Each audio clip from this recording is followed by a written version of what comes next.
Well, good evening, West Orange. Thank you for your patience. We are a few minutes behind schedule. We are coming to you live from council chambers, live streaming on the Zoom platform. Welcome to our continuing series of West Orange Township Council Budget Workshops. At this time, I'd like to turn the floor over to Council President. Welcome, West Orange, to our 8th budget workshop for the 2025 municipal budget. I need to defer to Madam Clerk to make us legal. Yes, sir. This is to inform the general public that this workshop is being held in compliance with Section 5 of the Open Public Meetings Act, Chapter 231, Public Law 1975. The notice for this workshop was emailed to the West Orange Chronicle and the Star Ledger on July 11th, 2025. Let the record show that Councilwoman Castellino is on her way. Councilwoman Rudin? Yes. Councilwoman Scarpa? Present. Council President Kukoviac? Present. Thank you, Madam Clerk. You're welcome. As I said, this is our 8th workshop. The draft budget from the mayor proposed to raise municipal property taxes by 6.2%, and we've been looking for efficiencies and savings to lower that increase. On Tuesday, we finally introduced the budget as required by state law, and that budget had a proposed tax increase, if I can do the math correctly, of about 2.25%. So we have significantly reduced the proposed tax increase, and we continue to look at ways to make the budget more efficient. If you want to follow along with our discussions, please go to the township website, westorange.org. Use the search box in the upper right hand of the page, type in the word budget, then click on the first result, budget. And you'll see the current budget that was introduced on Tuesday, highlighted with the date July 22nd. We are not taking public comment tonight. If you want to comment or ask questions, please send an email to council@westorange.org, which, despite what you may think, also goes to the mayor and several people in her administration. If you just want to send just to the council, send it to one of us and ask for distribution to each of us. If you need email addresses, search for council on the township website. Recordings of the workshops are on the township website. You can find them by searching for video gallery. Let's see. Tonight's guest from the Citizens Budget Advisory Board is their esteemed chair, Mr. Ron Charles. He's sitting up here on the dais and will be participating in our discussion. Let's see. Lastly, I urge everyone to consider time efficiency in their comments and questioning to be sure what you say is necessary. The faster we carefully go through the budget, the better. I just want to let also everyone know what behavior we expect at the workshops. And this is primarily, if you're online and you have tried to get help from Mr. Fagan and he tries, but you are not satisfied, you are expected not to address any derogatory communication towards Mr. Fagan or in the chat box of the meeting. You should address your complaint to the council president through Mr. Fagan, and I will seek to help. Please keep in mind that Mr. Fagan's primary duty is a seamless meeting. Our council has benefited greatly from Mr. Fagan's expertise on our Zoom meetings for some time. Excessive derogatory communications towards or to Mr. Fagan may result in council discussion of potential steps to discourage and prevent this behavior. And I also just want to ask my fellow council members to review and approve the Citizens Budget Advisory Board minutes from their first 2 meetings. I'd like to get that done by Monday, 9 a.m., if at all possible, so we can move them to, I believe the administration hasn't seen them yet, correct? Okay. We have 9. So we will get those to you by 9 tomorrow, Monday morning, if not before, and we will also be putting them up online. And also ask everybody on the council to review the draft of the Citizens Budget Advisory Board report that's required in the ordinance. And I have not gotten through it yet, but it is excellent. So please review that as much as you can, as quickly as you can. If you have any comments, please direct them back to Mr. Charles, and we will get that cranking too. All right. Council President, may I just say very quickly, thank you for your support And we have had a few missteps, but they are well behind us, and we are prepared to move forward with whatever comes our way. Wonderful. Thank you very much. I was happy to see your face tonight walking in. Mr. Datiniak, please, you have the con. Thank you, Council President. Tonight, our agenda, and I will bring that up on the screen for everyone at home. Hopefully it can be seen.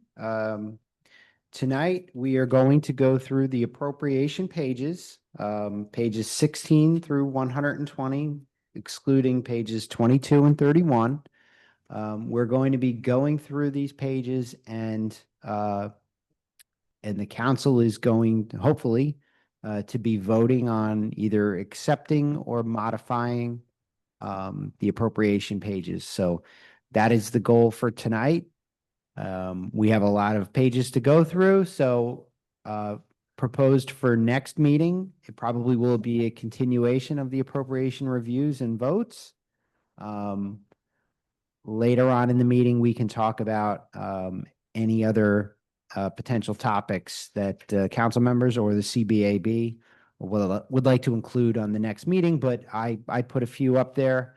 A review of the pool utility for 2025, a review of our debt management plan, and a potential presentation by Citizens Budget Advisory Board if they so choose to present, and if we have time. But we can start adding to potential agenda items later on in the meeting. So if I could get started, Please. or would you like to wait because there is going to be voting? I have a quick question. I don't know if you see my hand up. Please go ahead, Councilwoman. If we're going through each of these pages and approving them, if we approve them and then we see something later that the Citizens Budget Advisory Board has recommended or something, are we approved? Can we go back and amend again? We can go back and change anything that we vote on tonight. We can change anything up until the adoption, which is scheduled for after the public hearing at the September 30th council meeting. And we can actually, in a limited way, even make changes further. But I certainly want to move forward as quickly as possible. But if there is a situation like that, Councilwoman, we will be able to make changes. And one more question. I had spoken and had a conversation with Mr.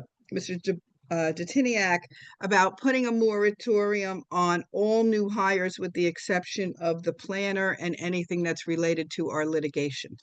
So I'd like to know if that's something we can do very generally and broadly before we go through every page or talk about, or how that procedure should happen. So my suggestion would be, let's get through the budget and get the vote down. As you probably recall, I've wanted to do these votes as we went along. Now we have the opportunity. Let's lock them down, get that out of the way. And then after that, I think we can discuss whatever other items that we want to discuss tonight. If that works for you, Councilwoman. Okay, let me understand. So if there's a page and we approve a new hire on that page, and then we want to go back and put a moratorium on any new hires because we've already approved it, would we have a problem, or can we just go back and do that? Mr. Janek, you jump in, whatever, but as I said, we can change whatever needs to be changed at the time we do that. So we can, as you're sort of theorizing, we can take care of that either later on this evening after we finish voting on all the pages, or we can do it at a future meeting. So Okay, whatever's the most expeditious. Yeah. Councilwoman, because of sort of the order that we've gone in, where we've introduced the budget before we've done these individual votes, the individual votes may trigger a budget amendment, which will have to be voted on at a public meeting by this body. So it's almost like you're getting two bites of the apple here. So we're going to vote on individual pages, and then if these votes lead to changes beyond what we have on the introduced budget, you're going to vote again at a public meeting to amend the budget. So you'll have multiple opportunities. Plenty of opportunity. Yeah. Okay. Thank you very much. That clarifies everything. You're welcome. Mr. Smeraldo provided to me, I'm not sure if you provided it to the rest of the council, the new hires for this year. And there were 62 new hires, 26 seasonal and 36 full-time. Do we have any impact? I mean, were these positions approved in advance? Is this all for 2025 or this is like in the 2025. last year? This was 20, I think it was 39 for this year and then 20, I think the list went back to July 1st of 2024. I'm just counting the ones from 2025 and that was It may be, I got, 52. yeah, there was 39 full-time and then there was the seasonals also. like The 20 The pool people, the pool staff and things of that nature. But they were all positions that were already authorized in the previous Yeah, budget. that- bus drivers. People who retired, left, whatever the case may be, it was a 1-for-1. This wasn't an addition to the. And there were 8 that were hired in this very month. Correct. They were bus drivers. The police department, there are The police department, there was 3, I think there was 3 police officers, yes. I'm sorry, Council, I don't have the list in front of me. I'm sure if I could look it up, see. The police, every position that was filled is replacement with the exception of these bus drivers. What we did with the bus drivers, they're part-time per diems.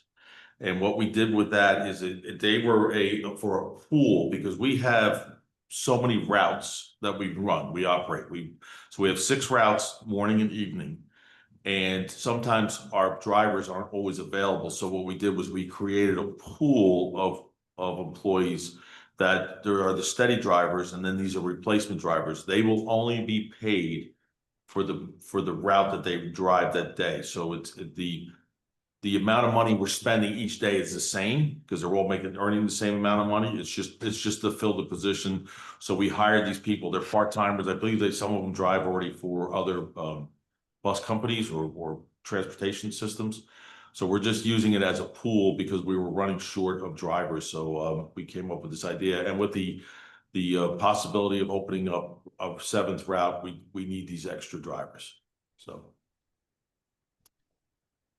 that's where a majority of them came from. And the 3 police officers were replacement 1-for-1 in the police budget.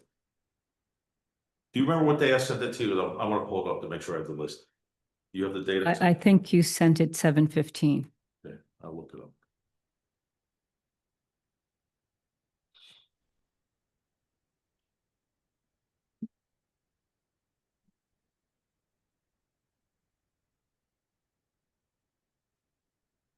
There were four in the police department.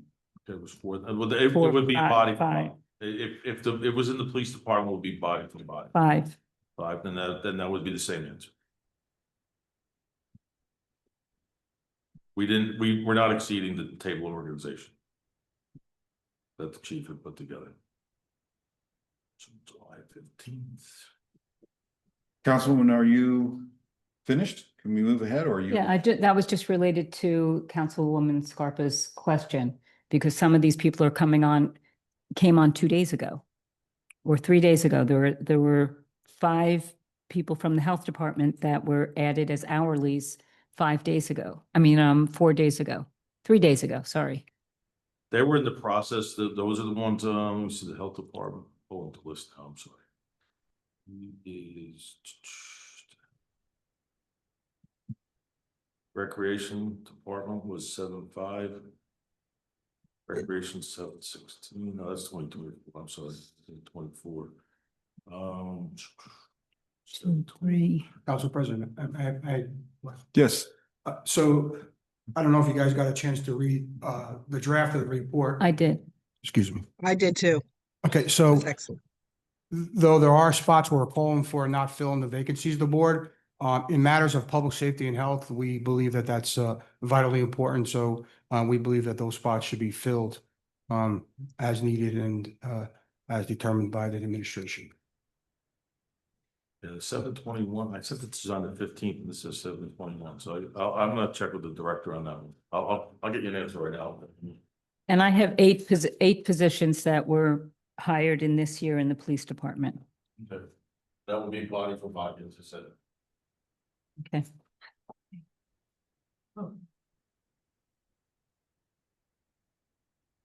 Councilwoman Scarpa. I'm okay.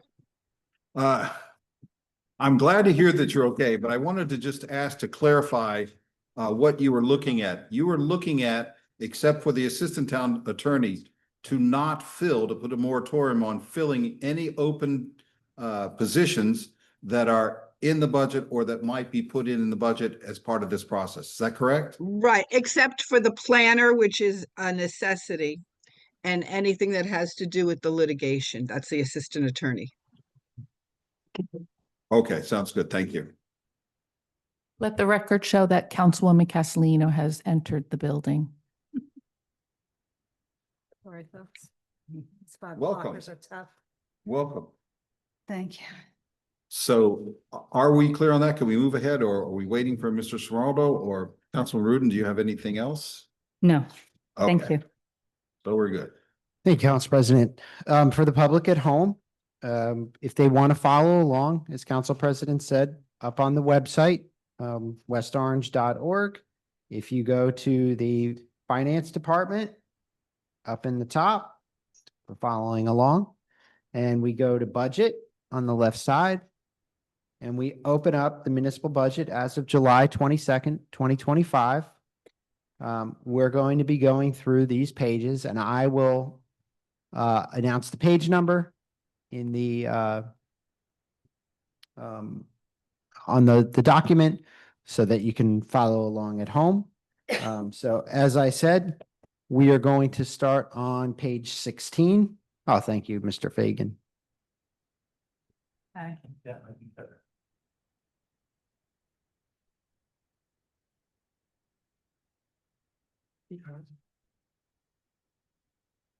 Page 16, this is the mayor's operating expense budget.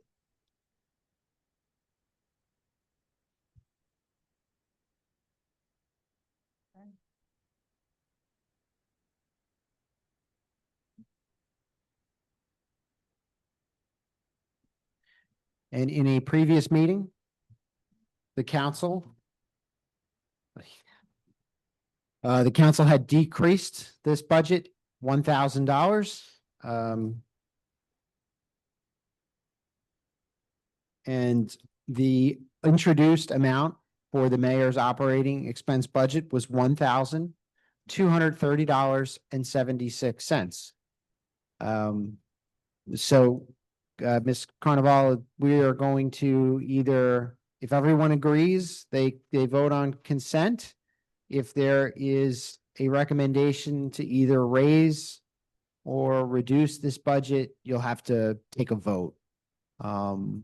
So Council President, I don't know how you want to, do you want to call for votes, or do you want to call for comments, or how do you want to do this? Well, one of the questions I was have, do we have to go through the process of making a motion? I think If you're we're, going to consent, you just consent.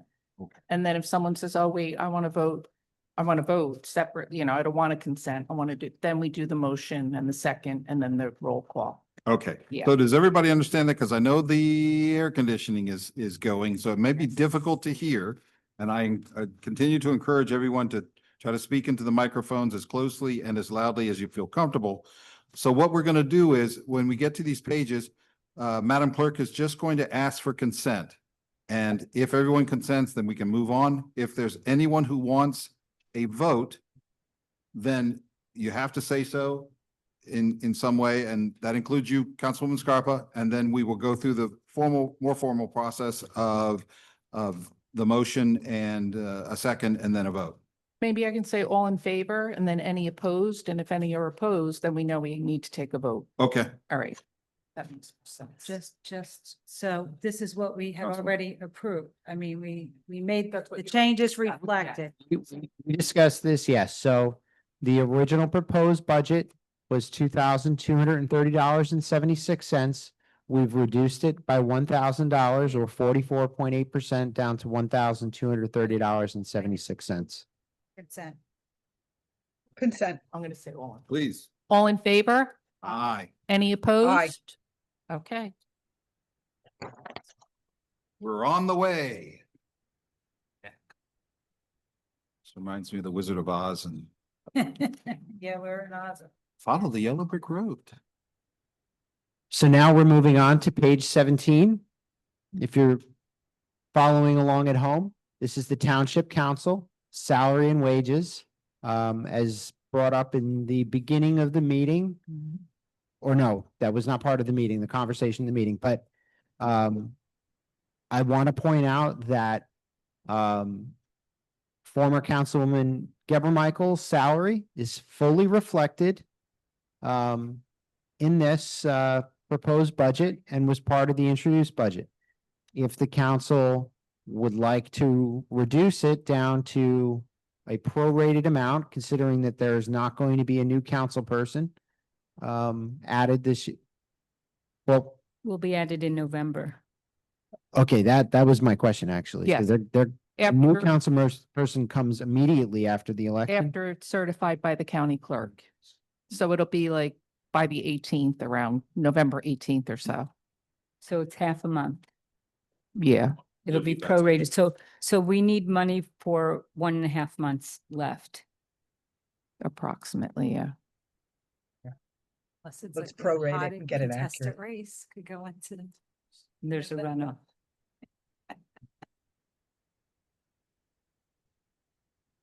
So I propose to the council a reduction of $3,121.75. So that basically buys us, I'm going to say 9 months of a salary so that I don't cut it too close and then, so What was that dollar amount, please? $3,121.75.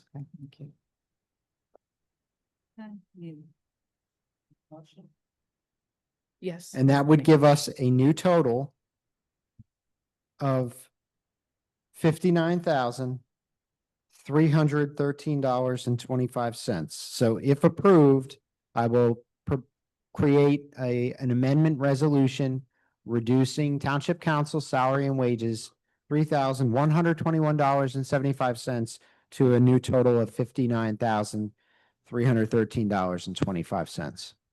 I can make that motion to reduce Everything's it. coming from, Oh, she just said. What?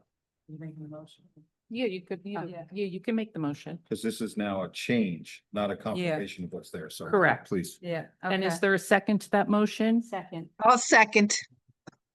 Okay, and now I'll take the vote.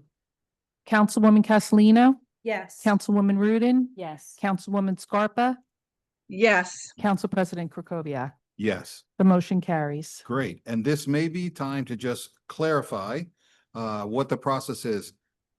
Anything that we want to reduce, we have to have 3 votes. Anything we want to increase, we have to have 4 votes. So that's sort of the process we'll take going forward, unless I'm wrong. Super majority for, yeah, that's true. Yes, You're right. Again, the 4th, yeah. right. Correct. Okay. Council President, might I jump in? real Yes, quick? sorry about that. Percentage wise, Mr. Detinak, that's about 5% reduction? Um, Right? Close, yeah. Yeah, quick math. I hesitate to do the quick math because then when it's wrong, I look silly. Well, you can let me do it. I'm look silly all the time. Everybody Yeah, else- I mean, that's.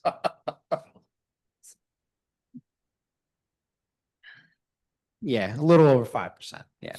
Okay, Okay. for my notes, thank you. So the next page is going to be page 18. This is Township Council operating expenses. We don't have any reduction. So That we did have reductions when we met. did I we? have notes of them. Yeah. The advertising. The advertising went down. The I don't remember that. the Can- notification No, went down. no, absolutely not. I have the I numbers. think we talked about it, but I don't think that you voted on it because I remember talking about the codification and how expensive it was and how everything kind of Yeah. evens out between the advertising and the, because the advertising's 12,513. Codification right now is 5,100. Codification is far more expensive than that. And we talked about how much we've already spent this year. I don't believe there was any reductions made at that night. That's. And have to go back and- just to advertising, Madam Clerk. And I just want to ask you just once again, the subscription, is that to NJML? To League of Municipalities, the subscription? No, we have a separate Yeah, that line doesn't come item out of for it. NJSL. Yeah. It's That not doesn't on this come out. page. So what is the subscription for this then? There isn't one. There is one, there's. What's the well, line we- item? We had please? crossed out duplication and recording, and that was supposed to be for subscription. I don't know. I have no idea. And also we had reduced the printing and stationery. I know they're very small numbers, but we did do that. So as a body, this is your time to, Okay, if you want to change something, again, it would just, you tell me how much and you would take a vote. okay. So just going by our previous notes, we had reduced the printing and stationery so that it would be 180. And we had reduced the advertising to 6,000. Do you have that, Councilwoman? I said, hey, I have hair, Yes. so. Okay, so we're Yeah. at 6,000.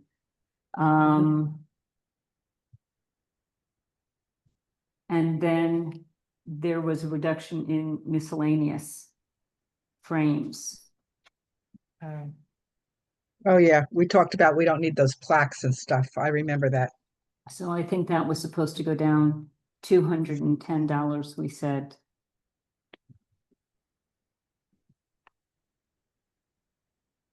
So that's 6,500 across the board. I think we should look to Mr. Detiniak to make sure that we have the numbers that Councilwoman Rudin is looking at. So he'll be the keeper of the changes and change numbers. Madam Clerk, I just want to ask you about the line 032 advertising. Yes. I recall that we discussed whether we could cut that in any significant matter, and you were saying that we are putting out a lot of advertising, especially related to ordinances this Right. year. However, now the law changed. So now we're going to be able to do it online starting completely in March of 2026. So that will help significantly. The only question is the affidavits. So like, how do we get the affidavits? Right now, we cut them out of the newspaper, make them ourselves to save money. But I don't know what they're going to do about that. It's a question. So I'm waiting to hear. Okay, but for the 2025 budget, will the law change impact the money we need to do for advertising? No, Okay, because we're significantly cutting it. yeah. So don't know I just, how much we've spent up to today. Do you? So the proposed cuts based on what we went over, it would be a decrease of $7,184.06, giving us a new total of $27,930.98. Can you read that again, please? 27,000? The new total would be $27,930.98. Can we just round that up to 28,000? Absolutely.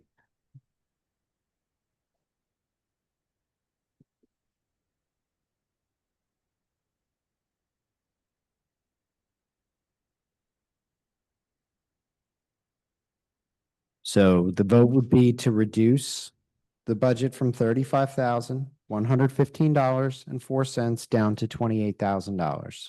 And this will require a 3-to-1 vote. Hold on 1 second. 28,000. Okay, so this is page 18.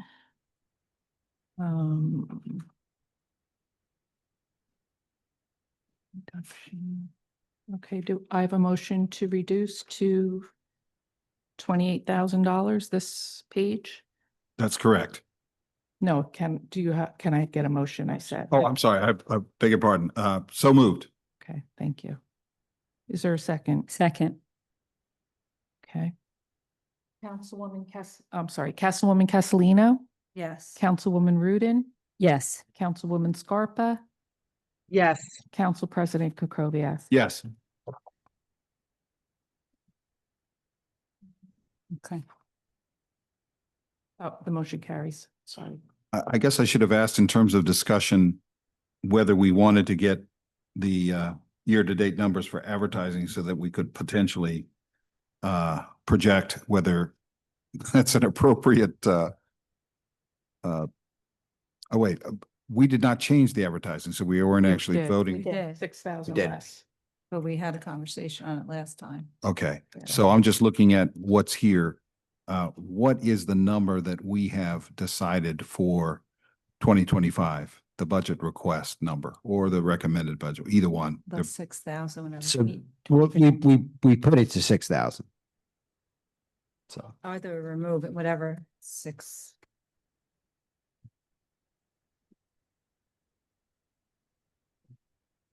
Okay, we're skipping page 19 and moving on to page 20. Okay. So I have on this page, I'm sorry, Council. Please, go ahead.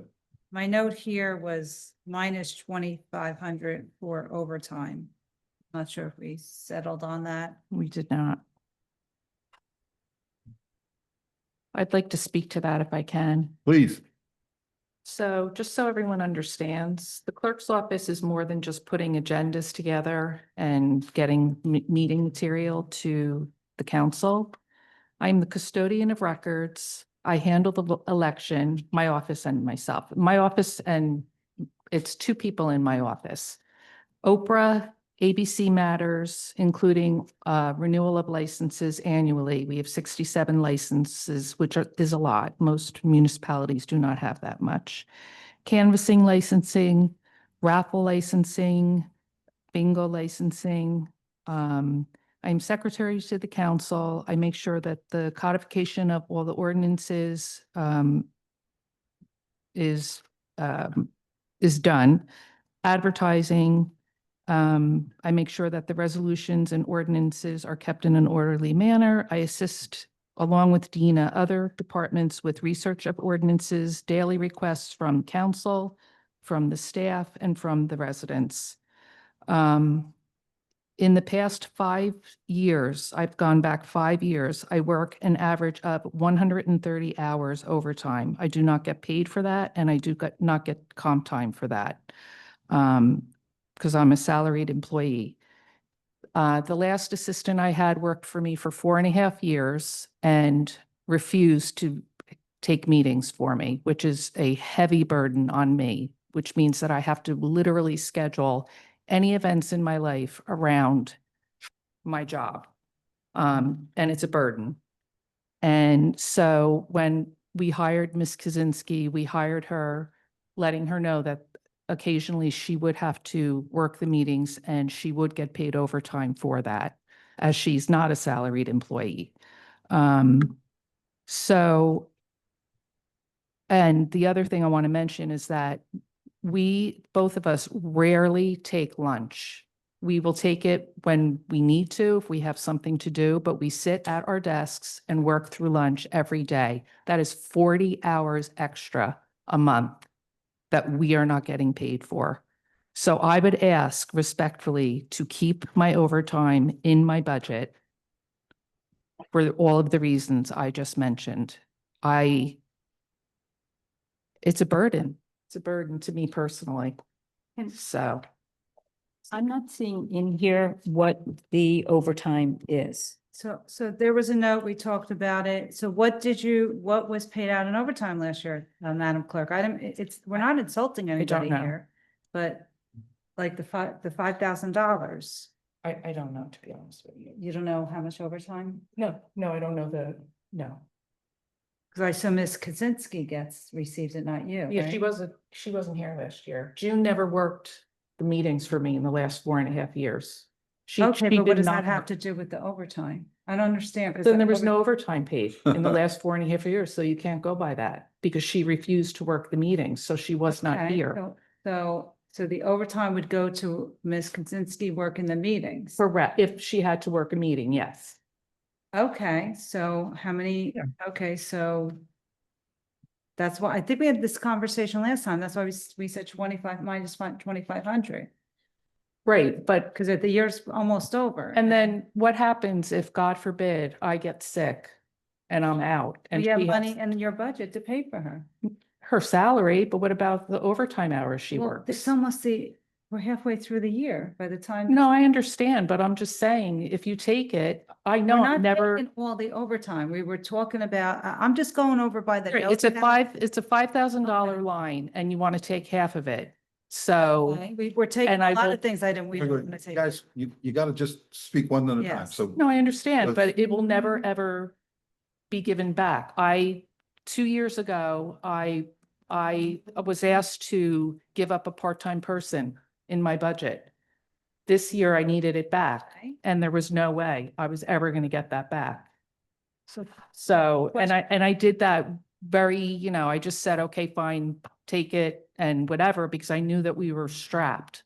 So it's, I don't have a big budget. So for you to take half of my overtime and then if, thinking ahead, if certain things happen,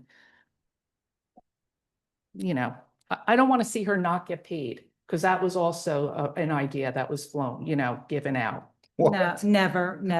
This body never spoke of not paying any employee for the Sure. overtime. So that's not. I beg to differ. Oh, my Okay. gosh. Well, no, that's. Okay. I'm not never going do to that. name the Okay, names. okay, we have to stop this one person at a time, Okay. okay? Because it's not gonna work if you're both talking at the same time simultaneously. Yes. So that's an amazing thing for you to say, and I know you're saying that didn't happen. It doesn't matter. It was an idea. You're right, it doesn't matter Right. because that's Bad not idea. what we're talking about tonight. True. So what we're talking I about don't tonight is agree. that you want to be sure that there is overtime Yeah. so that if you have to do something and Right. Kaczynski has to step in, Correct. that there's money to pay her. Yes. Very reasonable Absolutely. request. So now,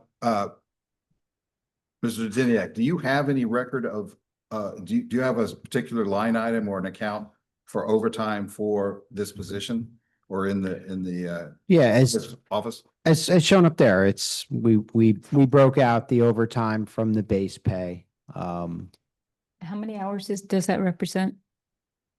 I don't know how many hours it represents, but we have made many concessions where we gave up appropriations without having the votes. This was one of them, I think, where we were just in disagreement. That's why we didn't alter this particular line item for the introduced budget.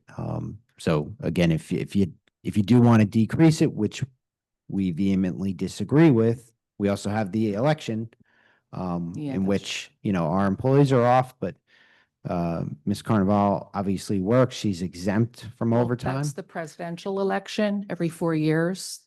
So- My office has to work. So Ms. Kaczynski will receive overtime for that day because Right. it is a holiday. So she will be paid overtime for that Right. day. It's not going to be $5,000, obviously, but I understand Ms. Carnival's point in that she sort of, I don't want to say held hostage, but there is very little opportunity for anything to be scheduled around a council meeting or in this case, budget hearings, of which this is budget hearing number 8. And I think she just wants the flexibility Right. to have Ms. Kaczynski, who is the deputy, who we want to have experience in these meetings.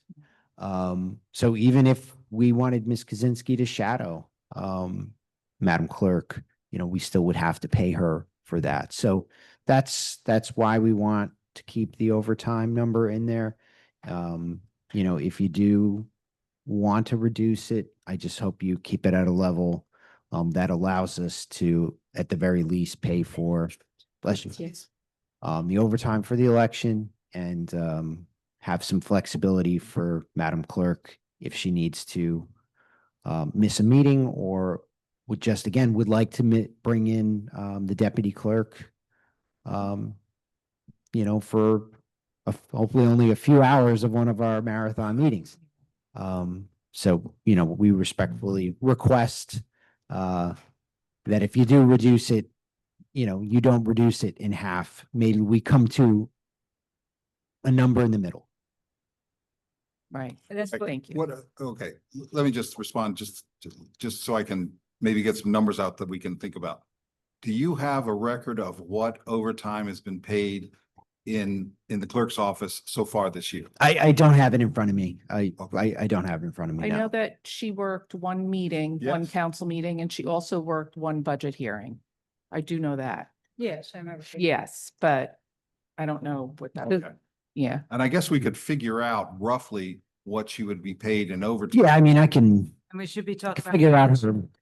Yes, So true. too, Right. Mine too, sorry. Repeating that, yeah. So And just to sort of estimate, if I'm Please. I'm right there. If this is $60 an hour, which I don't know, that would be 83 hours. And it seems like, we definitely want to have this employee available, especially as a fill-in and also for training. But the question is it realistic that this person will actually use 83 hours? 83 hours? If- Well, if- the if way I- my council meetings go, that'll probably be 3 meetings. I'm in agreement. Don't you wish you had her position? I'm in agreement with you that it's roughly equal to 80 hours. Okay, Correct. Of which she's probably, let's just say, let's round up and say she's worked 12, okay. already. So, So budgeting for 40 hours, would that be acceptable to you, Madam Clerk? back to 2,500 again, Oh, in that yeah. case, correct? Yeah. Yeah. yeah, that, Yeah, and given there's, oh, sorry. No. Councilwoman Scarpa, would you like to speak? Yeah, I just was, thinking in my head, this is not really that unreasonable of a request. I mean, given that there's an election coming up too, and there's going to be a lot of work related to that and an overtime for that, as well as if she has to fill in for council meetings. I mean, I wouldn't cut more than 1,000 out of there if that. Okay, thank you. You're finished, Councilwoman? Yes, I'm finished. Speaking for the administration, we would gladly accept $1,000 cut to this line item. I think that would allow Ms. Kaczynski to work the election and also be available for future council meetings and or budget hearings or special meetings for the end of the year. So, we thank the council, yes, hopefully. thank you. I appreciate that.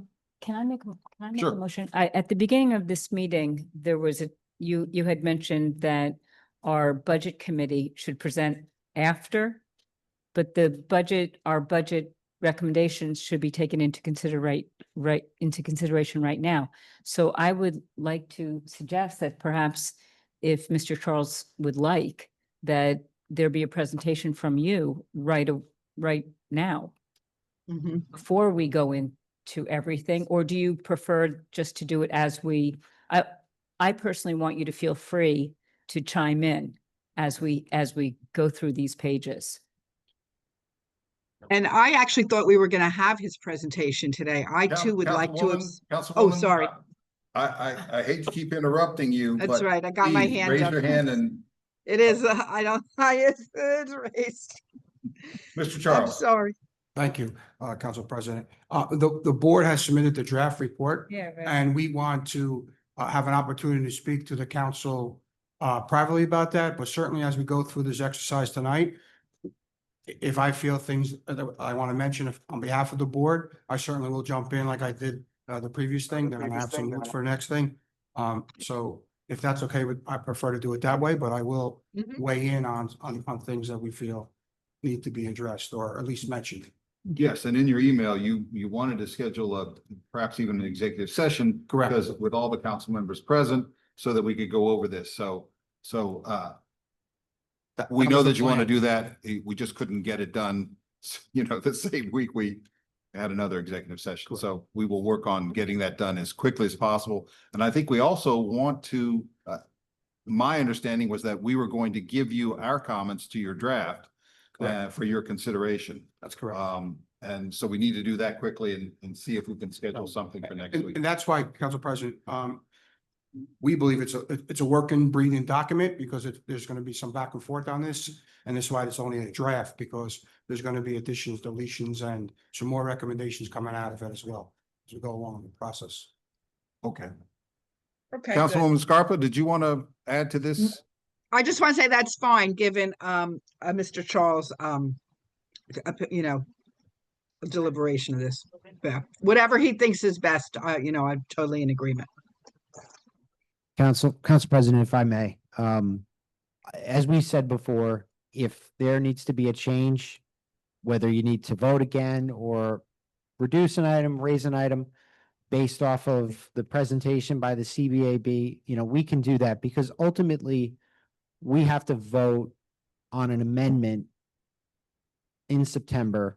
So, however many votes you need to do to get to that point, you can do. So even if we vote on the township clerk now to not change anything, and you speak to the CBAB and the recommendation is to reduce the overtime $1,000, we can always go back and vote again, because I need you all to vote on the amendment. And if you're not going to be happy with the amendment, we're never going to move forward. So, again, just as I said with the introduced budget, don't feel locked in to these votes. As much as I pains me to say that, we can revisit these things.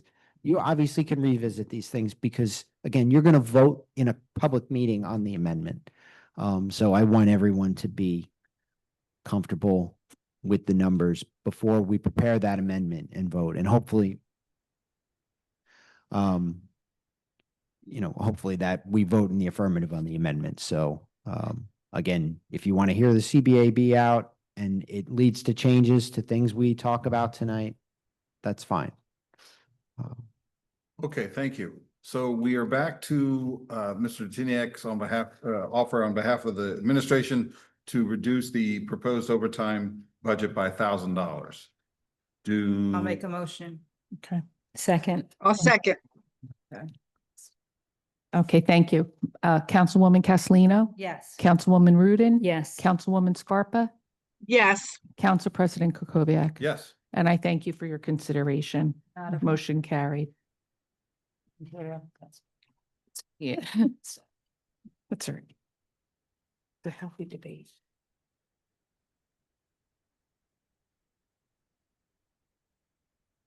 I apologize for the delay as I write my notes. Yes. No problem. To page 21.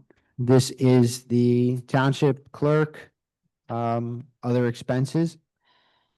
As I understand, we didn't have any changes because this budget is, the large majority of it is municipal elections. And the total ask for this year is $38,142.14.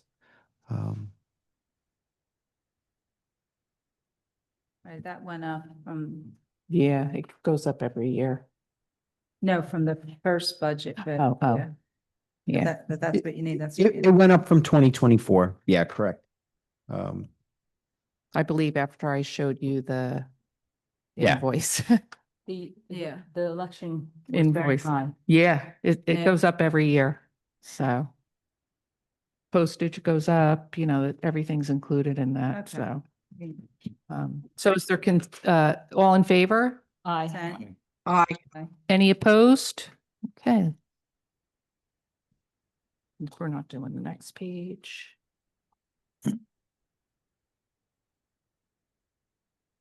We are skipping page 22. And we are skipping page 23. Okay. Why are we skipping them? I was just about to say, we also skipped it at these two pages at a previous meeting of workshop. And we did that under the advice of, legal advice of our counsels involved with the litigation between the mayor and the council, that we wanted to make sure that we address this at the appropriate time. So we will address this at the appropriate time. It's just not tonight. So we are moving to page 24. This is the planning board. This is the big change that we had here is we removed the line item for planning and economic development coordinator of $125,000. So our original ask was $138,742.56. And the introduced budget amount was $13,742.56. Again, the big change was we removed the sub-account for planning and economic development coordinator related to the hiring of a full-time professional planner. Excuse me, So- Council President. Yes, please, sorry. So that means next year, when you do the budget, this line won't even be on this page. It won't even be there. Right, Perfect. right. And why, and I was a little confused. Well, again, you weren't here when we did this. I don't understand why it got put with the planning board. But Yeah, I don't know why it was in that section Yeah. and not in the other planning account, but confusing, that's where it originally lived, and so we kept it there.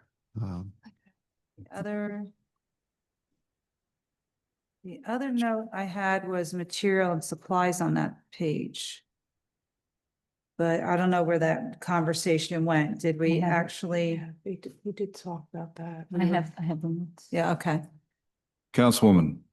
Okay. Councilwoman Rudin. All You're right. all councilwomen, sorry. Okay.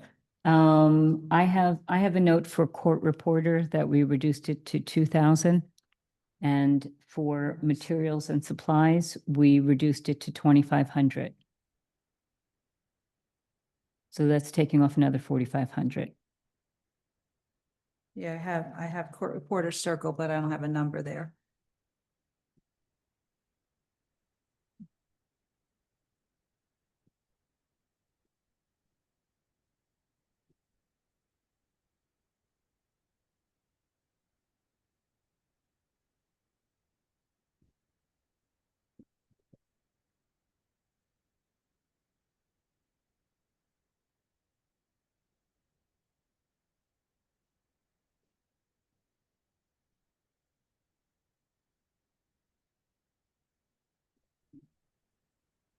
I'm waiting for Mr. Tiniak to finish his note taking, and then I think it's going to come up to us with some revised numbers.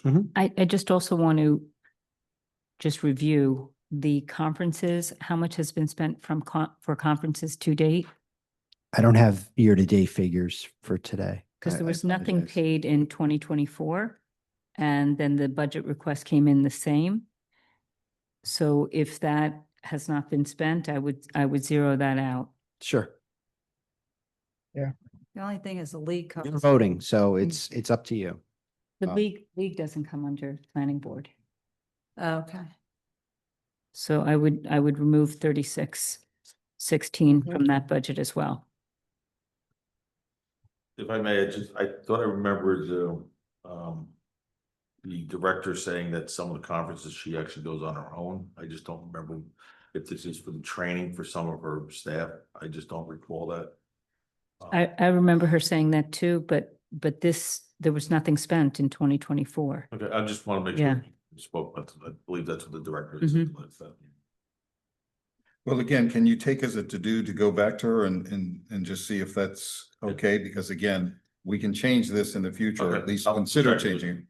I'll check with her, but I just want to make sure. I'm pretty sure she said she takes care of them on her own, but I want to clarify that with the rest of the staff. So the proposal is to reduce the budget by $8,548.22 for a new recommended amount of $5,194.34. I'm sorry, can you repeat that number? So the proposal is to reduce the budget by $8,548.22, giving us a new recommended budget total of $5,194.34. Thank you. Oh, got it.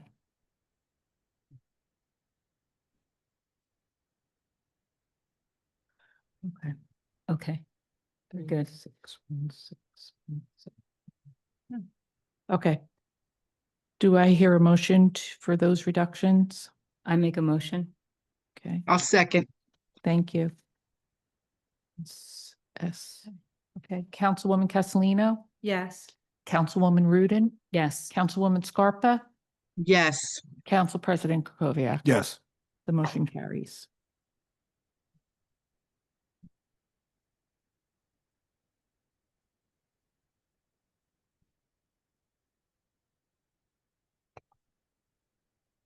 Now we move to page 25, the Board of Adjustment. The recommended budget is $4,827.08. The introduced budget, excuse me, is $4,827.08.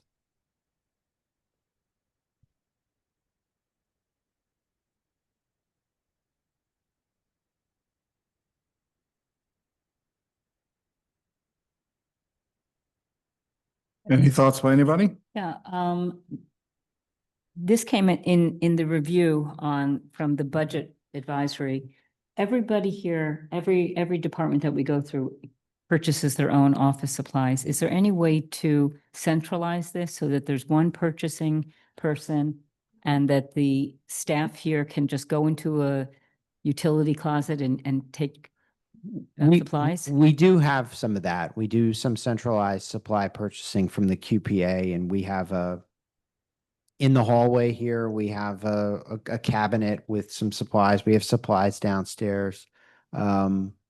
But then individual departments will buy some things on their own, whether it's binders or folders but we keep very general basic supplies like up here and downstairs. Okay, so the only thing I would like to do is to reduce this by $500 in terms of the office supplies. I saw ordering for supplies that 3-ring punchers and staplers in our last bill round, and it just seems like there's excessive purchasing. I use my 3-ring puncher almost every day. But have you ordered a new one recently? No, been there. There were several that were ordered in They the probably past. saw mine and wanted Right. one. What would be the administration's feeling about that, or not feeling, but what's your? That's fine. Okay. So what line is that coming out of? It comes 110.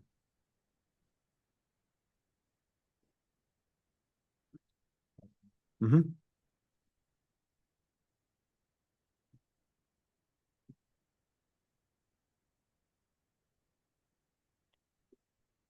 Any further discussion? Okay, so that's 25. Or is there a motion Oh, for that reduction? and that- Sorry. Let's get the numbers. Yeah, Madam Clerk, sorry. No, it's fine. So proposing a reduction of $500 to the office supplies sub-account for a new total of $4,327.08. Okay.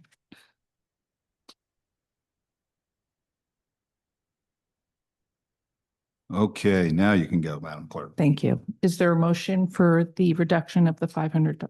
So moved. Second.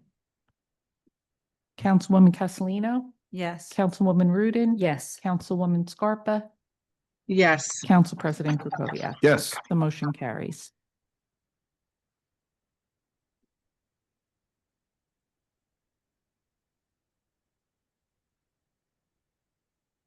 Council President, real quick, I was speaking to the director. So those health positions we spoke about, those are the actual drivers. I forgot that they were under the health department. So they are the part-time drivers that we raised earlier, that started on Monday. And they started on Monday with the train for the buses and the jippies. And they will be used on a basis of on a need. Per diem. Per day. Yeah, they may never work. Yeah. Right. It's just driver pool. Mentioned the fact that it was mentioned under health, it's, the jitney service runs under the health department, so. Now Sounds we're, sorry. Page 26. Page 26, support for commissions. So the introduced budget amount is $81,707.42. All right, I have notes on here that. Hold on just a second. Councilwoman Castellini has the floor, I just want to, and then we'll come to you. you go. And I have my hand up too. So in regards to downtown, the Main Street contribution, that is all like so confusing. Mainly because there was 20,000 that a check was written in 20. Like it's all a mess. But Yeah, that's yeah, a, that's a last year- different sub-account, yeah. Just a second. Okay, Go so I'm ahead. trying to differentiate. Cause Ms. Brill did her budget presentation with us at the end of the year. I know she uses all the money, so this is where all the confusion comes, because was a SID assessment that came out, was the SID assessment marked here? No, SID assessment is a separate levy. It's never been in the OE. Because it doesn't come from No, the it shouldn't, taxpayer, yeah. yeah.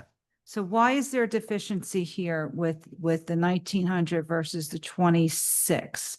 Is that the money that she didn't get last year, so it didn't get spent last year? She got in January, because I know there So was, there's a separate line item for $20,000. in the rec budget. In a, yeah, different budget. Then there's the Main Street contribution, which is direct money, and then the Main Street expense is supposed to pay for expenses for Main Street. That's the 090. But That's she- not a direct contribution. But she didn't get a check, like there was a piece of money that wasn't. She got the 20,000 in 2025 against the 2024 Okay, appropriation. That's, Put it here. and it's in a different line, but yeah, she got it in the beginning of 2025. I Yeah. think it wasn't spent because it No, wasn't it's, received. it's That's spent. why. It's just, it was paid out in 25 against the 24 line item. It didn't get paid in 2020. It was supposed to get paid. That's why she didn't spend in 2024. Okay. But she needs it. So I just wanted to note that to my colleagues. I know we had this conversation. So I just don't want them to, no one to think that the money isn't needed because it doesn't reflect that it was spent. Wasn't spent because it didn't get received to after that 2024 date. Are you done? I am done. I'll let everyone else speak, but Okay, I do great. have other notes.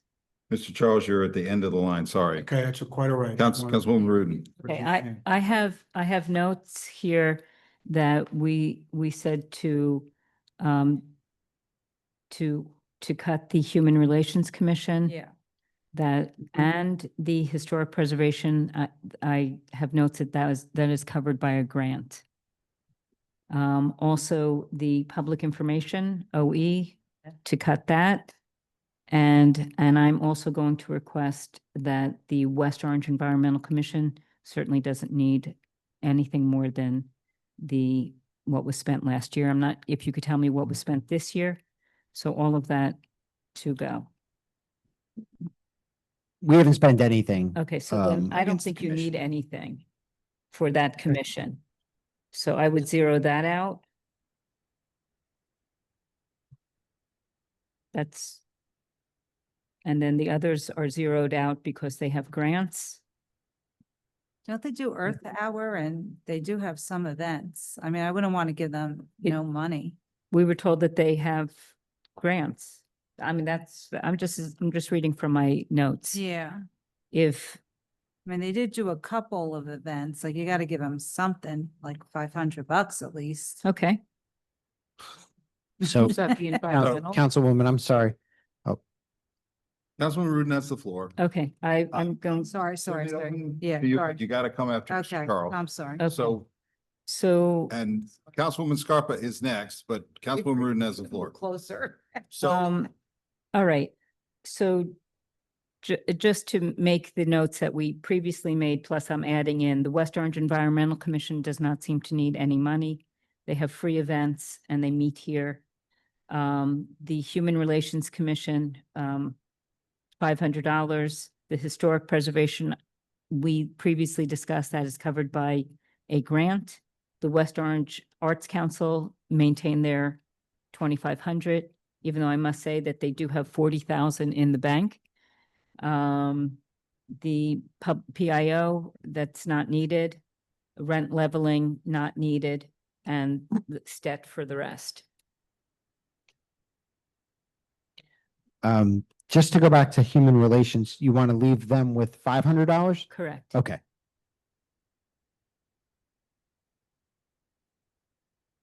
Councilwoman Rudin, are you done? I'm at this done. one? I'm Okay, done. great. Thank you. Councilwoman Scarpa, thanks for your patience. Yes, yeah, as I had emailed to Mr. Detiniak, I would like as much of this cut as possible, and I'd like more scrutiny. I mean, these kinds of expenditures should be for what they really need only. Maybe there should be a fund that they would come to the mayor for, like the West Orange Arts Council. What are they getting over $2,000 for? They have a bank account with $40,000 in it. What does the rent leveling board need the money for? I want to understand exactly what they need the money for, and the Main Street as well. I want to know exactly what they're doing with the money, and I'd like more scrutiny. I think most of this could be cut. Councilwoman Scarpa, are you done? Yes. Okay, thank you. Mr. Charles? Thank you, Council President. On behalf of the board, we just wanted to know what exactly the commissions were using the money for. That was our question. When you say conditions, what? Commissions. Oh, Commissions. commissions, okay, sorry. So are there particular commissions that you want to get further defined? The Environmental Commission, which I guess now we're talking about reducing that, Human Relations, the Historic. Those are the top three that. Okay. Agreed. Mr. Smeraldo, I guess, some of these are in our code. So there are ordinances for them, but I can tell you the rent leveling, we can eliminate that completely. Good. That's Great. run through our Section 8 office, and through me. So we could, that $75, we could take that out. That's not a heavy lift, so let's remove that. The public information that I don't know how much we actually use out of that. Nothing. Nothing. So Nothing. we can remove that. There we go.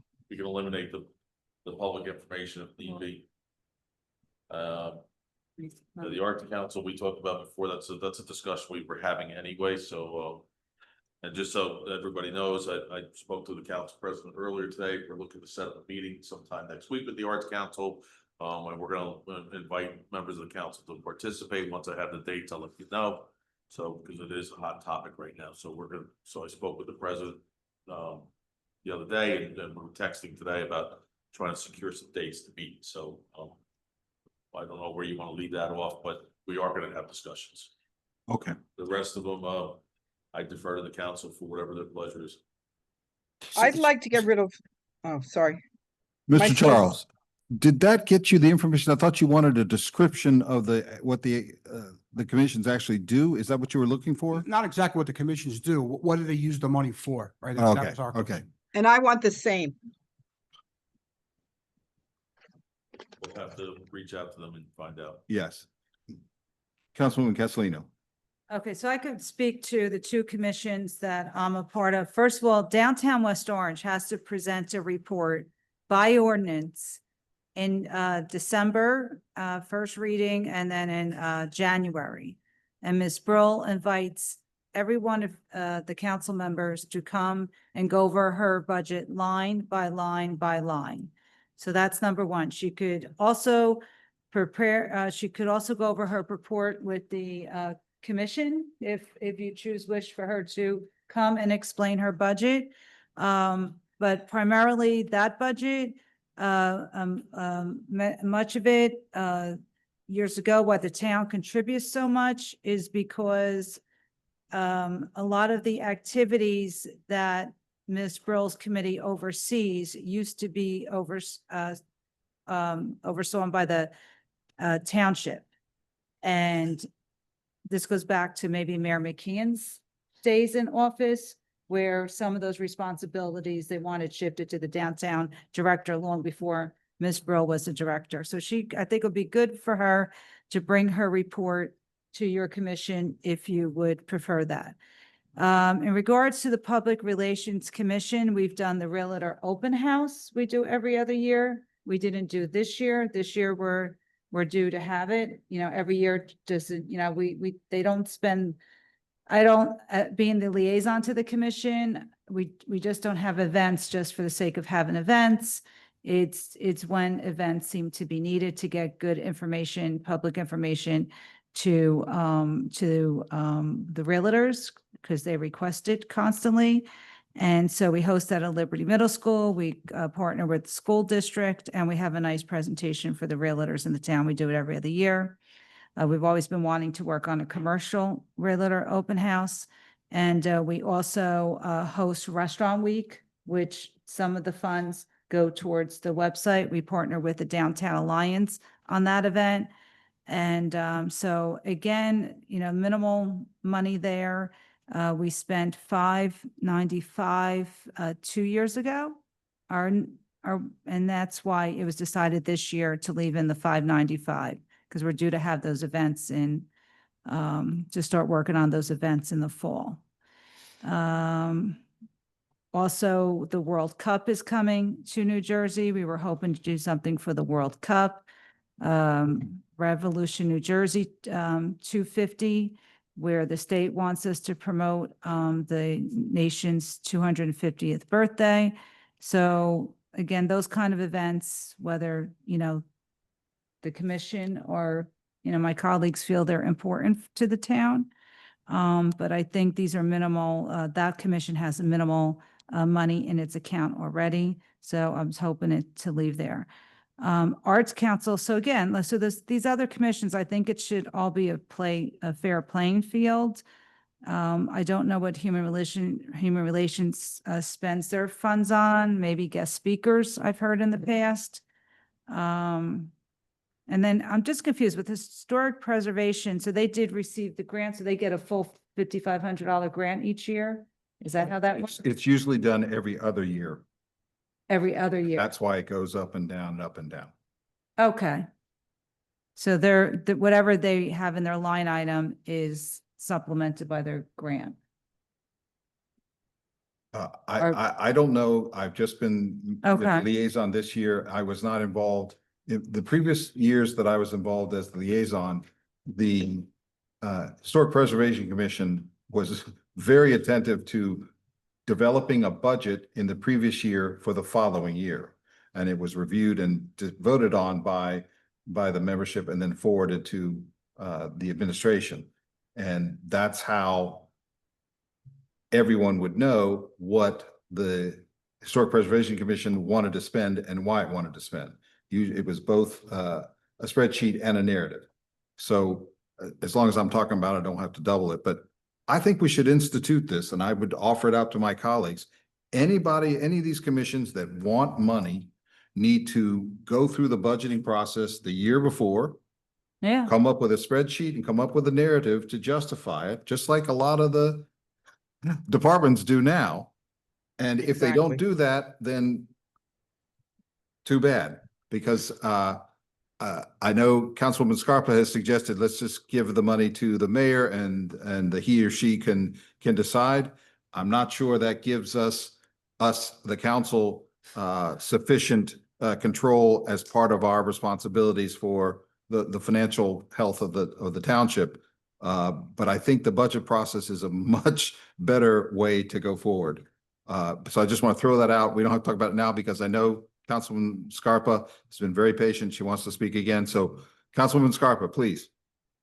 Yeah, I just think that, we're going into the fourth quarter. Most of this is unnecessary for this year. I want to just make sure we cut out as much as we can without doing any harm to any organization. Yeah, and part of the problem, I agree with you, but part of the problem is we don't know. We don't know because as far as I know, they haven't participated in the budget process. We have no way to know what they're looking for, and except if we have a liaison here who is very attentive to it.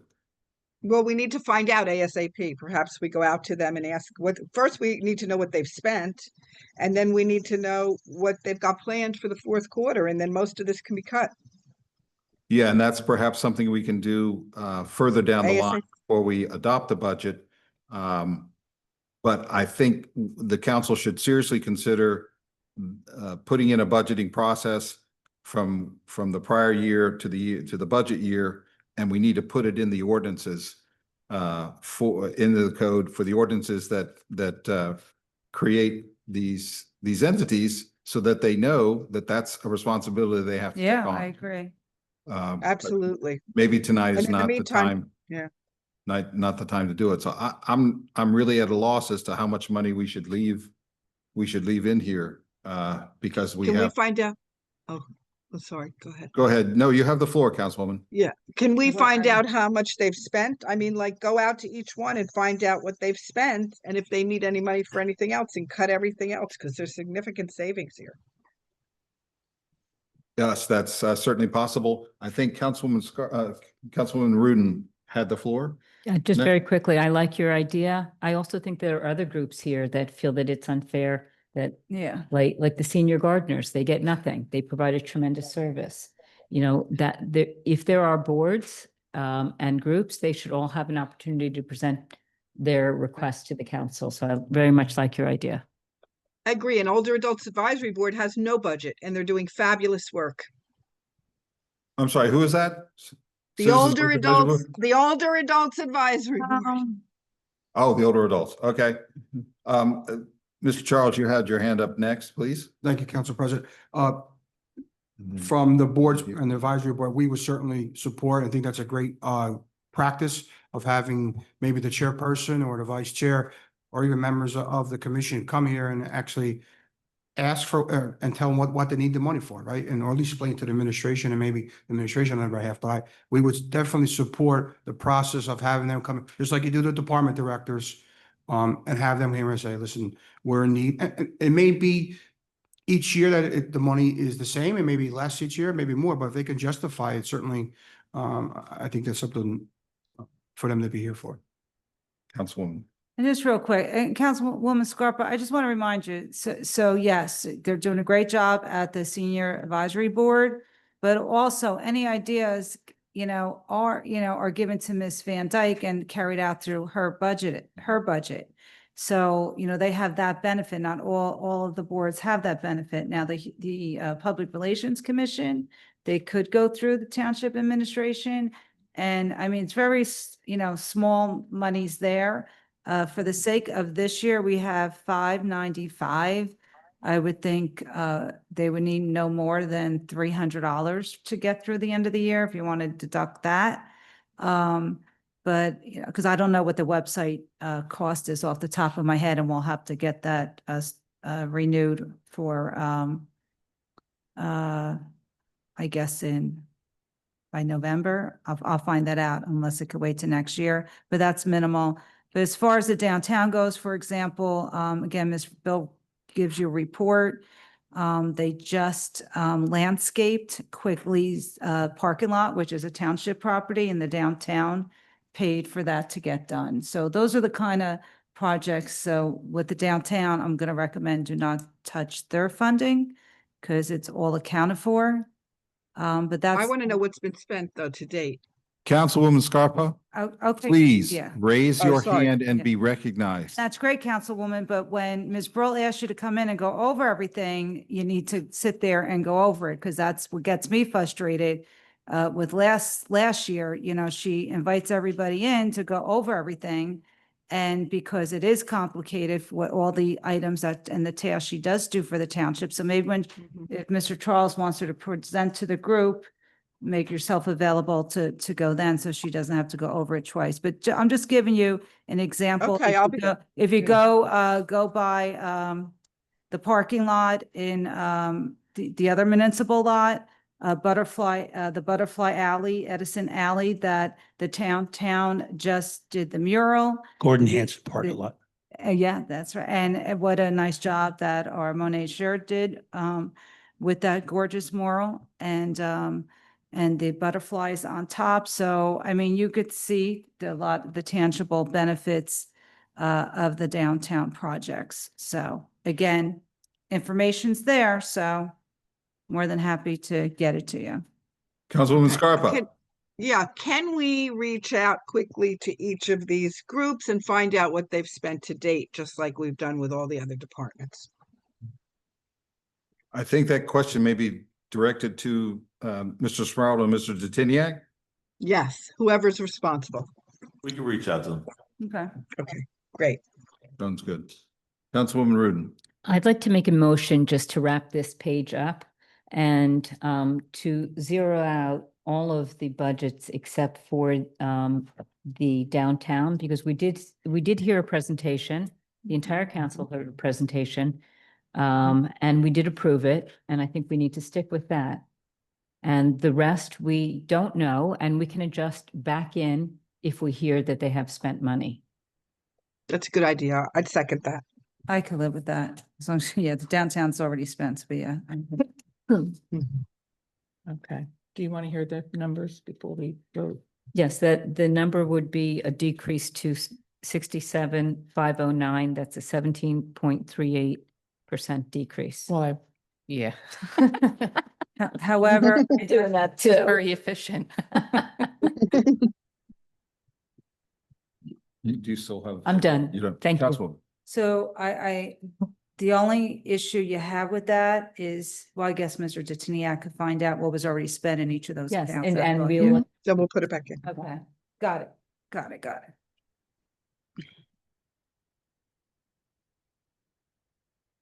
So the proposal is a reduction of $14,198.42 for a new budget amount of $67,509.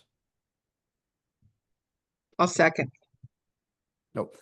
that was no motion. Oh, okay. Sorry about that. You got to finish up your therapy and get back here. You're, Mr. Detiniak is now a It's so council hard with member. this hand raising Yeah. thing. I'm sorry.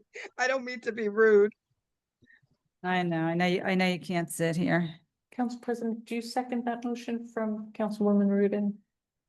I did not second it. Oh, so it was Councilwoman Scarpa. Okay, thank you. Now the vote, Councilwoman Castellino, Yes. Councilwoman Rudin, Yes. Councilwoman Scarpa, Yes. Council President Krokoviac. Yes. And we need to take as a to-do, as a council, to decide if this is a good policy to follow. We need to go through and insert the budget process. They look at it Mhm. at the previous Right. year and prepare their budget that would then be presented for the following spend year. And then also provide that written materials to the administration and the council, and then come before the council and defend it if they want to.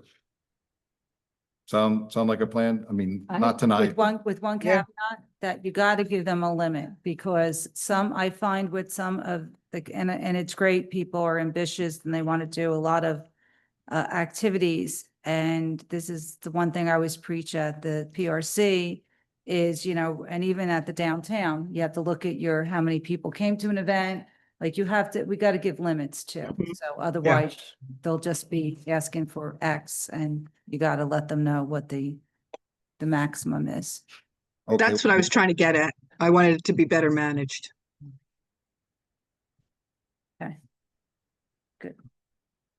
Okay, we're moving on to page 27. This should be very easy. The budget request of $1,269,900 was reallocated to the line item with the garbage contract. I forget the meeting, June 9th, we talked about this. It's a more accurate description for what this money is used for. It's part of the garbage contract. So you will see it when we get to the garbage line item, this $1,269,900 moving over there. So there really is $0 on this page. It's sitting in it's part of the garbage contract line item. So I think we can vote consent on And this one. Went up. Hold on. This Councilwoman Scarpa has the floor as soon as Mr. Tin. No, I'm sorry. I'm good. I'm done. Okay, Councilwoman Rude. Just to review, this was quite a substantial increase from last year. Right. Well, the garbage contract is a substantial increase. Yeah. Your 5-year contract And is. this contract substantial. is good until when? It's 5 years. So And we're in what year? We started last September. So we're Wow. just finishing up year one. yeah. We may never have a chance to have influence over it. Just to, Let's- weren't involved with that, but that was the most, there was 4 choices to select from. the one that they selected last year's council was the one that had the most cost to it. And is this based on the actual tonnage that they pick up? This is based on the contract that they, I don't know, this is what they charge. So the way the garbage contract works is that we pay contractually for the pickup. And then when it gets brought to the transfer station, we pay for however much garbage is dropped off. So the contractual part of it is the hauler coming Yeah. out with the trucks and the guys and gals in the truck and picking everything up and having twice a week garbage and all that. But then we have to pay separately for the tonnage. So. Okay. I'm done. Councilwoman. I just want to add to that, just so Councilman understands too. So we came off a five-year contract, which we benefit from because we did have a 5-year contract when the rates were much lower.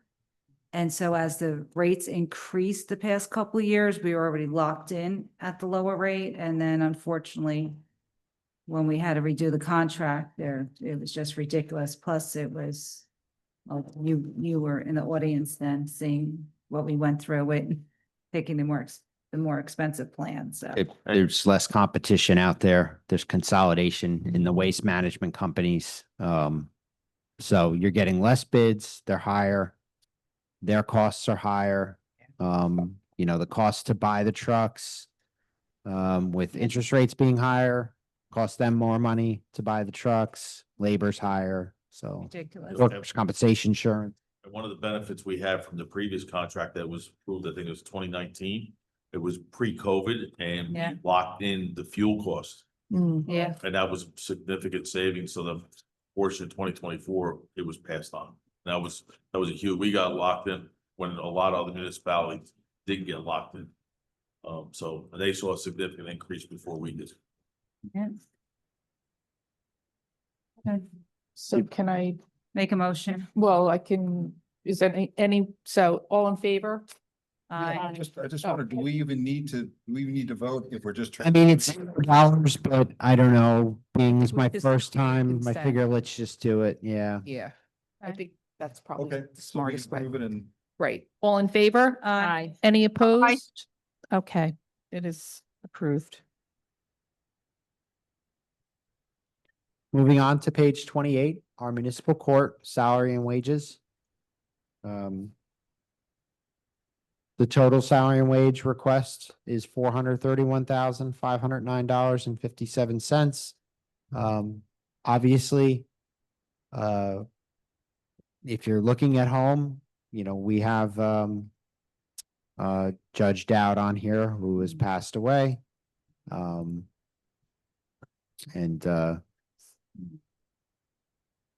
Sympathies to his family. We're maintaining the salary on there because we have to fill in his court dates.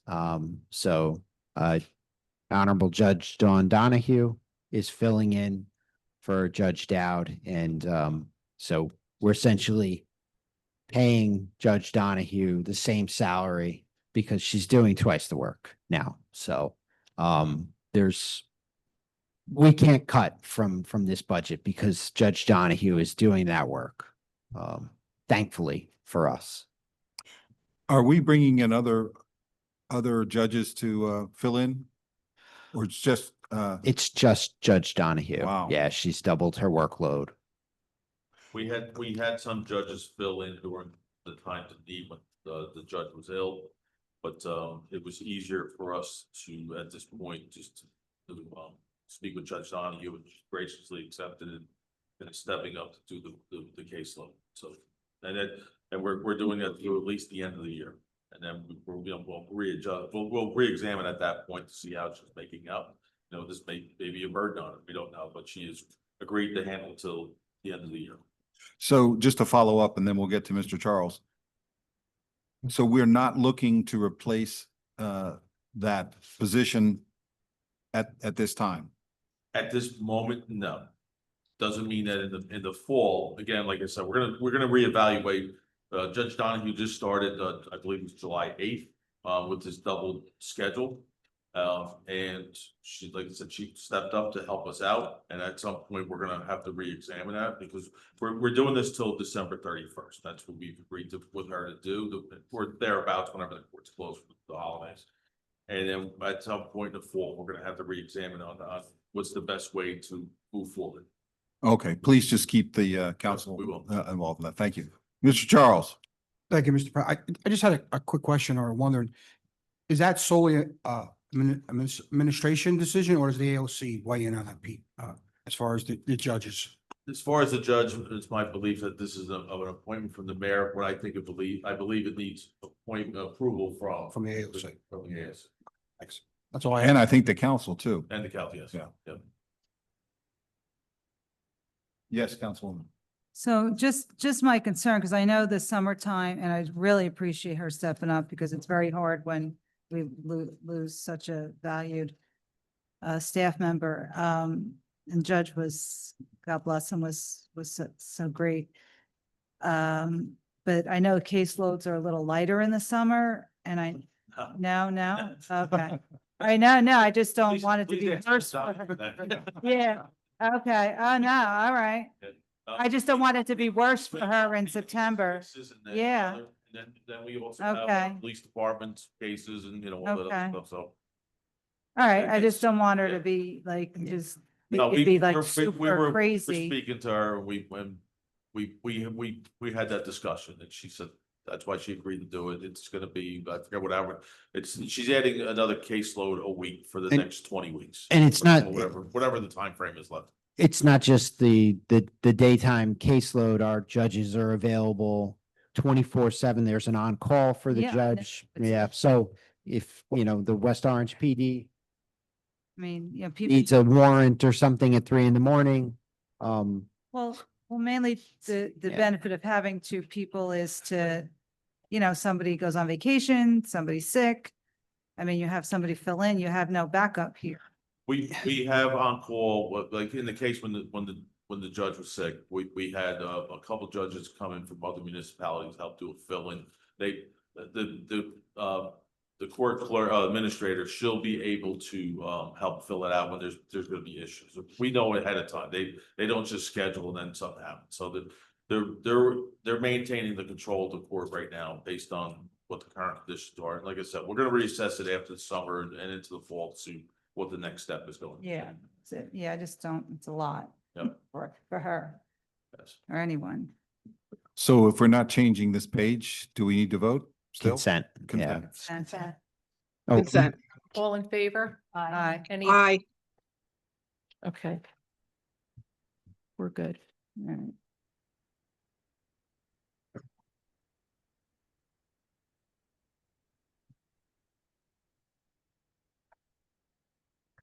Now moving to page 29, municipal court, other expenses. The budget request is 29,000. I mean, the introduced budget is $29,028.72.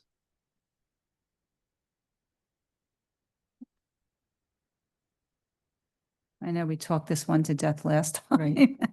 So, Did we come to any decision? I can't recall, but I mean- you can see from last year that they spent 66% of their budget, so. yeah, she said she had to order, was gonna have to order more Right. tickets. Yeah, more ticket books and Yeah, that's why it wasn't spent, because she was ordering them. Okay. So are we good with this? Are we ready to move to consent? Unless there's anything from the budget committee. No, there isn't. Okay. All in favor? Aye. Aye. Aye. Any opposed? Okay, we can move on.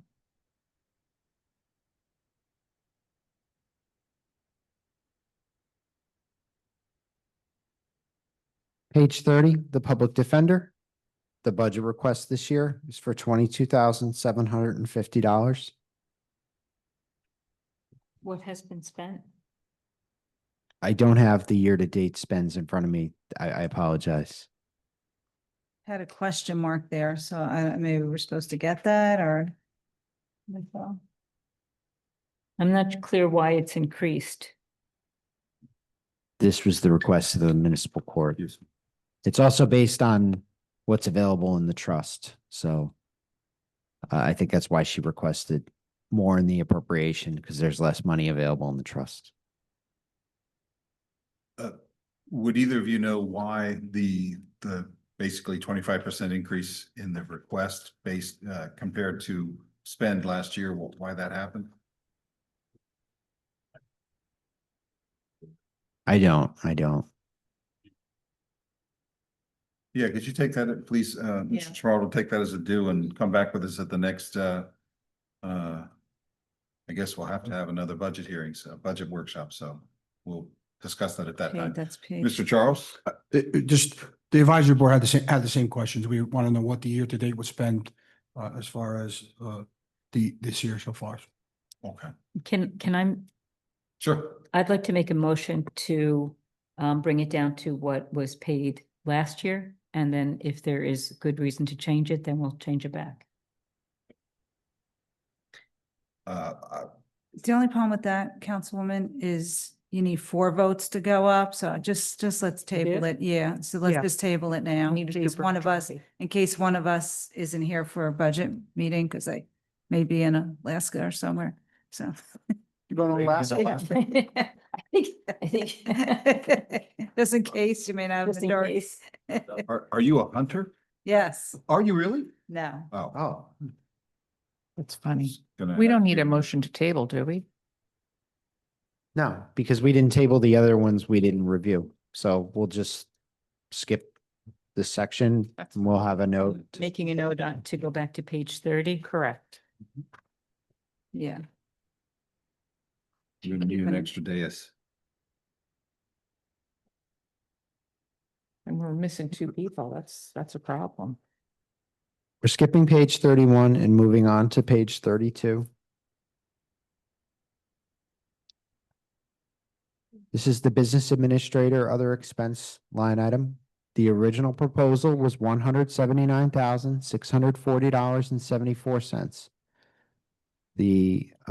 At the July 14th meeting, we came up with cuts in the amount of $29,955.74 for a new total, which was introduced of $148,485.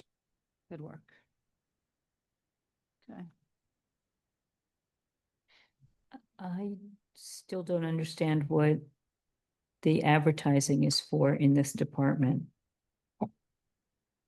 And there used to be 2 line items for advertising, but now there's 1. So as per your request, we reduced 030.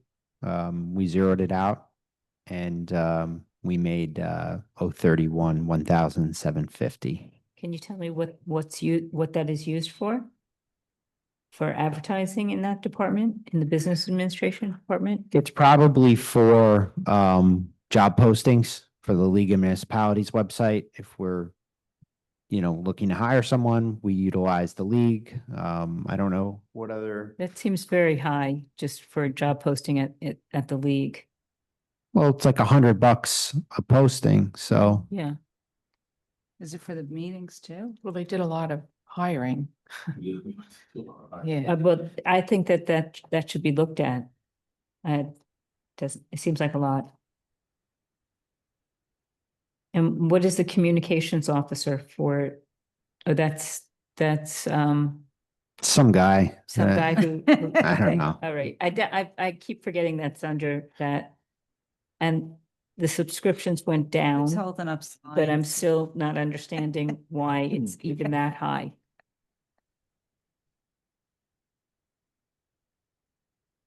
And then the township employee education, Mhm. I think we need to know what's real. Yeah. They used only $10,000 and they still got 17,000. That's So Right. the introduced amount was for 15,700. right. I still think that's high. We can get your breakdown, but that is for employee training.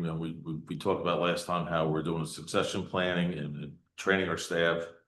in going to courses and things of that nature, and all that comes through the administration. So whether it be, let's say, in Kaczynski's case or any other department other than the public safety, doesn't cover public safety. They're on their own. They have their own mechanisms of spending money for training and things of that nature. So it's, we have a young staff and we're sending them out for different types of training. Well, even Okay. continued And education. continuing education. I mean, Yes. yeah. But there seem to be almost 4 different categories that cover either advertising, marketing, PR. And why are they not all together? And why don't we see that? Yeah. Finally, the township physician, that's not the salary that we pay for the township physician. The township physician, that's. Dr. that is Kelly. DOE. That is to do things such as physicals and things of that nature. And remember, the township physician is also our medical director. He provides all the services to getting people employed. It's pre-employment screenings and things of that nature. I understand, but he has a contract and that's not his contracted rate, if I'm correct. No, this is the OE. This is the contract. He has a contracted rate as the medical director. This is for the examinations and things of that nature, pays for other things. So he has And that 2 includes- contracts?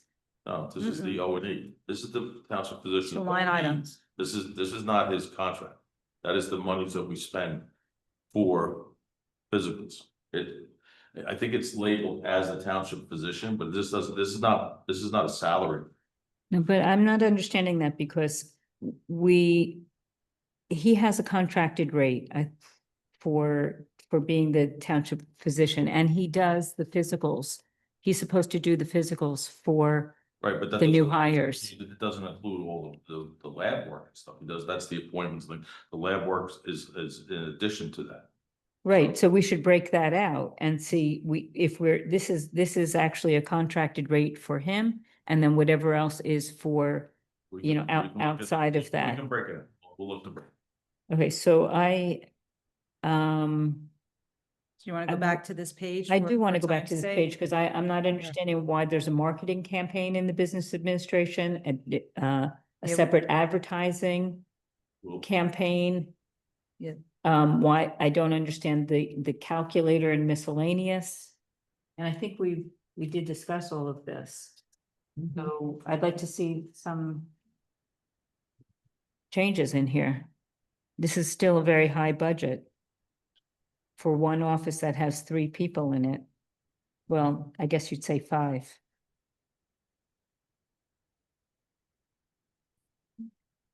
So is the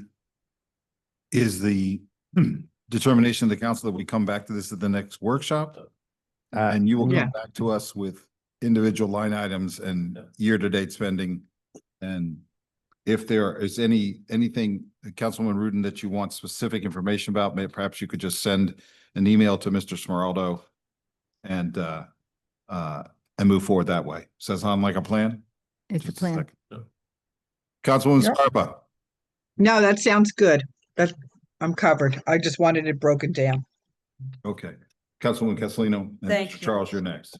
So for someone who helps out with the PR, well, not recently, but with the, on the township side and trying to assist, I know I wasn't involved in it, but I know we have the new website. Is that included in any fees in here? Or is that all under No, actually, with the new website, T's budget? yeah, the new website didn't cost us anything, because as part of the contract, we get like a new upgrade every few years, for free. So there were no additional costs for the website design, Okay. which is great. And then going back, wear my downtown hat, we had received the marketing grant. And through the marketing grant, because part of the contribution, some of the activities that downtown performs for the township, there was a lot of marketing expenses townwide that downtown absorbed. So I am curious to see what the marketing campaign, I thought we were going to have that. I know we're doing a lot, so this isn't a knock on anybody, but we requested last time, I really like to know what the PR and the marketing campaign, what that's going to. We'll just handle like the whole page. Yeah, We'll give you a okay. breakdown of the whole page, Cool. instead of going line item. Yeah, and I don't want to take a lot of time. Just give you a break. So you don't need an email from me. I'll just break down the whole. Okay. Awesome. Unless you have something specific you want. Nope. I'll just break All down. right, each so one. I'm gonna write 30. The page categories are very 32. unclear. And I just want to make one, we just increased the salary for for our grant writer. Mhm. And is this reflective of the actual increase? And is that prorated? Because we just increased it. We decreased it 10,000. Yeah, we wanted more and Yeah. then you didn't want 75, you cut it 10. That so- went down. She now has two different roles. Right. For the township. So does this reflect the actual amount that she will earn this year? This is all they're prorated? gonna get. Yeah, yeah, because I think it projected out to be more, but this is all that they're gonna get. I've already shared that with them. The 65, they can't go over that.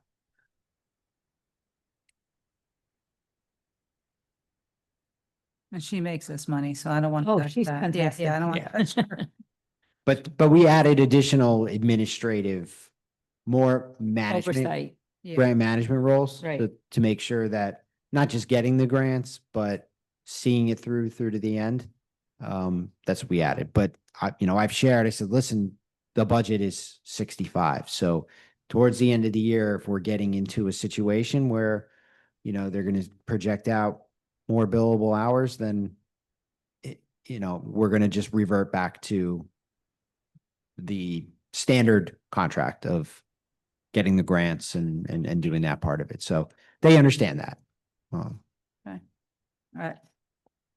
So we're not going to vote on this. We can just move to the next page. Yeah, I'm gonna I made a note. I mean, just, Oh, Mr. Charles, I'm sorry. I missed your. That's okay. Council, my question and the board surrounded the grant consultant. So we wanted to know, what was it Millennium Strategy? Is that the group that has the? and It's a yearly contract? Is that something that goes the out? professional service contract, it only could be 1 year. Yeah. Okay. And the contract, is it incentive based or is it strictly the fee based? Just fee based, not incentive based. So, thank you. They have a minimum standard of new New money. Yeah. revenue that they bring in that they have to meet every year. So for example, if they get a grant and it repeats 3 years, they don't get credit past that first year. They got to find something new. So that's the standard That's good. Okay. that they have to meet. But there's not really an incentive in terms of additional revenue. Thank you. And also their salary was increased because we were not tracking the grants well. And they now have another function, Yeah. It's grants management. There's a grants. grants management. Yeah. It's a component that we hired them to help. Right, Cool. to help oversee, because Yeah. sometimes things get lost. You apply for it and then 5 years later, you forgot you applied for it. That's correct. Good at spending. It's more Yeah. difficult to get the money from the agencies. So. Okay, next, Mr. Pitiniak. Next page, I guess is. So this is central purchasing. The ask is $197,062. You'll note that we have some proration because we had a changeover in personnel. It's just base pay in this particular line item. Are we looking at page 33? Oh, yes, I apologize. Yes, page 33, central purchasing, Thank you. salary and wages. There are 2 employees in the department, but we had a turnover. 1 employee left, and another one took over. Got it. Okay. Is there, all in favor? Aye. Aye. Okay. Aye. Any opposed? Okay, consent. We're looking now at page 34. This is central purchasing. Other expenses. The original ask from the administration was for $4,875. We've reduced the amount by $1,100 and we introduced at $3,600. $775.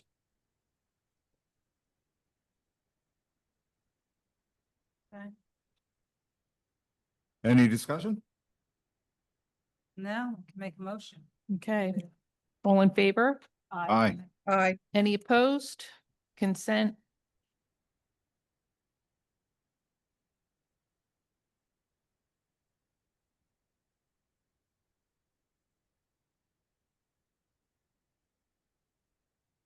Next page is page 35, central printing, other expenses. The original ask from the administration was $22,700. We decreased that by $3,000 and introduced at $19,700. Any further discussion? No, thank you. Madam Clerk? All in favor? Aye. Aye. Any opposed? Consent? We're on a roll.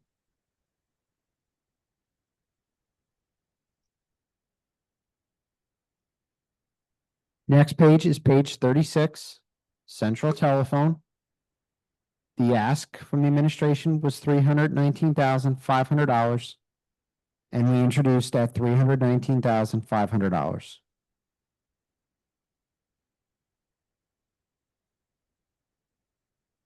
I would like to hold off on this until we get an accurate amount of where we are with the wireless. I've brought this to the attention almost every single meeting that we're paying. Now we're up to, as I've been calling this to the attention of the public, that the wireless rate is so high, it actually went up this month instead of going down. So I would like to cut this budget so that cut it and get an accurate reflection of what's going on. We still have a number of phones that are unaccounted for, and that there are departments that should not be getting. And I know that it's, up to the will of the department head, but, enough is enough. We need to cut this down. So that's where I'm gonna disagree with you. Each department needs to run. We just went to Municity. We had to get tablets to help the staff use this information out in the field. We're going to a paperless system. We're trying to go paperless. And in order to go paperless, we have to go to technology. The lists that you asked for were updated, but they have to be, as I was explained to by the IT director or manager, that all the corrections that need to be made were made. They're not going to be reflected until a future bill that we receive, so that we'll have the names, because they have to catch up. We have to do whatever. We have new staff that are coming on board, that came on board that now require some of these phones, and we're just expanding in technology. And, we're cutting out some of the papers and stuff and supplies for our central supply, but technology, cloud space, phones, increases in costs. It's just it's part of the nature of the business. So I respectfully disagree with you. This is what we're moving forward to. It's no secret that we're trying to go paperless. We've been doing that for a while. But technology costs. And if we want to be more environmentally friendly, and I don't know if that's always correct with plastic phones and things of that nature, but this is the direction we're going. And so if you cut, then some of our people will not have the equipment. We just issued, I believe, it's approximately 30 tablets, because our Municity system went live internally on July 8th. Our staff is now using that system to update, particularly the building, planning, and zoning. We just turned off Mitchell Humphreys, which was the previous provider, and our staff is now utilizing the system. Once we get all the bugs and kinks and all the other troubles that happen when turning on a new system, we will then turn it on live to the public, which we anticipate hopefully by the end of the year. But we're now running the Municity system, and part of that requires the technology. This is not something new that's coming in. So my question is, if an employee has Municity and they're able to have this mobile software platform, Mhm. do they also need a phone? Yes. Why can't they use their own phone? So not every tablet that we've purchased, we got a data plan for because some employees are using their phones. Some employees are using their phones as a hotspot. But for those that did not have an existing phone, we added a data plan to the tablet. So, There's also a matter. I'm Oh, done. just a second, I've been looking at this every month and I don't see that each phone is assigned to a person. And some people have multiple phones and the whole system has just not been, overhauled so that the absolute people who need the phones, the police, the fire, some zoning officials have it and the rest of the people don't need it. That's your opinion. The operational decision is made by the Yeah. director. And the directors come to us and we will vet that. And if we agree to it, then we authorize it. If we don't agree to it, they won't get it. So that's a decision by the department head and for the efficiencies of their department. So. you still have the floor. I'm done. Thank you. Okay, so could I just I'll make a suggestion later. Thank you, Ms. Councilwoman Castellino. Please, you have the floor now. Yeah, so so here, quick question. So in regards to the carriers, like, for example, Optimum I know they've been pushing all over town. Has there been an annual review of carrier and when the contract's up, has that assessment been made and then switching carriers? Because sometimes you could get a great deal when you switch over the carrier. so we utilize FirstNet, which is AT&T. The reason we use FirstNet is that, especially for our public safety officials, FirstNet, the name says what they do, gives network priority to all of those phones. So if let's say you're in a stadium, in a congested stadium, FirstNet phones are going to get network priority. So they're going to work faster. They're going to have better service. That's the FirstNet system. So that's why we utilize FirstNet. So, I mean, could we go to something else?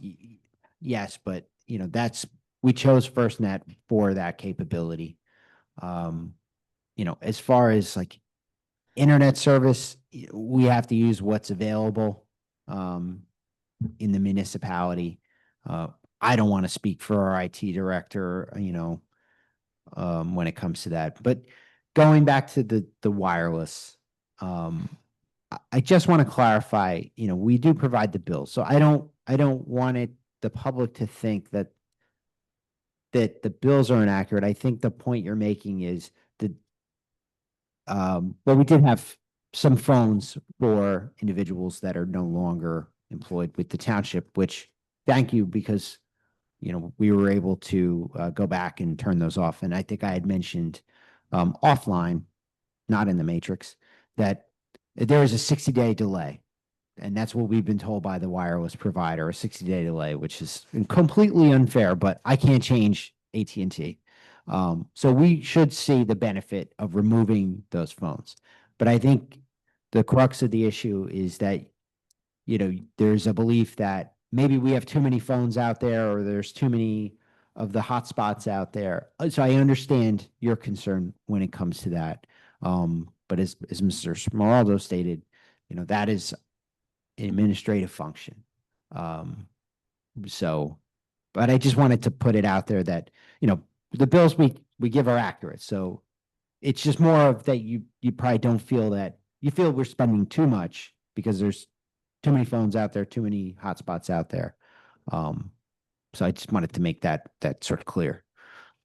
And just finish up my comment, Councilwoman, property maintenance, people, engineering, they're all departments I could see utilizing, but again, it would feel better if we knew there was some kind of an analysis made year to year and a better rate, because we all do that with our homes. I know. And, I The- change carriers all the time. The other thing is that people don't want to use their own phones because of Oprah, Correct. especially in this municipality. So use your own phone, and the fear is that your phone's gonna get Oprah'd. So I would love to just tell the employees, just download the Outlook app. They're not gonna do it.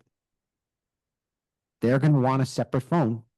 No, you say no, and I can bring 50 people in here that say right now, Have a phone and I've been Oprah a million times, so. you're a council person, you put yourself out there to the public. Our employees don't want to be out in the public like that. Agreed. So And that is a very real fear from our employees. So they want a separate phone if they're going to be emailing or using, any of the programs. I'd like to Mr. Charles to weigh in. I know you work for the.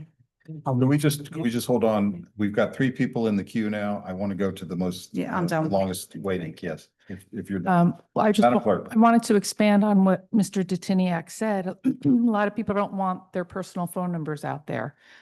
I use my personal phone, but there are, certain people now that have my personal phone number that I wish they didn't. I'm So Would I be one of them? I'm sure that's a No, burden. I but it's- didn't mean to laugh. No. change my phone number because the people that I want to have the phone number, but that's another problem. Plus the Oprah. I mean, if it does get Oprah, you have to, turn it over, and people are very leery of that. So that's why we tell everyone not to text. And Exactly. we did take your comments. Oh, I'm sorry. I'm speaking out of turn. May I speak, Council Yes, President? please. And then Mr. Charles, you're next. I'm sorry. I just want to say, Patience. Councilwoman Rudin, we did take your comments to heart, and our IT director did go through that process, and we were tracking down some of the hotspots, and we found hotspots that are sitting in drawers, and we did take them back, and we looked at a new pricing mechanism where instead of paying, I want to say it's like $25 or $30 for the hotspot, if you don't use it, you're only paying $10. And then, let's say you use 5 gigabytes, you're paying the 15 up until the maximum of 30. So now we've changed the pricing on the hotspot. So if there's little activity on a hotspot, we're paying less than we were before. So I credit you Yeah. and, your tenacity in pursuing the wireless plans. I mean, it's brought about change. It will be reflected. But yeah, you're correct. We added the tablets with Municity, and we added data plans. And, I'm sure Mr. Smeraldo and I will have more conversations. This is going to generate more meetings and conversations about the devices that we have out there. So we're not opposed to reeling things in. I don't want you to think that. And again, that's why we're working together. I don't know where I'm going with this. Go ahead. This might be the time. Councilwoman Rudin, did you want to respond? No, I appreciate that there's now some oversight on this. And I still question why we need to be handing out MiFis to anybody. Well, it's We have it's not just anybody. connectivity Yeah. Through, I mean, there were a lot of MiFis, and I don't understand why anybody needs MiFis in this town. We have them in the emergency vehicles for the computers. So a lot of the MiFis are in the emergency vehicles so that the computers. And that Connect up. requires security, cybersecurity, especially when we're talking more so with the police than the fire. But even still, the access to the data and everything that's in there, we have to ensure that security, because the police are doing different work that most people aren't. And so that's why we have to have these mobile data terminals in the apparatus and emergency response vehicles. They just need internet. Those computers need They internet. need So internet. Police officer is pulling somebody over. He needs instant Yeah. information on a motor vehicle that's in front of him. He doesn't know what he or she does not, that officer does not know what they're walking into at that point. So. and again, I'm sure there's a MiFi sitting in a desk somewhere that is probably covered in an inch of dust. I don't disagree with you. We are trying to clean that up. And our IT director is looking into that because we're looking at ones that have not been used. And if they haven't been used, we're gonna shut them off because if somebody really needs it and they go to turn it on and it's 3 months later, then we're gonna find out who the culprit was because some of these were given out a while ago. Some may be just disconnected, but they're, Right, but I remember seeing that there were, I'm sorry to interrupt. You still have the floor. I just remember seeing that there were 4 given to the library and I just don't understand that. I believe the library was, well, the library was given back when we were doing the transition from over here to 10 Rooney. And we had rented space over at 80 Main Street and they needed those hotspots. They were supposed to be turned back in and turned off. And I believe they were. But They I'll they double were check. still on the last bill, so I- yeah, maybe you want to check on that one. We will, and they may have been turned off since that, like, as I said, what the IT manager was telling us is that and as Mr. Detiniak explained, it's a cycle, so it has to come through. So we did review them and we have been looking at all the different devices that we have. And we will continue to share. I mean, you don't even have to request. We'll just make sure that you're getting that wireless bill. Because again, I value your input. We really do. I'm saying this sincerely. It may not seem sincere, but I truly am sincere about it. Like, I don't want to waste money either. And it makes me crazy because I've heard, well, I might use it on one of the MiFis that we Yeah. took back. I might use it. Yeah. Well, if you need to use it, we can get a new one in 3 days. And it'll be hooked up and ready to go in 3 days. So, that's, Might order you one. that's, not you, I mean, for this individual. So, again, we are looking into it. There's a limited amount of time in the day for me to think about these things, for our IT director to think about them, but I will put this back on his radar. And, again, we'll have good communication. And I hope at some point you're starting to see things dropping off and more positive changes rather than, we're just adding tablets and data plans. Thank you. And to Councilwoman Castellino's part, I'll talk to Mauricio about, hey, can we go in a different direction while providing the same service? And again, looking for better prices. That's what we should be doing as a governmental entity. So I agree with you on that. Okay, Mr. Charles has been very patient. Yeah, I know. I keep Then Right. we've got Jumping over. Councilwoman Scarpa and then Councilwoman Castellino, Let- please. That's okay. I just want to make sure we, look at maybe professionally managing our IT. And I'd like to know like what we're going to do in the future to try to do better of this area. Because, it's clear that everybody doesn't have time to think about this. And it's an area where there's a lot of potential savings. Okay, now we're going to go to Mr. Charles, please. Thank you, Council President. One of the positives about going last, mostly all your questions are answered, but I just wanted to note for the record that in the report, the board does mention technology, and some of the things that we pointed out was that, some of the things you talked about here, review of plans and services, see if we're getting the best service for the best dollar. Also, creating a policy about prevention and misuse. I'm sure the administration has that, or maybe want to expand on that. And we think that if they're managing it, or analysis of each year to year, is something that the board is recommending that happens. That's all I have. Thank you, Mr. Charles. Councilwoman.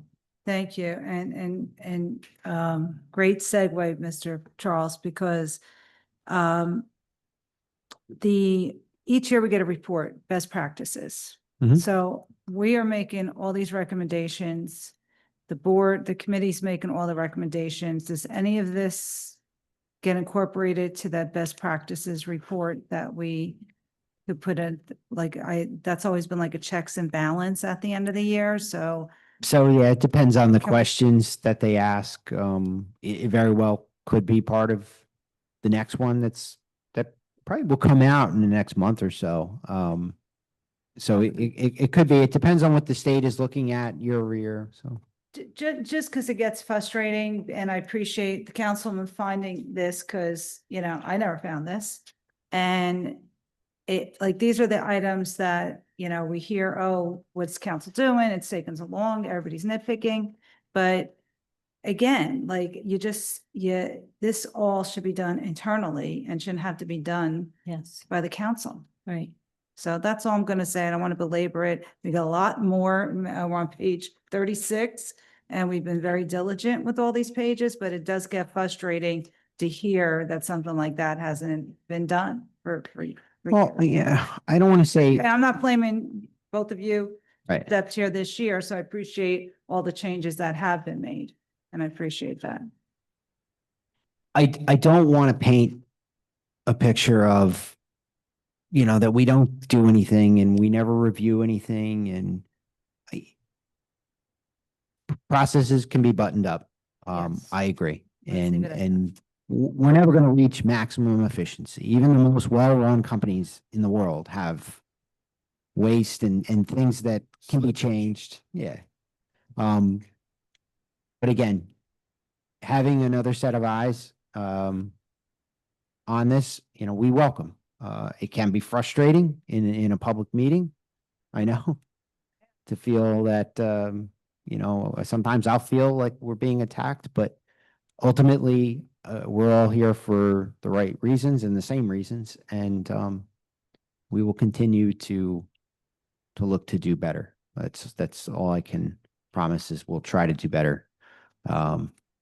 So I'm okay with leaving this the way it is for now, unless, Okay, I just want to understand the telephone service is for hardwired phones coming into these Yeah. buildings? Yeah. We, Faxes. the dispatch Has this too. been Yeah, dispatched for police? correct.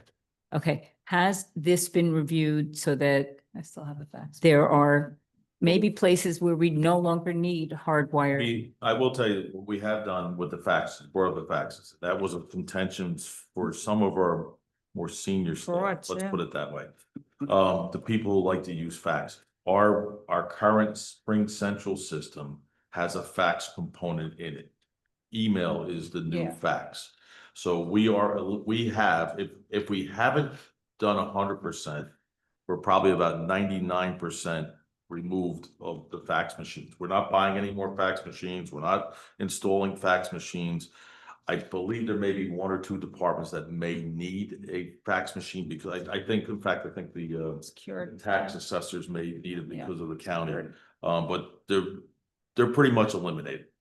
We don't use them anymore, and I think actually we have one still in our office, but we're getting away from that function because it's technology. So we don't need them. So I spoke to the IT director about this and I had said this in a public meeting about looking to bring in a third party that, you know, this is their specialty, reviewing, the landlines and data lines and finding lines that are not being used. Apparently the township did this a couple years ago. And had an audit done. So I don't know if there's enough time has gone by to where there's going to be any real value derived from doing another one so soon.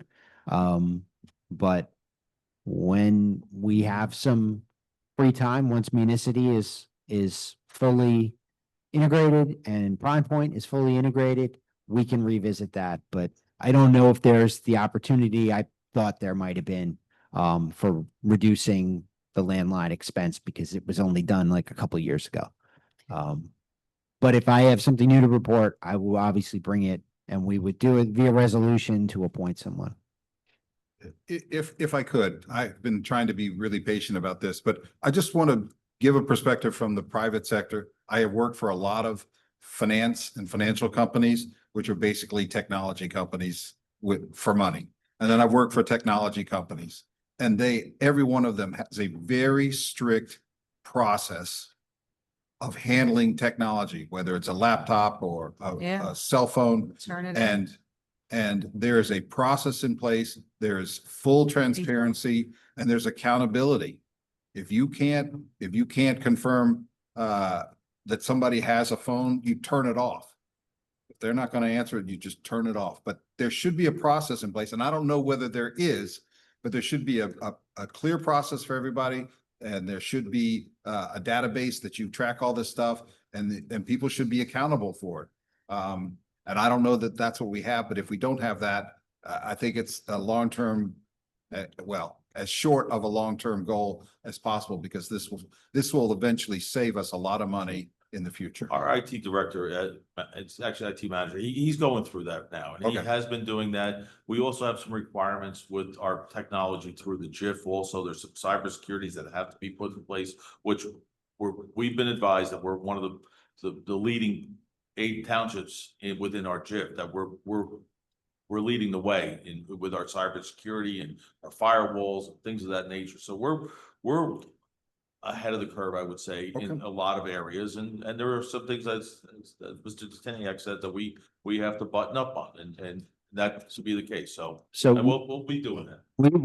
the IT director does maintain a database of the big items, so laptops, cell phones, the MiFis. But HR should be doing that. HR does not maintain that, but HR, when someone leaves, HR has to get sign off from IT that any technology property has been turned in. Yes, We have that as part of our but it hasn't. Yeah, our and termination procedure, yeah. I'm sorry, I thought you were finished. I was just gonna say, the key issue is transparency, I think, for the council. We would like to be able to just say, hey, show us what it looks like today, or show us, in a week or something. Oh. And you can just send us a spreadsheet or Yeah. whatever, and we can track all of this, and it would build a heck of a lot of trust.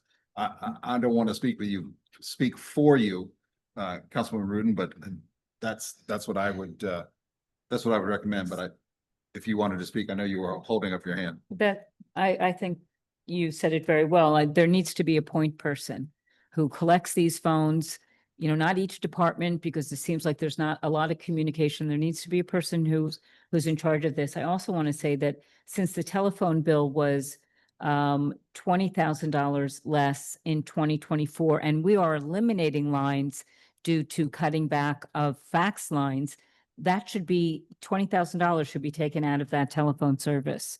We are eliminating hard lines, not increasing. I'm done. Mr. Charles. Thank you, Council President. I just want to make a recommendation, or maybe this is in place, but both, when I worked at Union County and in Essex County, we have an asset manager.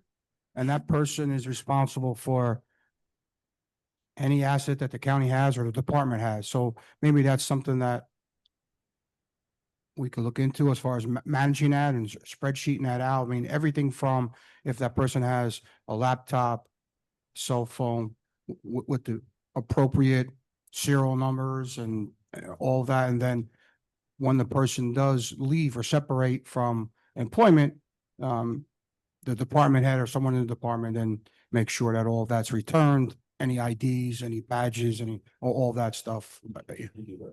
So we do that already Oh, internally. yeah, and Yeah. I'm sure there's commercial software out there that will track all of your And- technology. And, so. and Councilwoman, when you brought up the HR, with the Prime Point system, we have, as part of the employee profile, there's a hardware section that we're gonna begin using.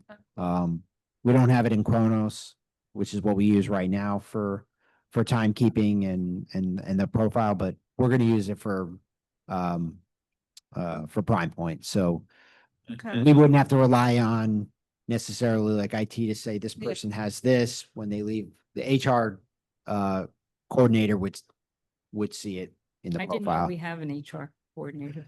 I call the person an HR coordinator, so. And the thing about Prime 2.2 that we're looking at is that one of the things we didn't have with Chronos is onboarding too. As we're looking to do when we do the hiring process for anybody with the Prime Point, where people could actually log into the system and create their own account, and they start uploading all the pertinent information we need, so it doesn't have to go to the person who's inputting here. So all these things that we're talking about, these are the changes in technology that we're trying to do to get away from the paper. So, and we have a paper application right now for people to get a job here, with the exception of police and fire. We want to eliminate that. That's one of our priorities, to get rid of that. And going to Prime Point is going to be one of the advantages we have with that, but it takes time. It's just not happening overnight. Yeah. I had a question. I don't know if you see my hand up. Yes, please. I want to know, who actually did this, review 2 years ago? What firm? I don't know off the top of my head. They're Okay, you pretty get- small outfits. Okay, would you just get that to me in a Sure, separate yeah, email? we'll get it. Yeah. Okay. I'd like to make a motion. So yes, that's what I was gonna say. That's what's hanging Let's out there. move this forward. I'd like to make a motion to take $20,000 out of the telephone service and then pass the rest of this as is. I'll second. Okay. Okay, so we got it on the floor. Mr. Smarldo, Mr. Ziniak, what do you think about that? Is there a strong reason not to do that? It's pretty logical. We're cutting down on hard lines, so. Sure. Okay. That's what he said. Councilwoman Castellino, Yes. Councilwoman Rudin. Yes. Councilwoman Scarpa, Yes. Council President Kukoviac. Yes. Okay, consent. Would now be a good time to just take a 5-minute break? I know I keep saying 5 minutes. I'm gonna try to Yeah, actually just do need it to for 5 read- minutes. Okay, We Bye. got that under 300. we will be back in 5 minutes. Yeah, it'd be one.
Five. Thank you, West Orange, for your patience. We have just taken a short break and are returning to the West Orange Budget Workshop, and I'm turning the floor over to Council President. Mr. Detiniak, you have the con. Thank you, Council President. We're moving on to page 37, which is the health insurance. The big change from the original budget request was an updated employee contribution amount, which reduces the requested budget amount. So as I stated on July 14th, all employees, all active employees that have health insurance must contribute, and that's the Chapter 78 legislation. So they contribute up to 35% of the calculated premium, annual premium, based on the plan that they have. So after looking at what we've already collected and what we're looking to collect, and Chapter 78 is determined also by the salary of the employee, we updated the employee contribution to 2.2 million, reducing the overall ask for health insurance. When I went through this on July 14th, and I talked about how obviously we feel the brunt of the increase in health insurance. We're self-insured for claims. We utilize the Metro HIF for the Medicare Advantage plan for our retirees. Medicare Advantage has gone up considerably year over year. So we're asking for $17.3 million. Councilwoman.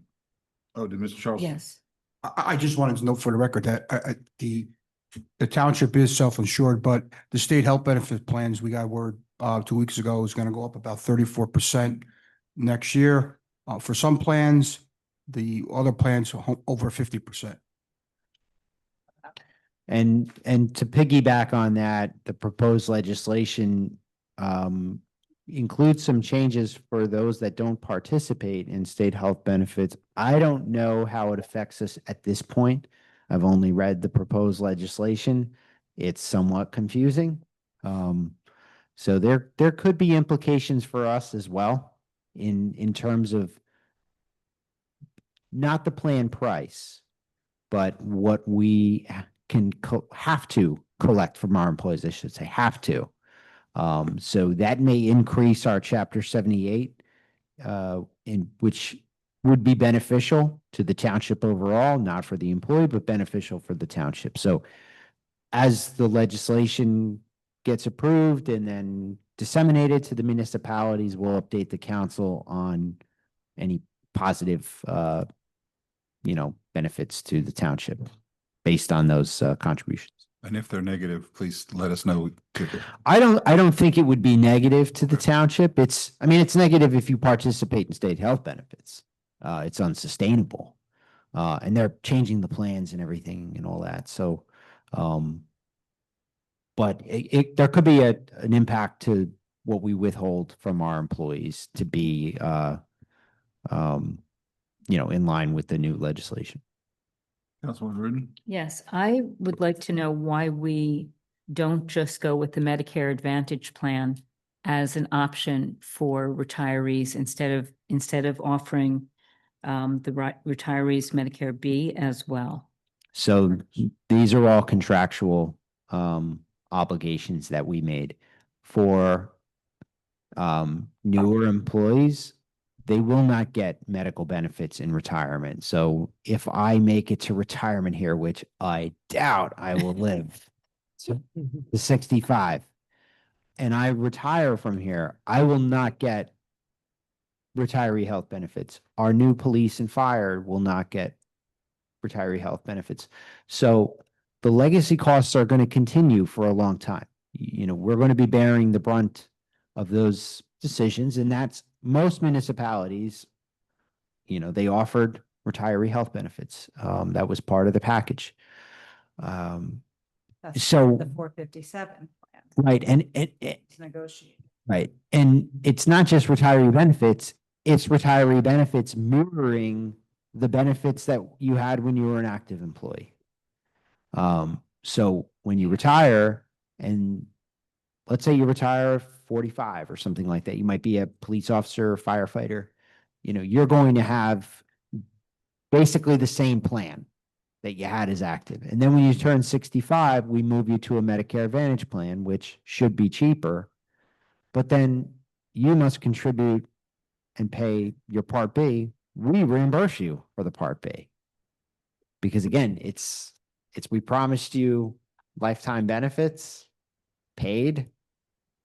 So if part of your benefits include Medicare Part B and you're paying the federal government for that, we reimburse you. So we do a lot of Part B reimbursing to our retirees. And like I said, Medicare Advantage has gone way up. That's why we joined the Metro HIF. But we have an advisor, we have a broker that was appointed by the council, and they do their best to find us the best situation. You know, like we've been talking about Benecard for our prescription drug plan. You know, it's a traditional insurance plan. We pay a premium, but we miss out on all the reimbursements and subsidies from the drug companies. That's going to Benecard. So next year we may look to self-insure because the offsetting reimbursements might be cheaper than just having a traditional plan. So we're always looking. We're always meeting. We're looking at claims. What can we do about claims that are sort of, you know, getting a little out of control? Because this is $17 million, this is one of the biggest pieces of the budget. You know, Yeah. we put a lot of time into trying to control them and do the best that we can. Thankfully, we're not in state health benefits. But 5 years ago, you know, the state might have, and the comptroller has done this, said like, hey, you should really join state health benefits because it's going to save you money. And at a time it did. So at least we don't have to deal with that issue right now. I'm Thank you. rambling. I think we're ready. Do we have to vote to approve this I page? just- Oh, I beg your I pardon. would just like to hear from the budget committee on if there's anything here that you think is excessive. Excuse me. The board looked at us, we believe that the health benefits, because we're self-insured is pretty tight. You know, there is a call for a small reduction in this, but we have not mentioned really in the report, but. Okay. Does this also include or the unemployment, or is that a separate line item? No, that's separate. Okay. Well, I just want to know what their small reduction recommendation was. If that. And please President. speak up. We're hanging on every word, Mr. Charles, and we're fighting the air conditioning. So So, I'm sorry, so, we think maybe possibly, you know, the broker fees, maybe, we talked about some of that, maybe the broker fees could be reduced a little bit. I don't know, what exactly the broker fee is. So though maybe there's some savings there we can have. We also looked at possibly, you know, looking at the employee, you know, Essex County as a whole is, from a health insurance, is a sick population, both county-wise and government-wise and so municipalities. So maybe some of the scrutinization or the auditing of the bills could be better looked at. And the broker fees are things that we will recommend take a look at. I think we do have a third party that reviews the bills. Is that correct? We do. We have a third party. Good idea, It's, though. and we do it internally. We have an employee in the administrator's office that's one of her primary job functions. Broker fees is a good comment. Where is that? The broker fees by design are Baked in. baked into the claims payments. So we do not necessarily pay separately. The broker is paid by the third party network that we utilize. And Can't that be bid out differently? So it is separated out next time we bid out the plan? Just say, I think we can, oh, sorry.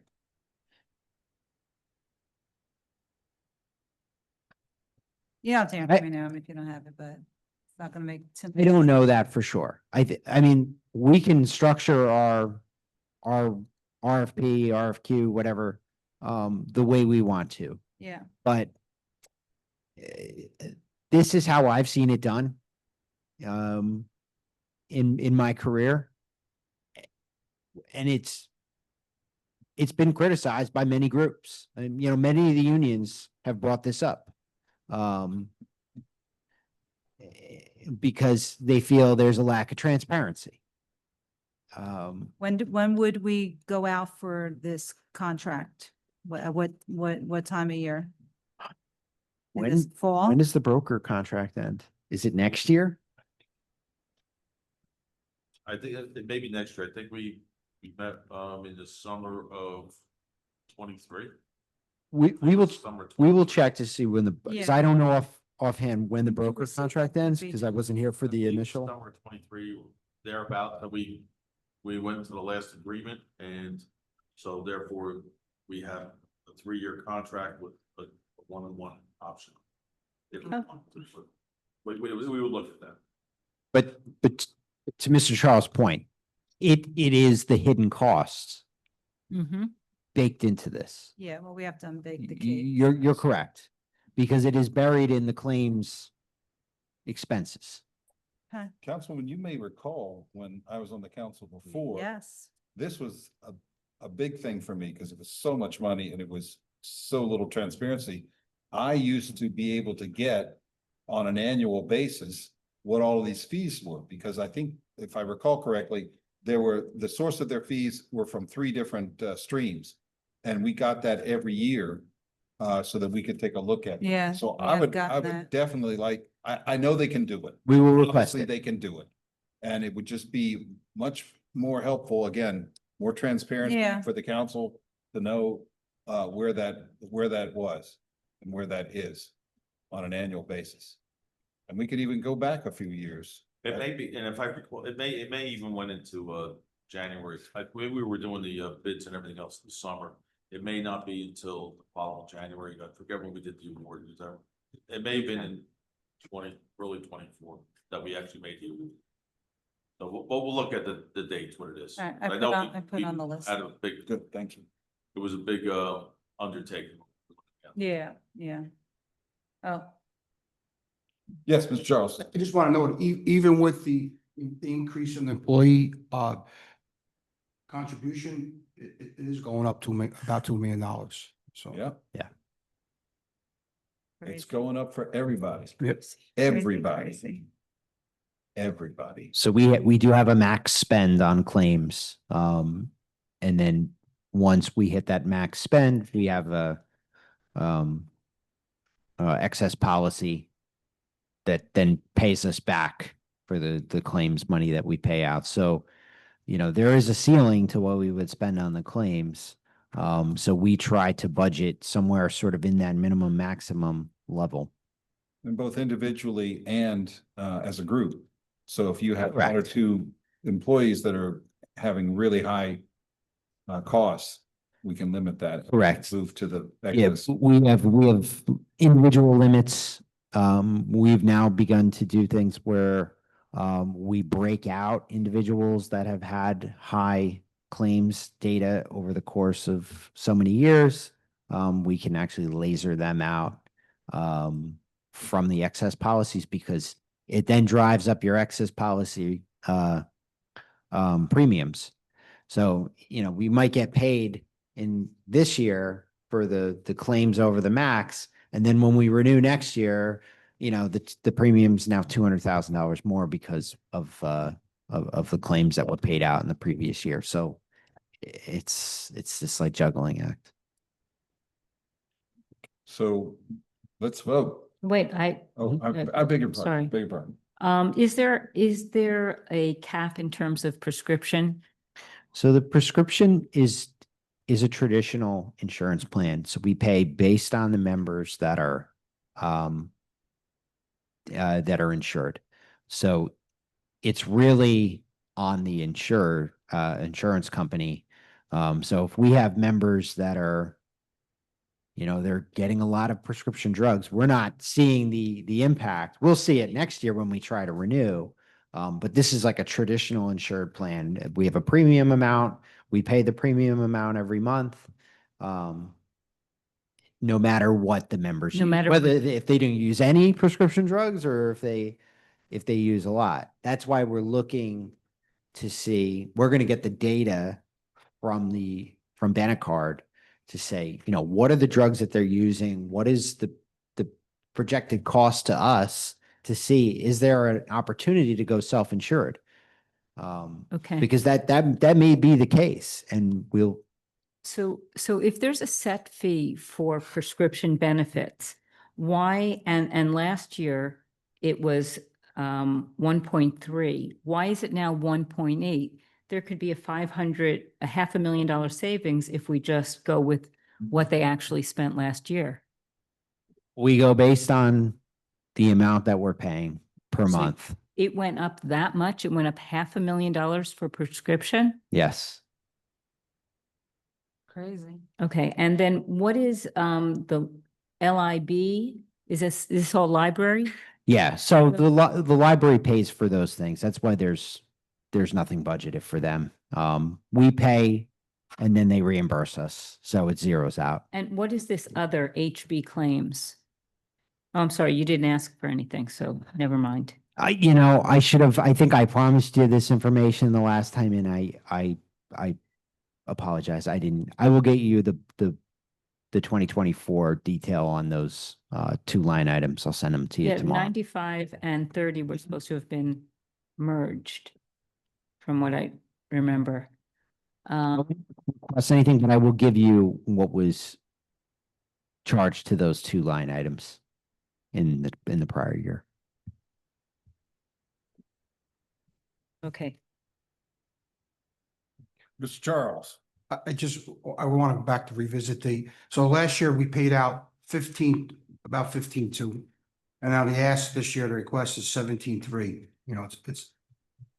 and we're just attributing that to the significant rise in the claims or It's fees. It's claims, it's Medicare Advantage costs, and the Benecard premium.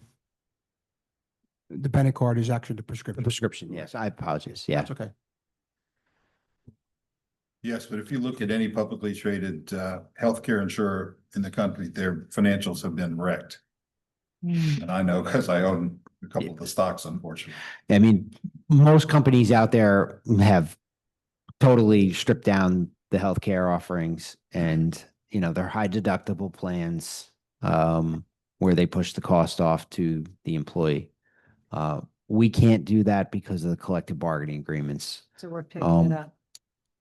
So, this is every most municipalities. If we could get it out of the contracts, and that was what administration would want to do, then, we would love to move to a more affordable plan. But this is what we have in the contracts. This is what we promised to retirees. Not to say we don't try to do better, but the level of benefits that we have to offer are extremely expensive. So we're sort of shopping around extremely expensive plans and seeing where can the savings be? So, okay. because even when we do offer more cost-effective plans, our members don't take them. Our members have been trained to stick with the best plan possible available, no matter the cost, because we can offer a plan that there's less of a Chapter 78 contribution, and our members don't take it. They overwhelmingly have picked the most expensive plan. So why don't we eliminate that as We a can't. choice? We can't. We can't. This is $2 million more than last year. And do you have the invoice? I'm sorry to ask, but to justify even the $500,000 increase in the prescriptions? We can give you all of the benefit data. 17.3 million is like the bare minimum. We can give you the claims data, well, not the specific claims data, but general claims data. The payments to the Benecard, the payments for Delta Dental, the payments to the Metro HIF for the Medicare Advantage plan. You know, we can provide all that. 17.3 at the end of the year is like skin of our teeth. This is 1.8 million for how many employees are getting the Benefar? We have hundreds of employees, We have more. and then we have hundreds of retirees. Yes, we have more retirees. Our legacy costs are beginning to exceed our active employees.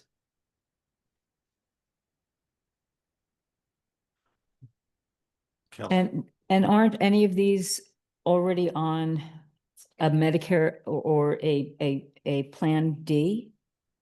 Or is this also a Plan D? It's also Plan D, Part D. Yeah.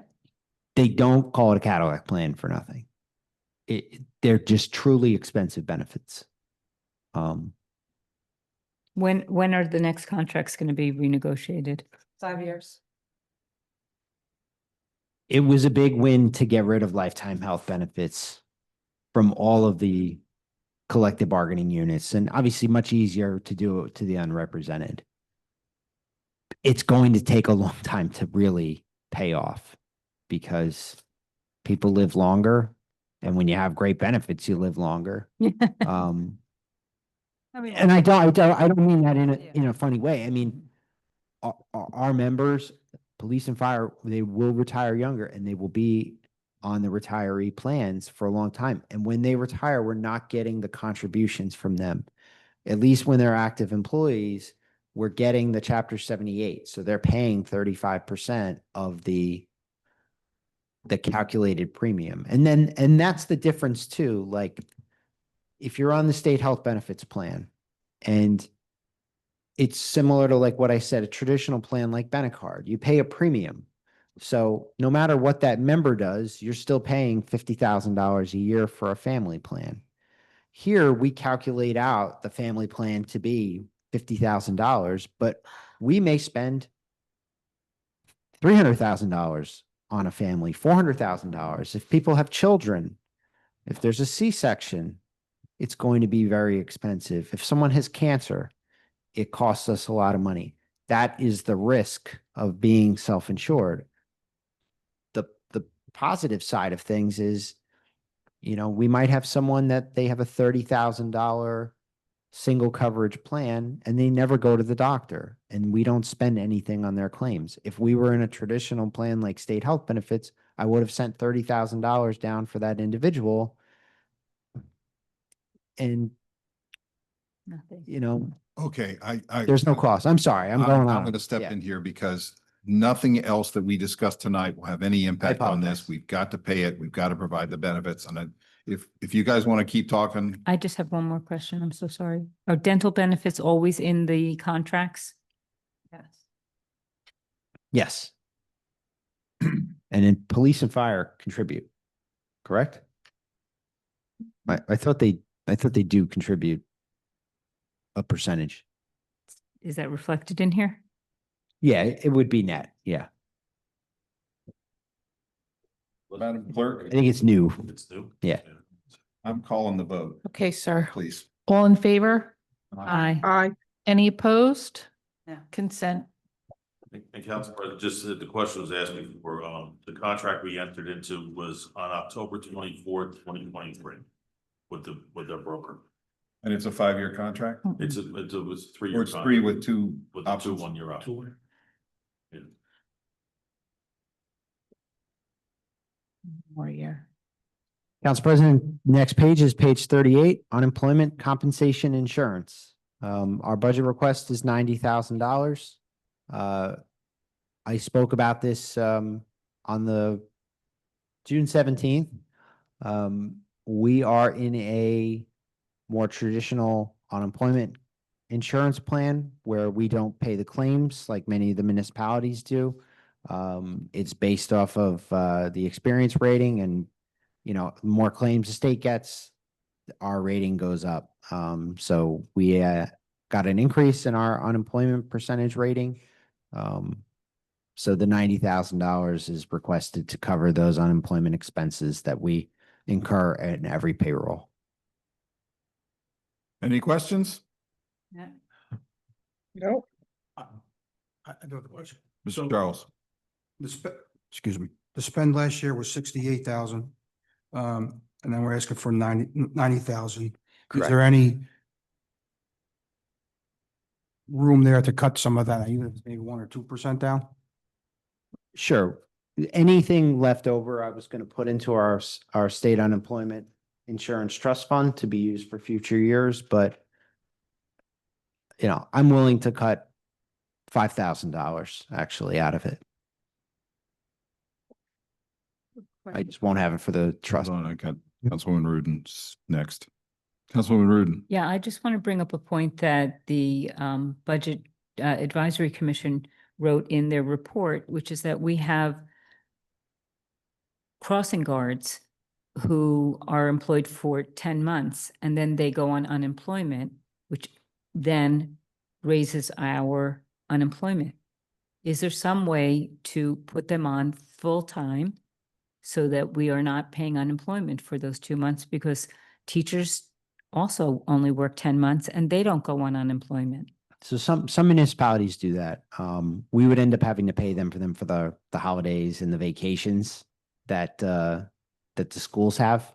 So you would see additional salary costs during the year. So I think if you compare the expenses, it's probably just cheaper to let them file the unemployment again, because we're not paying the claims directly. But our rate goes up because they file every year. Our rate does go up, but Why can't I we think if we advertise that for 12 months, whatever they make, you pay them based on a 12-month contract? we'll do the math Could you on just it. Let him finish. Yeah, please? no, I love your questions. Councilwoman, just let him finish, please. we'll do the math on the difference between the work days, for a 10 months, like a regular work period, and what the schools are open for and what the crossing guards work. We'll do the math on our staff and come up with the difference. And then we can sort of compare it then against versus letting them file for unemployment. We'll do that exercise.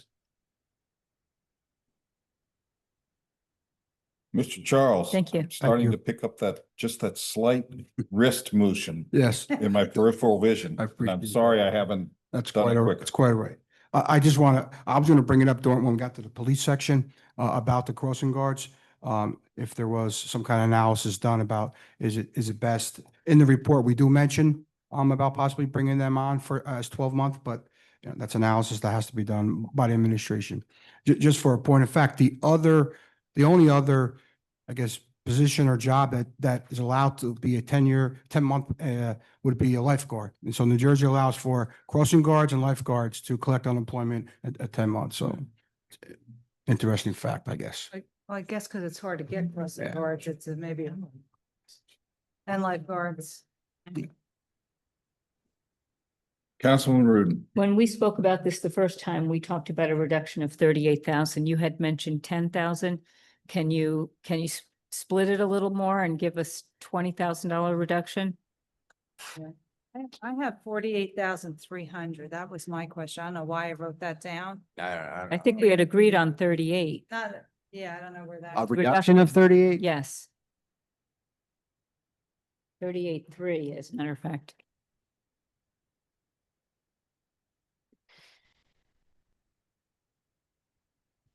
Do you know what the experience has been so far this year? I don't have the expense in front of me. I should have printed everything out, and That's the 48,300 number I have. For half the year. as long as we can revisit this if I look and I see that, we're trending to stay under 70, then I'm okay with it. But if I can come back and say, no, we're going to need more and we can revisit it, I'll do 20 now. Sure, well, let's revisit at the next workshop. But if you want to vote on 20 Yes, now, we'll vote I on do. 20 now.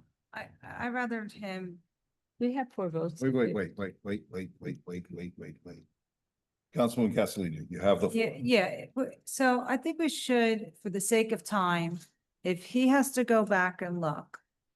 And I'm keeping notes here tonight. You're keeping notes, he's keeping notes.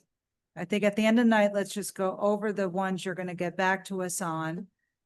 And like, we're spending too much time bartering with them, and if he could get back to us, let him do his homework, and then we express our opinion. And some of these we might not be able to vote on tonight. So if there's like a handful of them, we'll be able to handle that workload at the next session. But we got to get moving because we're only on page 38. So I'm okay with coming back to this one. Councilwoman Rudin? That's fine. Fine with me. Wonderful. Okay, next, tagging them here. So we'll revisit page 38, but moving on to page 39. Is the general liability insurance. This is the GIF. And it's a defined bill. And we pay the library's workers' compensation insurance, excuse me. So not really much to say about this one. Why don't they pay it? I don't know. I think we've always paid the library's workers' compensation insurance. I don't know why, but I looked back at it. We've been doing it for at least as far back as I can look at Munidex. They just got $300,000. I agree. That should be shifted. That's one of the That- recommendations. We talk about Not that. part of this. Yeah, let's look at that. Get it off our. Then we're gonna have to ask the library to reimburse us. That's the only thing. It's part of the bill. Oh, okay. So. yeah. So we can ask the library for it, but I don't want to take it out. And then if I don't get it, now I'm overexpended in general liability. So Come back to us with that. if, So just to explain to everybody, the state considers the free libraries that are associated with municipalities to be separate entities. Yeah. And so we can't tell them what to do. We can only give over 1/3 of a mil of our property taxes to them to fund their budget. And so I don't know where you go from here, but other than just ask. we will ask. Yes. Yeah, and I think the history on it was years ago, they took a big hit when evaluations went down very low. And the trending the past few years, I know they're not back to where they might have used to been years ago. But again, it'd be helpful if we had our itemized budget that we didn't receive to make these decisions. So if he wants us to reconsider it, he should, we should get that itemized budget from him. And then maybe, we could see if it should stay here or go there. So I'm willing to put this on the list and wait on that vote.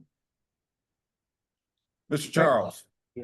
Just as a point of governance, if you can explain maybe to the board members or to the public, the library, are they required to submit to the administration or to the council a working budget, a wish list budget, a capital, or are they required anything at all as far as, and do they do that?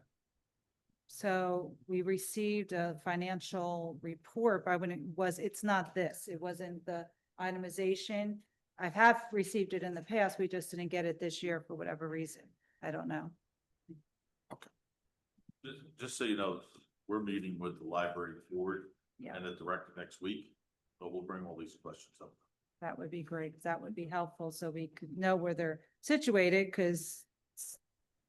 so we could, see where they're situated. So they need our assistance that great if they're doing well. Tuesday, we have a meeting, the mayor, us, that's Cindy, myself, director with Reynolds and we're meeting up with the entire board and the director of the library next week, so we can Yeah. bring it up then. Would that be possible for somebody from the council, or at least one person from the council to attend? Is there any reason why we This, wouldn't? this is more of an operational meeting. I'll ask, they invited us. This Oh. was, so they've asked us to, have this conversation, so, we can ask. Could you just check, and then we can just send an email around if anybody is interested and available? We could just, No more than two, though.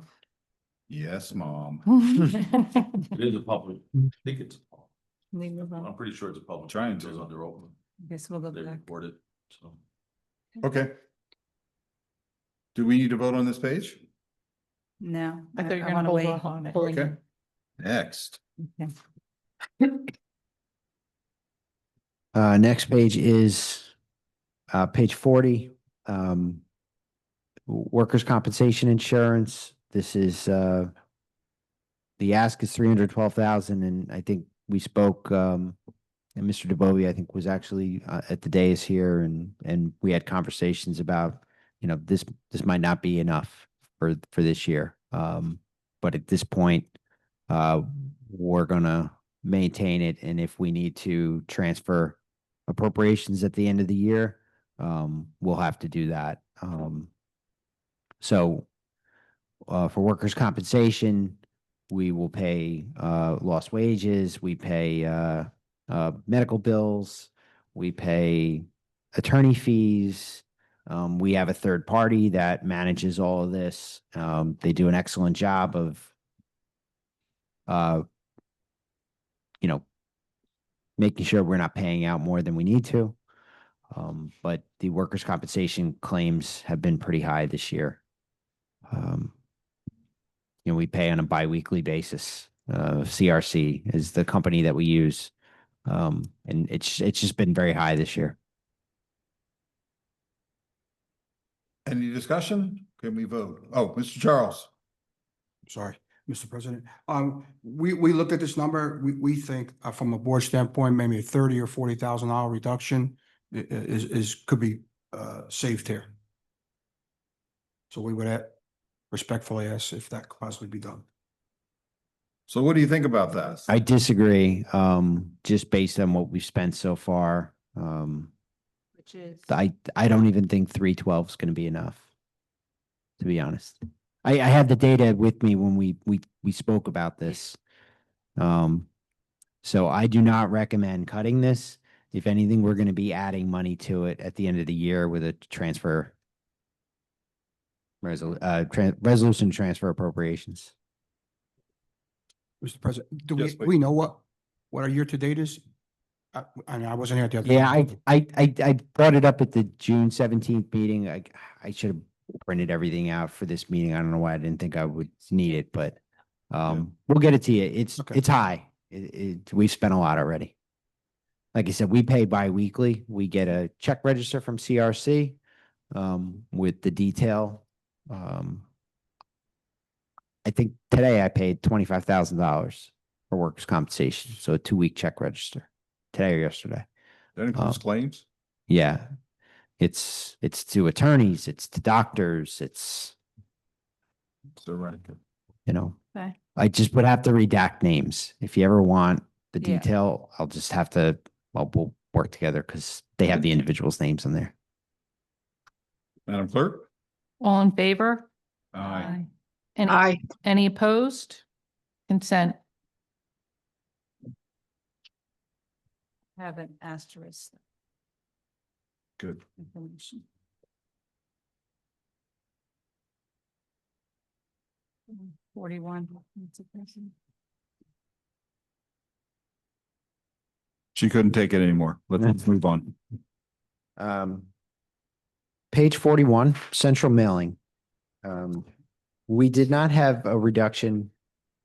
This is primarily our postage meter that we use for tax billing, sewer billing, mass mailings. So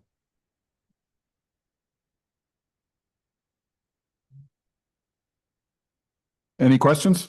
Yes.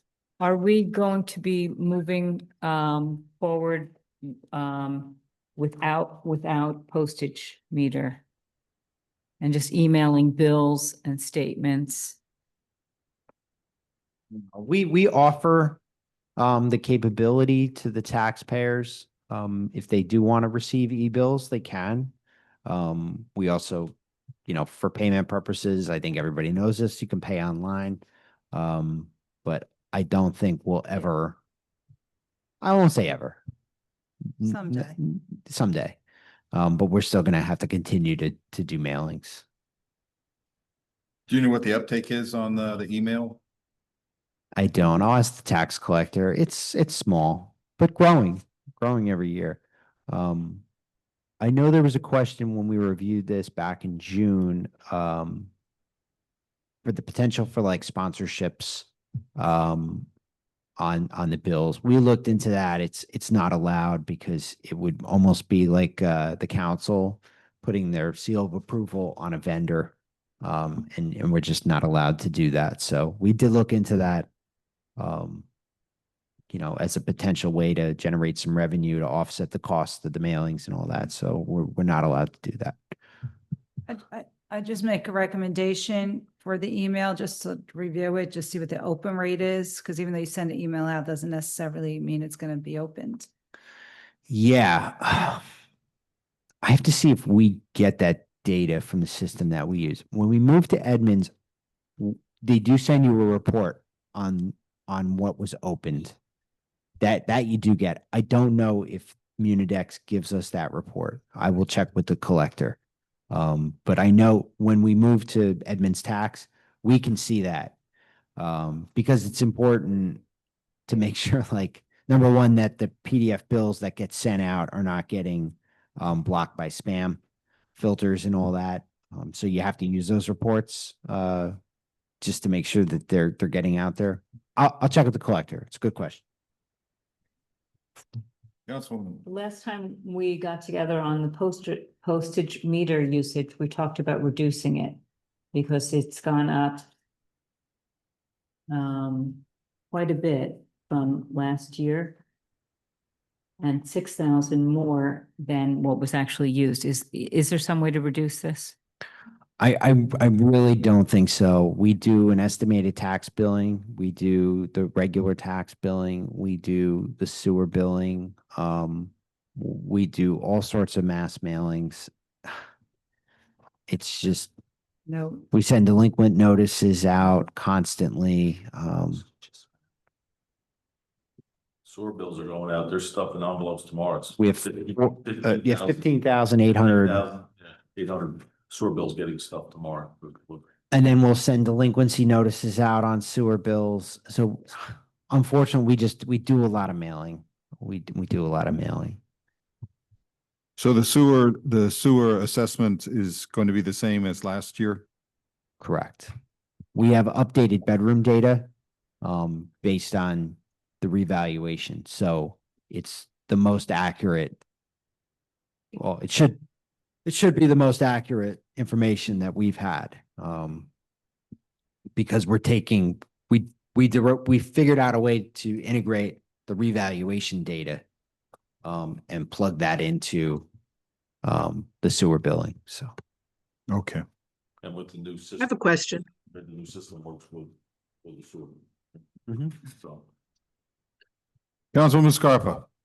Yeah, somebody actually asked me today, a resident, how quickly will we be able to move to that usage model, given where we are with the new, computer system and all? So we're gonna have to move to Edmonds first.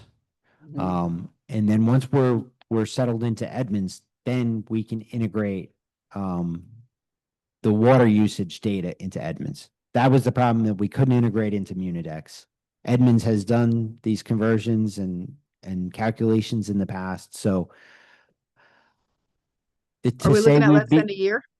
to say we'd be ready for the summer of 2026 is probably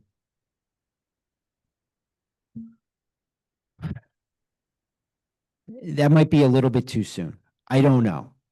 If we can get going in April of 2026 and it's smooth, and then we can start testing data sets, maybe we could do that for summer of 2026. But I do not want to promise that at this point. Right, okay, Um, I'll say about a year or more. But But I've had many conversations with Edmonds about this.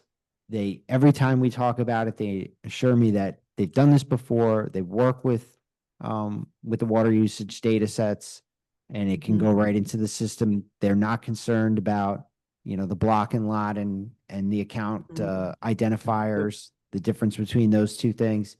Mhm. Okay, great. But again, Thank you so much. not having it ready to go, Hmm. because it could get delayed, Right, even getting the tax system integrated. I don't want to say, yeah, summertime, we're going to have okay, that's water good enough. consumption, but if it goes well in April, we'll see if that's a possibility. Okay, great, thank you. Yeah, and we should just keep talking about it first half of next year, maybe towards the end of the first quarter, because it'll be clear about the implementation. Well, you'll know because the public will have a new portal to use for taxes. So if that goes well, now it's everywhere. It's a much easier system to use. The public's gonna like, the way it displays the information, the history, the ability to pay, the security in paying. Have you done a demo at at a council meeting about what this Brave New World is going to be? Because that should be something Yes. We have Oh, that not, would be but nice. we will talk to them about debuting the public facing side of Edmonds, like the tax portal, and then also bringing in some examples of the transparency portal that I've talked about, where it would show, like we put it on the website, tracking whatever, KPIs that we want to track, whether it's, tax collection percentage or spend on overtime or, revenue collected from ABC licenses. Like we can put whatever we want and it will update every night. So we can have them maybe show the council in a conference meeting, September, October, or something like that. sounds good. Maybe October after budget. Councilman Rudin, you Yes, the contract for maintenance and repair, since the meter is rented. Mhm. What are we paying for? We're paying also in addition a contract for the It's meter? a in case- service contract. Yeah. Do we ever need that? Yeah. Yeah. They break. Okay, so is there any way to reduce that? Because we only spent 14 and you're asking for 23? What is the contract? It's sometimes you got to actually pay for, you might have to pay an additional repair fee. Guy will come out, guy or girl comes out, but I mean, Can we? it's $100 million budget. Yes, it is. I understand that you're trying to cut as much as you can, but you're talking maybe $800. Okay, I'll take it. Okay, vote on it. All right, thank you. again, we rely on you guys because you I- have the experience. So I hope you feel comfortable. I don't. And if I felt comfortable, I would have cut it back in June. So I know you say that. Keeping them But- tonight. More tonight's cut. Listen to us. So I'm sorry. I think it's just getting too late and we will accept a cut of $800. To line 090, contract maintenance and repair. Is there a motion? I'll make a motion to cut $800 from that line item. Right, second. Okay. Councilwoman Castellino, Yes. Councilwoman Rudin, Yes. Councilwoman Scarpa, Yes, Council President Kukoviac. No, The motion carries.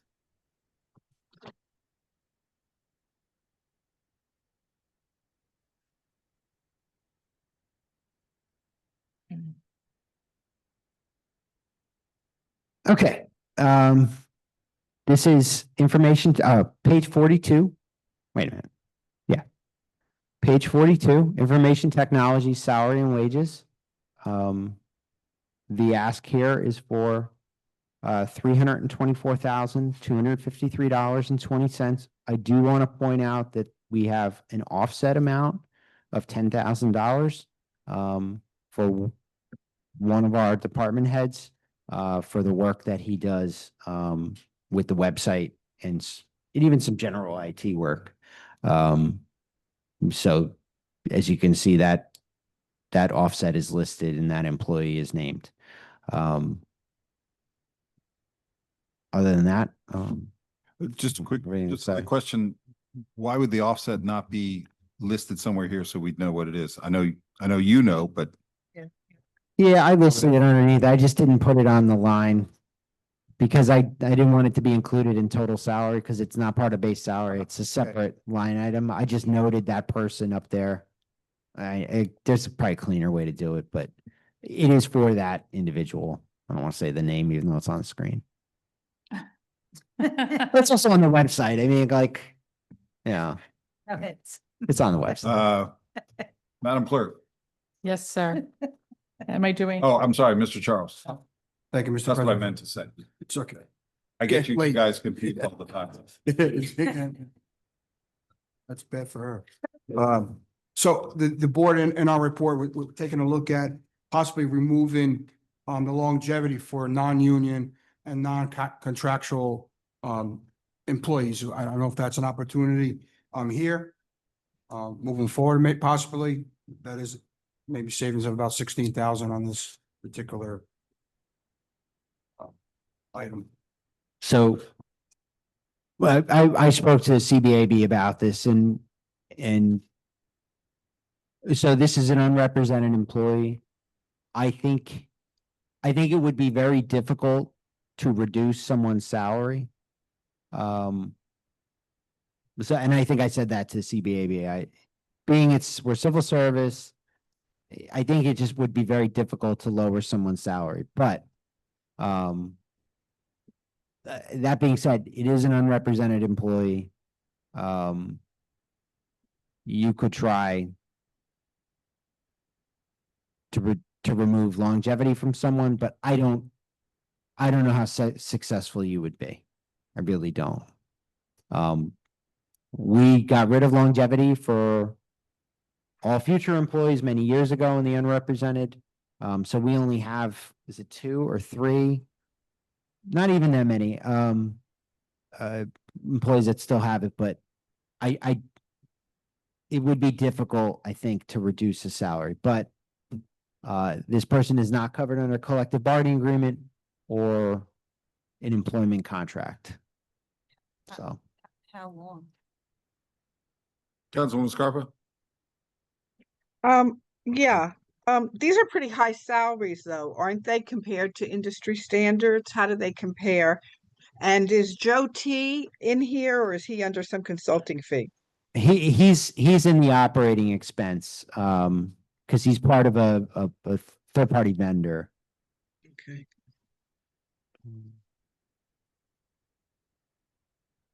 So to answer your first question, yes, these are high salaries. Most of our department heads have what I would consider high salaries in local government. You know, you can compare it to some other municipalities and you're going to find some that are about the same, some a lot that are lower. We trend higher, I would say, in terms of salaries, if at least looking at the Essex County area. It's probably a good project, maybe even for CBAB to do some comparisons. So, you know, that's what I'll say in comparison to other municipalities. Yes. But to answer the question, like, is it too high for what they do? I'm not going to answer that. I can't answer that. That's not what I'm here for. The salary is what it is. I can only point out that they're non-union. You could choose to change the ordinances. for non-union. You could do that. Again, I don't think, and you'd want to speak to a labor attorney. I don't think that you can reduce salaries, but you might want to reduce salaries for the people to come next. You could do that. You could say the CFO should only make 75,000. And when there's a new CFO, there would be a new salary guide. You have the power to do those things. But changing current employees' salaries to reduce them, I would consult legal counsel for something like that, because I just don't know if that's going to be possible. But it's not to say that you couldn't change ordinances for people to come after, I just want to understand, this is not in the contract. It's not in their contracts, the longevity. Is that correct? They're not. They don't have contracts. They were So- grandfathered in from when they were hired. Yeah. But it's not in their contracts and they're not part of a union that is guaranteeing this. They're unrepresented, but we are civil service. So, It gets complicated. you would have to probably deal with the Civil Service Commission on this. Again, if you try to cut the salary. Do other municipalities have longevity? Yeah. Okay, guys, again, I'm gonna stop. We're not Okay. going to fix this problem. If we want to talk about it in future, or somebody wants to take a call to a labor lawyer, that's fine. We're not gonna solve this. I don't want to talk about it. Let's. Yeah, and we should have move on, not Please. here. I would like to make a motion then. So Sure. I'd like to make a motion to accept the recommendation of the Budget Committee on the longevity issue. What was the recommendation? You have to be very clear. That employees that are not currently covered on longevity in their contract should not be getting longevity. What page are we on right now? We're on page 42. I would strongly disagree in doing something like that. Mr. Charles comes from two counties that I do not think would ever reduce someone's salary in that way. And I'll let him speak to that. If whether Essex County or Union County would take action to reduce someone's salary or to take away their longevity if they have existing longevity. Can I speak? Yes, please. I think it's very important here that our recommendation be run by or discussed with a labor attorney. It's gonna involve civil service, no doubt about that. It's just an option that we as the board, looked at, for the non-contractual and the non-union people. But by no means am I an attorney. But I think that, we should, possibly take a look at that or speak to the labor attorney before any, final action is on. That Oh, was, okay, we did a little bit out of turn. We have a motion on the floor. It was clarified. Is it clarified to your satisfaction? Yes. Okay. So is there a second? And this includes you, Councilwoman Scarpa, if you'd like to second it. Yeah, I'm a little uncertain. I believe we should table this and consult the labor attorney before we do anything. So I'm not sure what we're proposing here. Are we proposing just to cut? Okay, we're not tabling it. We have a motion on the floor. If it has a second, we'll move forward. If it doesn't have a second, we'll move on. Is there a second for Councilwoman Ruden's motion? Seeing none. But what that does not mean is that we won't move forward on trying to think through this. Because so we're I gonna would think if anybody has done anything like this under civil service in the state of New Jersey ever, Our labor attorney will. we will be able to find out about this. Okay, so we're tabling this, right? No, we're not tabling it. There was no motion, so there's nothing pending. We've just taken it as a to-do to look further Okay. into this. Great, thank you. Okay. So we have page 42. Council President, are we moving to the next page? Yes. Okay. Have we done consent on this? Are we? Oh, are you voting on this one? Oh, I thought that was good. I'm sorry. Because there's no change. Yeah. But don't we still have to approve it on consent every page? No.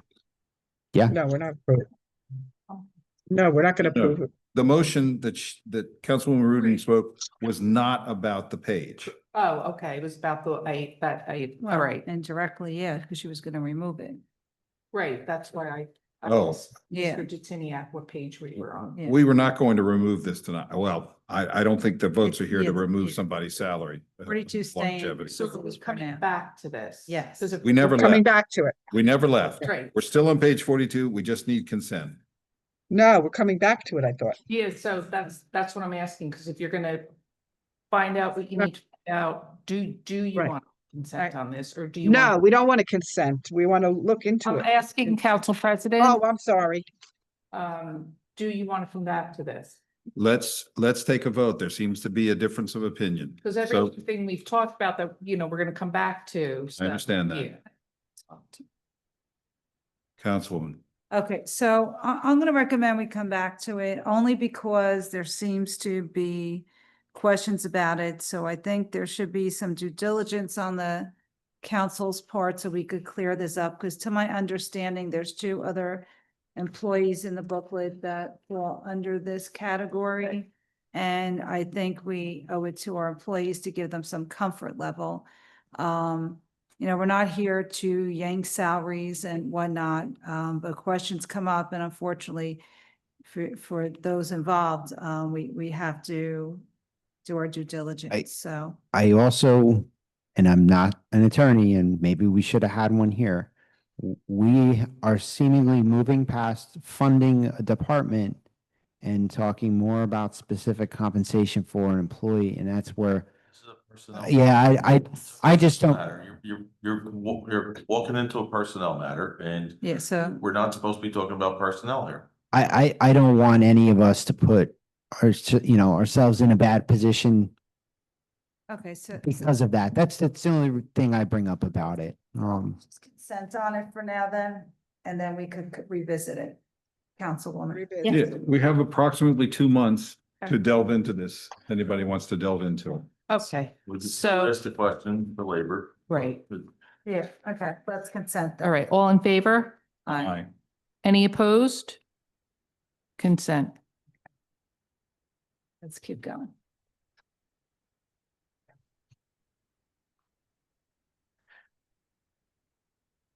Okay, central IT. Oh,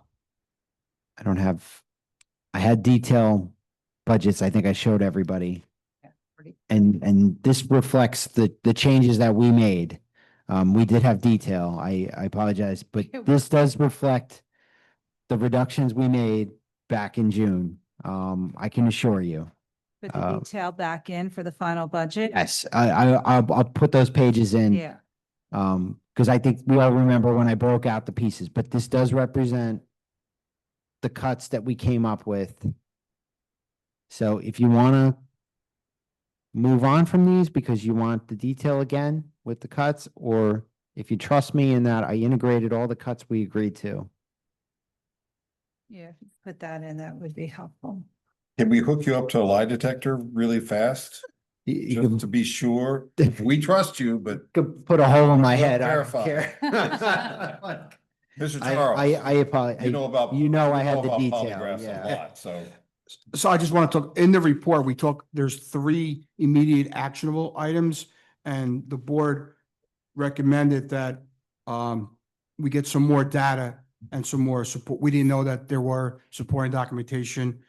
We do now, so we would like to see that as well, because we were kind of confused on the increase of without the supporting data, so. So if you will, maybe we can not table, but move on from these so that I can send CBAB those sheets that we did, that we actually showed, the breakouts for all these. Again, I have the cuts in that we agreed upon, but if you want the more detailed sub accounts, I'll have to send those. That sounds good. And you can just send it to the council too. Yeah. Are we in favor of just moving on Yeah, and revisiting it? So we're not wasting Yeah. time. Okay. Right. Me too.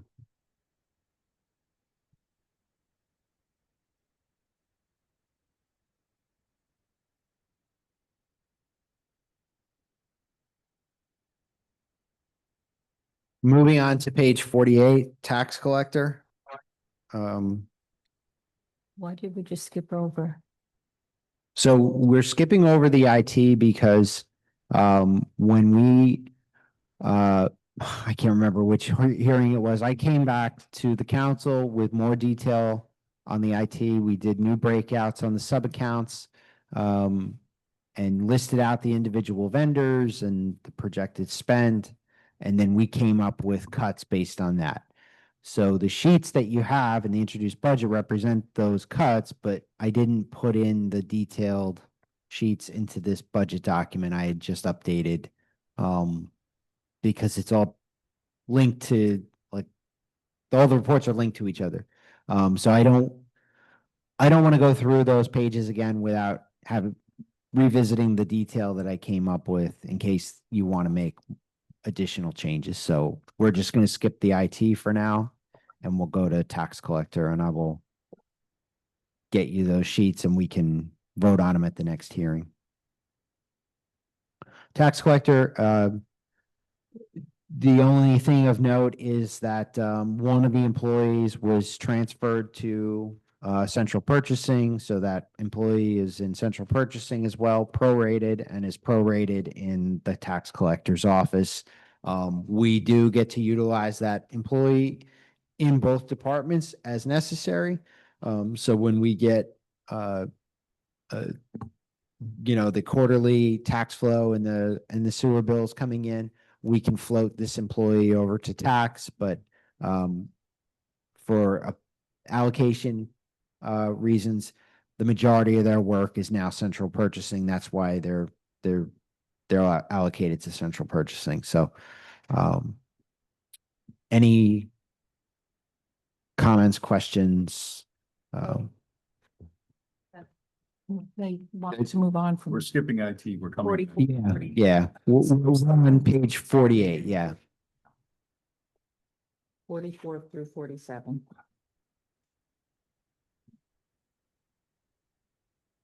So Okay. Any questions and comments on page 48? all in favor? Aye. Aye. Any opposed? Consent.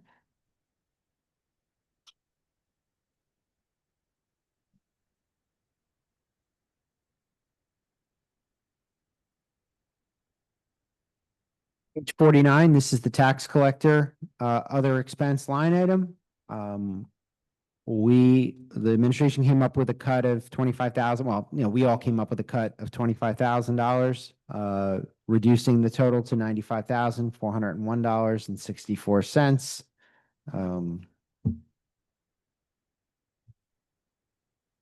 You have Any Consent? questions?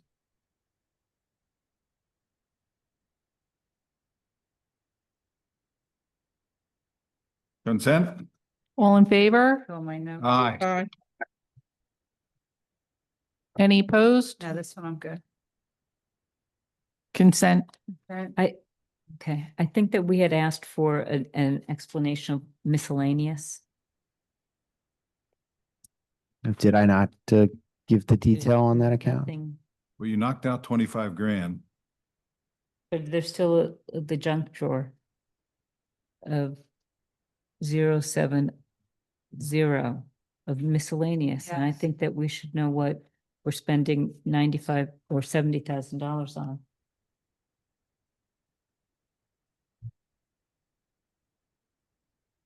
My hope is that whatever that noise is something that's going to careen through the ceiling, killing me instantaneously with the budget hearing. We will give you the printout for 070 for 2024 and 2025, detailing out the vendors that we utilize. Okay.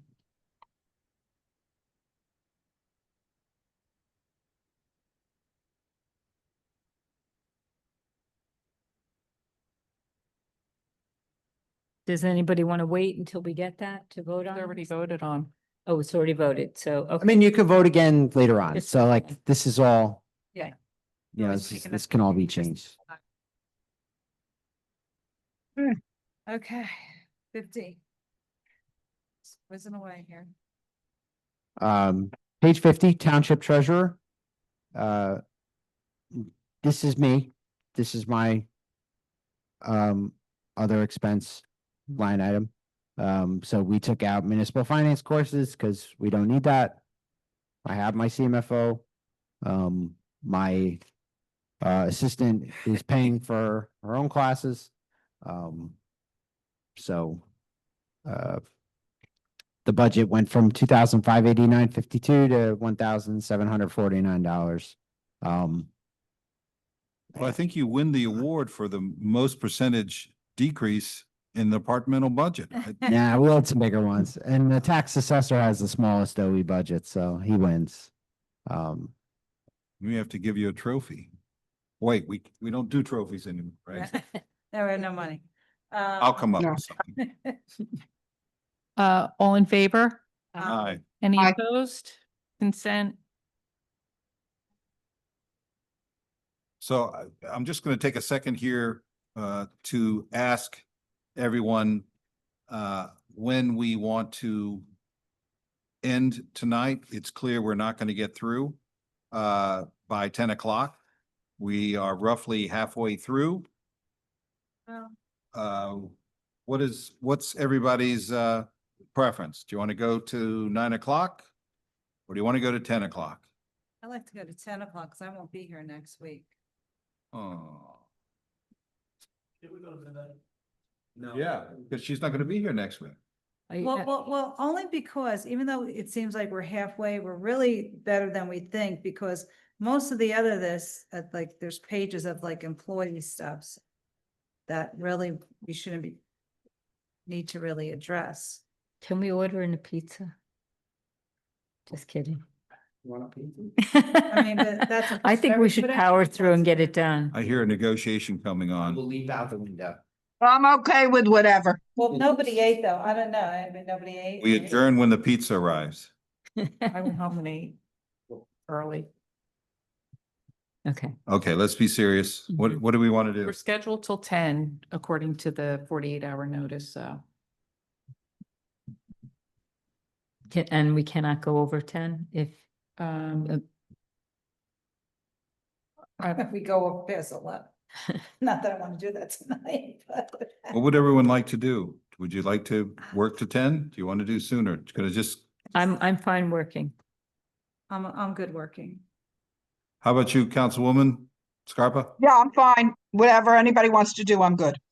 Okay, that's, If we're cranky by 9:30, then we could have this conversation. But let's see how fast we go. maybe we take a coffee break. Maybe we go 9:30. I feel bad for Mr. Detiniak. How are you doing? Tuesday, I don't know, Tuesday was a lot. And It then, was. you know, we're here 7:45, 8 o'clock Yeah. and, Okay. I mean, So is there? but I defer to you. Mr. I Detiniak? serve at the Yeah. pleasure of you guys, Satan, I don't know what it is, but whatever you want to do. Is there a mercy vote for Mr. Detiniak? No, Yeah, whatever you want I to do. think we 10 should o'clock stop. is- Yeah. No, Yeah, I think we should yeah, stop at 9. yeah, I'm because- okay at 9. Yeah. I don't want to. Oh, it's 10 to 9 now. Yeah, is there when is there time to schedule another? You guys have to tell us. We're gonna Um, take 10 minutes. Can we meet on Monday? Do you have enough time to notice? I can't meet on Monday. No, Okay. won't be here. till- Mr. Detiniak, what's good for you? Here. This one. You just take, if you Yeah. leave something out of. Well, it's the next page. I just Yeah. want to do the. Yeah, we have library, yeah, then Is it- Okay, Yeah. Councilwoman Castellino says she doesn't care about your health, No. mental or I know, physical, so she wants know. to do another page before we I know. stop. Just in case I'm not here and you guys get That's- together. that's What do you think? what I tell her. When Like, may On your you deathbed, possibly no one be- ever worked for over care. Talk about it. Oh, sure. Said that. Wished he'd spent more time with his family. Yeah. Okay. Just need- I personally would like to spend more Sorry. time with Mr. Tiniak's family. They are wonderful. They His are, Wife is just so They are. nice, and she has a great voice. she does. He does. Singing voice, I mean.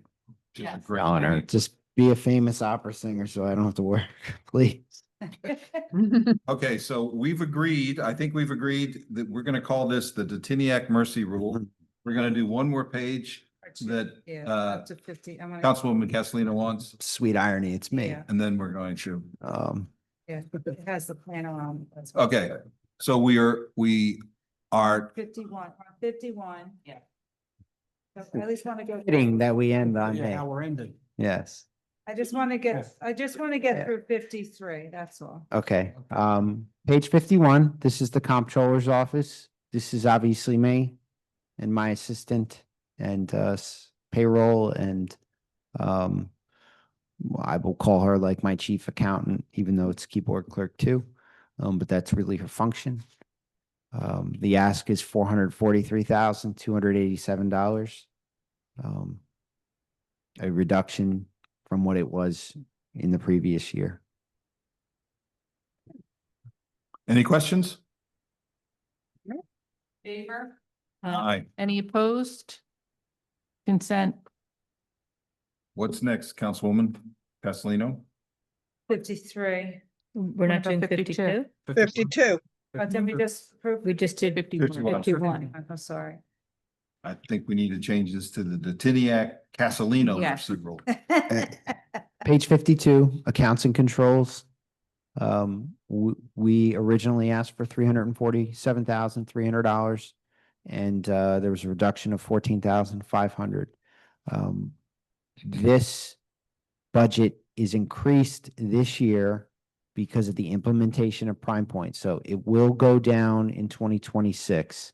And also Edmonds is added to this. So we have a lot of implementation, 1 year only costs. In 2026, this budget will come back down to earth. And I know it's a big ask. But I know that these two systems will improve the reporting, the financial transparency that I think everybody is requesting and wants. It's going to help us from an HR perspective, tracking FSLA, which has become very difficult and tedious in our current manual system, if you can even call it that. These are two big asks. They're going to pay off for many years to come, but they have implementation costs. And that's why this budget has increased so dramatically for this year. Like I said, it will come back down to life. I'm looking for our bank to pay more of our costs associated with our payroll services. We're going to be seeking an RFP out there for new banks. That's going to be one of the things that I'm requesting. But again, what's driving the increase this year is Prime Point and Edmonds and the first year implementation costs. Is there any questions or comments? Nope. Yes. All in favor? Oh, wait. Aye. Real quick, I know, I just want to, Maker. I just want to give my professional support behind Prime Point and Edmonds. They're phenomenal systems, the analytics, the tracking is top notch. So I certainly support them professionally. I'm sure the board would as well, and Mr. Titiniak has moving in the right direction. Yeah, with those. it's not even just the payroll, it's the time and attendance, the accruals, making sure that we're tracking time earned by our employees because as Mr. Charles knows, there's many different buckets of time. And they accrue different ways and they last for different varying amounts of time and they pay out at different rates. And, Prime Point is going to be, it's better set up than the older version of Kronos that we have right now in tracking all that time. We have many different buckets, limited time due, the different comp times, swap times, personal time, vacation time, sick time. There's just a million, especially when you look in the public safety sector. So we're going to have better visibility on that, better tracking, history that we don't have now with Kronos. So I'm excited for it because I know it's the best thing for the township considering our size. So I don't I hate when budgets go up. I spent $40 on a dry erase board that's still driving me crazy that it cost, it was, plus the markers and the eraser and everything. It's still driving me crazy that it was that much money. So I don't like asking for more money, but I think these systems are,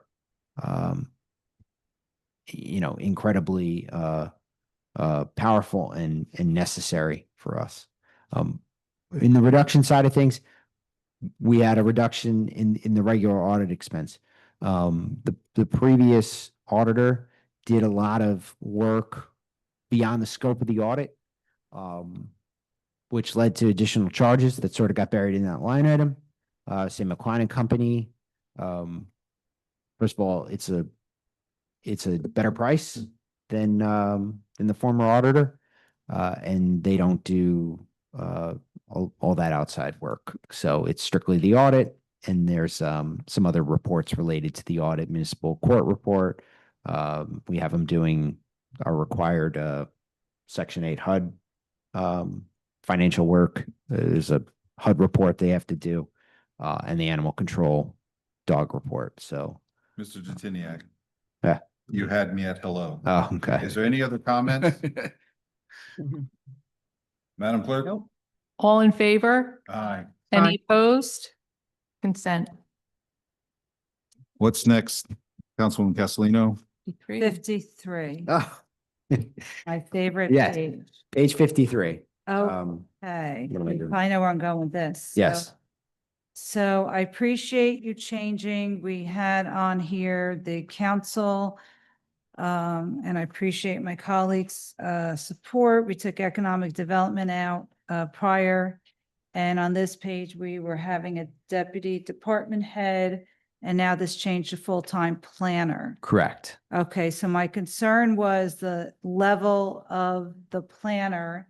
So the MA number didn't change. The position code is still the same as a deputy department head. Shouldn't this be a higher level for the position we were talking about and the quality of I the I plan? don't think we have a professional planner in our salary ordinance, so it would have to be created. Okay, so could we fix that code and create that? Yes, immediately. With this, Todd all this, spoke after about that it. meeting with the affordable housing session we had the other night. Oh, we don't want Not being recognized by the chair. I just want Yeah. to note Yeah. that. We will correct the position code. We'll remove the position code. Because again, I don't think we have that in the salary ordinance, correct? Okay. So we need to put So- that in and get a ordinance created that we could Mhm. pass. So I would love, for you to have everything you need in place to start the hiring process. If, we did our due diligence on our end, I was told we needed to do, and here we are doing it. So I just want to make sure everything's lined up so we're able to power through and finally get this township a full-time planner. I have my hand up if anybody Councilwoman knows. Rudin, I can't tell whether you're. okay. Yes, I would like to. Councilwoman Rudin has the floor. Okay. We'll get back to Councilwoman. Is this professional planner under the director of planning? So it's in the budget, but as far as the table of organization goes, I don't know how that all plays out. I don't know if Mr. Smeraldo wants to comment on that. It's gonna But- be, it's gonna be the purview of the mayor. I put it here because I don't know, planning department, so full-time professional planner, I thought that would be the spot to put it in. But as far as like who reports to who or how that's laid out, I don't know. I don't know if that's a Faulkner Act. Just touched the microphone in my mouth. The Faulkner Act requirement that they fall under a certain department. I really don't know. I don't want to pretend to know that, but Okay, we'll leave it. change the I have a position. comment. That, You're done? go ahead. I'm done. But I think what we accomplished was that we put in a prorated amount for probably about $180,000 salary or a little bit more, which I think it will end up falling, into or coming out to be. But when we talk about do we have it? So I'm looking at the salary ordinance guide, and I didn't see it under The under unrepresented the employees, the management, unrepresented or management. It's not Yeah. where I see. Mr. Smeraldo, I'm sorry to interrupt you. With the air conditioning going, could you just try to speak into the mic as loudly as you feel comfortable so that the audience can hear? We can hear fine, So- but So I just checked the salary ordinance guide. That was the last one that was passed in December. And I don't see under the unrepresented or under the represented positions, the position of planner. So that would probably require us to do another Yes, salary ordinance guide. But I am looking on my phone, so I'm trying to find it, but it's, it's 140 pages, so, but I don't see it here. Yeah, I mean, I go through that big document all the time. I don't think it existed No, or, Yeah, yeah. moved years ago. So we would have to, we'd have to create. do an ordinance and bring it to you, but, we're going to have to decide with the mayor sort of where that individual falls into. Is it Yeah. sort of in the department head range, or is it something special on its own, like a municipal engineer? So I don't have an answer for what that range will look like at this point, but I think we've put in funding to cover a pretty significant salary for, 7 months or 6 As months. far as position code, you can't put a position code in there. Is that what you're stating? Right? Yeah, now? I should take that position code out but the position is a full-time professional planner and there's a funding for it, so I don't think it can be confused with anything else. Well, yeah, because the conversation we had, we want to make sure it's not an entry level or inexperienced planner. We need somebody that is seasoned. Well, I mean,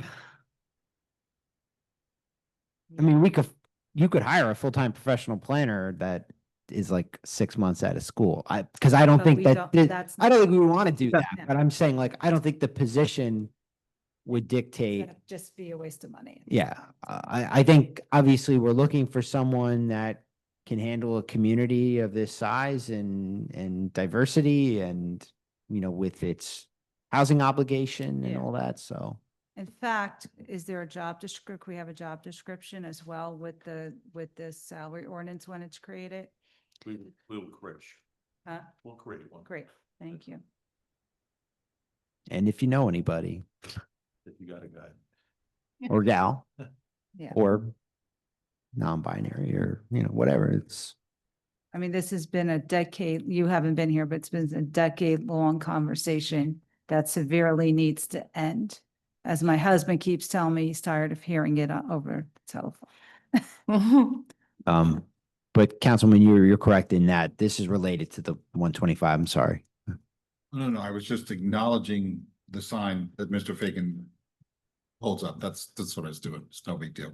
Please finish, Mr. Tiniak. I'm sorry to distract. No, that was it. I was just saying it was related to removing that $125,000 from Yeah, planning board, OE, the economic development and planning coordinator line item. So there's a net savings as well. yeah, well, 125,000. Well, it offsets. Are you finished, Councilwoman? No, 125,000 because we replaced it from the other open position, the deputy chief position. But the economic development was a additional 125 that we knocked out. Yes. Councilwoman Scarpa. Yeah, I just want to make sure that it's reflected accurately, not called a deputy department head, but it says planner. If we don't have a code, it says to be determined. And I just want this all to be accurate before I vote for this budget. I also want Mr. Smeraldo to get back to us at the next meeting on how long this ordinance will take and the job description and the salary guide. I want to know exactly how So quickly Councilwoman, if you're finished, I'm sorry, I didn't mean to interrupt. that's just how quickly can it be accomplished. So the salary ordinance guide, we would, once we create it, we would present it to you, and it would take 2 meetings. to be voted on, considered and approved, and 20 days afterwards to be in effect. And at that point, if this budget is approved, we can, we can start advertising and hire the person if that's the case. Do we have to do any kind of ordinance or anything, or is the Yeah, that's putting what it I in just, salary grade? that's what I just said, Councilwoman. I don't know, I'm sorry, Okay. if you didn't hear me, we would have to prepare a salary ordinance guide, which would Okay. include this position with its code and everything else and the range. And it would be Mhm. presented to you for consideration over 2 meetings. Okay, great, thank you. So I want to be sure that the council collaborates as closely as possible on this so that we have influence over this whole position. Now, I want to be sure that if the council approves this page with that line item tonight, that we will continue to have review or approval over this final issue, because there, in our opinion, and I've discussed it with everybody on the council, there is a right way to do this that fits with what we want to do, and there's a wrong way, and we want to be sure that it's done the right way. So I don't want to vote to consent to authorizing this position. We didn't do consent on this page yet, correct? Correct. Oh, Okay. We don't want to approve this position and then have no more say in what eventually happens here. Because we think that it's very important that we continue to collaborate with the mayor and get this, what we want. Because if we don't get it, it's just, in our opinion, it's probably going to be a lot of wasted money. So what I'm trying to find out is if we approve this on consent tonight, whether this whole process of hiring somebody can happen without us having a say in the whole process. I have my hand up. I know, but I'm waiting for the Okay, answer, all right. Councilwoman. Okay. I'll No get you. problem. I'll get No you. problem. Promise. So I want to be clear when you say that you have the whole say. So this is an administrative function of the mayor. Understand it completely. Okay, so I just want to make sure we're speaking for the public. Understand completely, yes. So the council wishes to hire a full-time planner. And I have had conversations with Councilwoman Castellino about this as well. And that the mayor is looking to support this in a way, but at the end of the day, this has to go in here. And there's some other things that have to be attributed to this. So, without getting into specific details, but I have conversations with the mayor that if things are moving forward, that she will move forward with this process. And part of this process was that the council places this into the budget. Once it's in the budget, it gets adopted and we go and advertise and hire, and we'd have to also do the salary ordinance guide.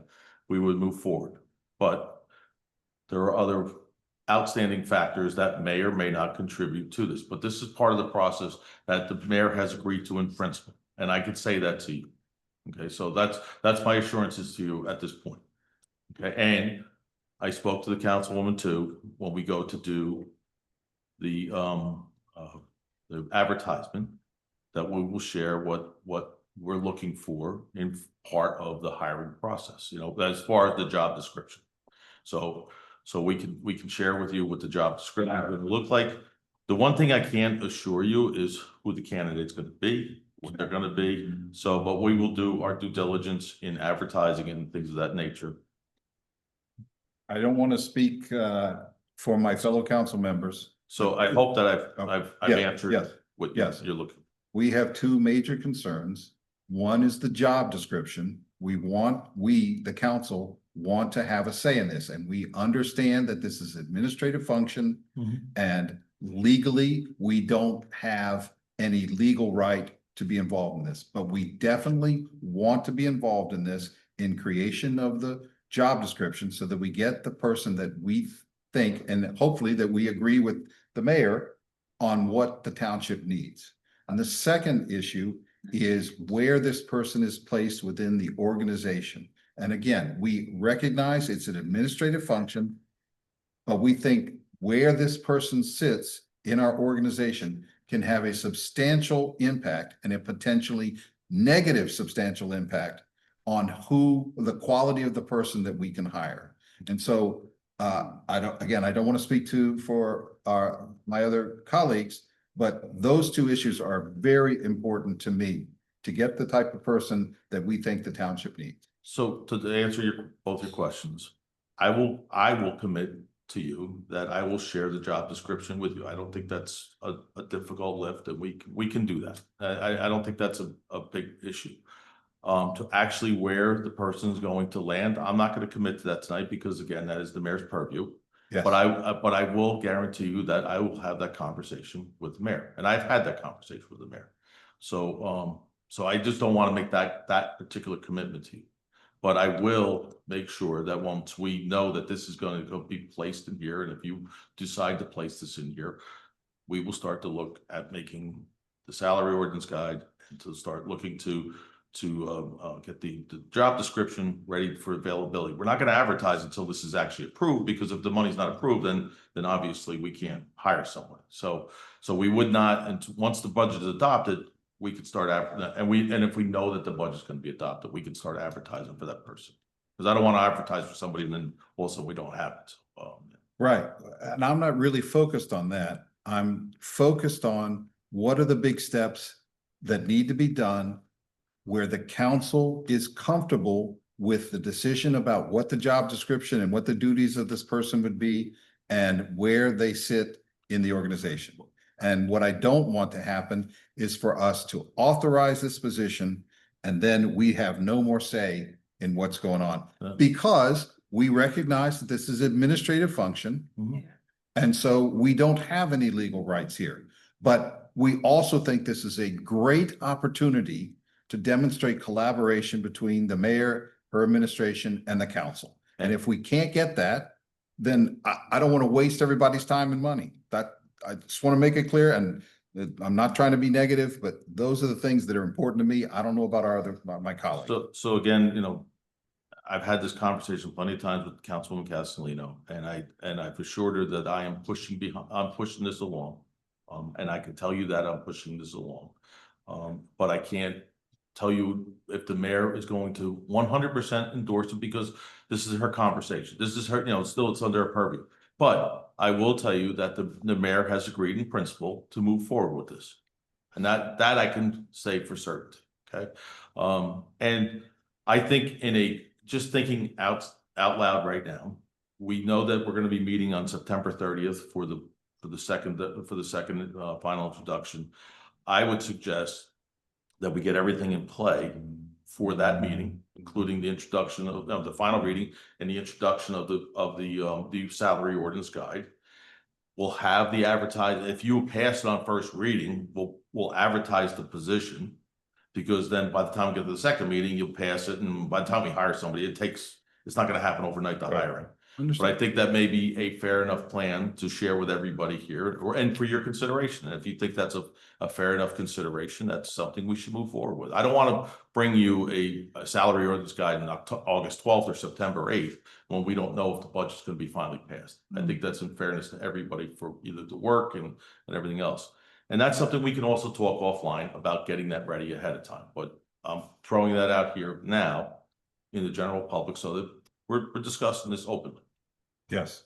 And again, I just want to make myself clear, because those I are the understand. two important points to me. I think Councilwoman Castellino and then Councilwoman Rudin have the floor next. Please go ahead. I've had my hand up too. I apologize. So let's go to Councilwoman Scarpa first.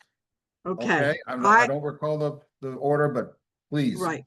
Councilwoman Scarpa. I really feel that 30 days is a reasonable time for us to have a draft of the ordinance for the salary guide. And I believe we should hold off until we have that draft, and then we have plenty of time to put this in the budget. But I believe we should have some goodwill here, and we should be working more collaboratively. And 30 days is more than enough time to draft this. Every other township has a planner. Go look at their job description. We should not be procrastinating any longer. Thank you, Councilwoman. Are you complete with your comment? Okay, thank you. Councilwoman Castellino. So I'm okay with the TBD on the planner. If this needs to be moved off this page at the next session, we could always move it, but I like to at least keep it with at least having the position for now. Also, so are we still in need of line 070 on page 54? We have $30,943 budgeted there for a township planner too. Where? So that was that's my projected. other, question. I know I said only go to 53, but that's part of this department. So I don't know, is that where consulting money is coming out of? And again, the reason why I think Council President did a great job articulating a lot of frustration on the council's part, and I'll speak for myself too, is not on individuals or even consultants. It's just, we really just need a dedicated human upstairs, doing this job. 5 days a week, every day, just this job alone. And that's where I've, been seeing, where we see things with inconsistencies. I think that would really help. Like I said, it's been a 10-year, over a decade conversation. Odyssey. Yeah. That's what you mean to say, Odyssey.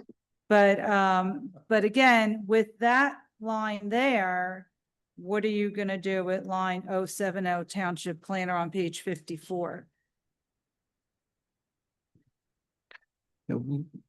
Let's see what we've spent already against the line, and we'll have that answer. So that's how we've been paying consultants that weren't approved. Okay. You Okay, good? I'm good. Councilwoman Rudin. Yes, Mr. Smeraldo, you have said several times you will share the job description with us. Does that mean that we also will have input into the job description, or that you will share with us, just as we get at the council meetings, a general, RFQ? I'm gonna share that with you so you can review, and whatever suggestions you have, we'll look at it. And I think, and I've had these conversations with the council president, we are trying to build that kind of relationship. So I think this is maybe a project that we could work on. I'm not gonna guarantee you that every single thing that you want in that, what you ask is practicable, because we don't know what's gonna be. But it's not saying it wouldn't be under consideration. And I think that would be, I think that's a fair enough way to say that, Yeah. open to look to see the suggestions and take them into consideration. And it's not gonna be just what we say it is. There may be some things that we have to look for, that we're looking, and I have to talk to our professionals too, to see what they want included into this person. Okay. So I can say to you, Councilwoman, that yes, I will look at take in your considerations, and we'll address them, and hopefully we can come up with something together. Okay, and I have a question. we also had a very clear organizational chart before, when we did have a full-time planner.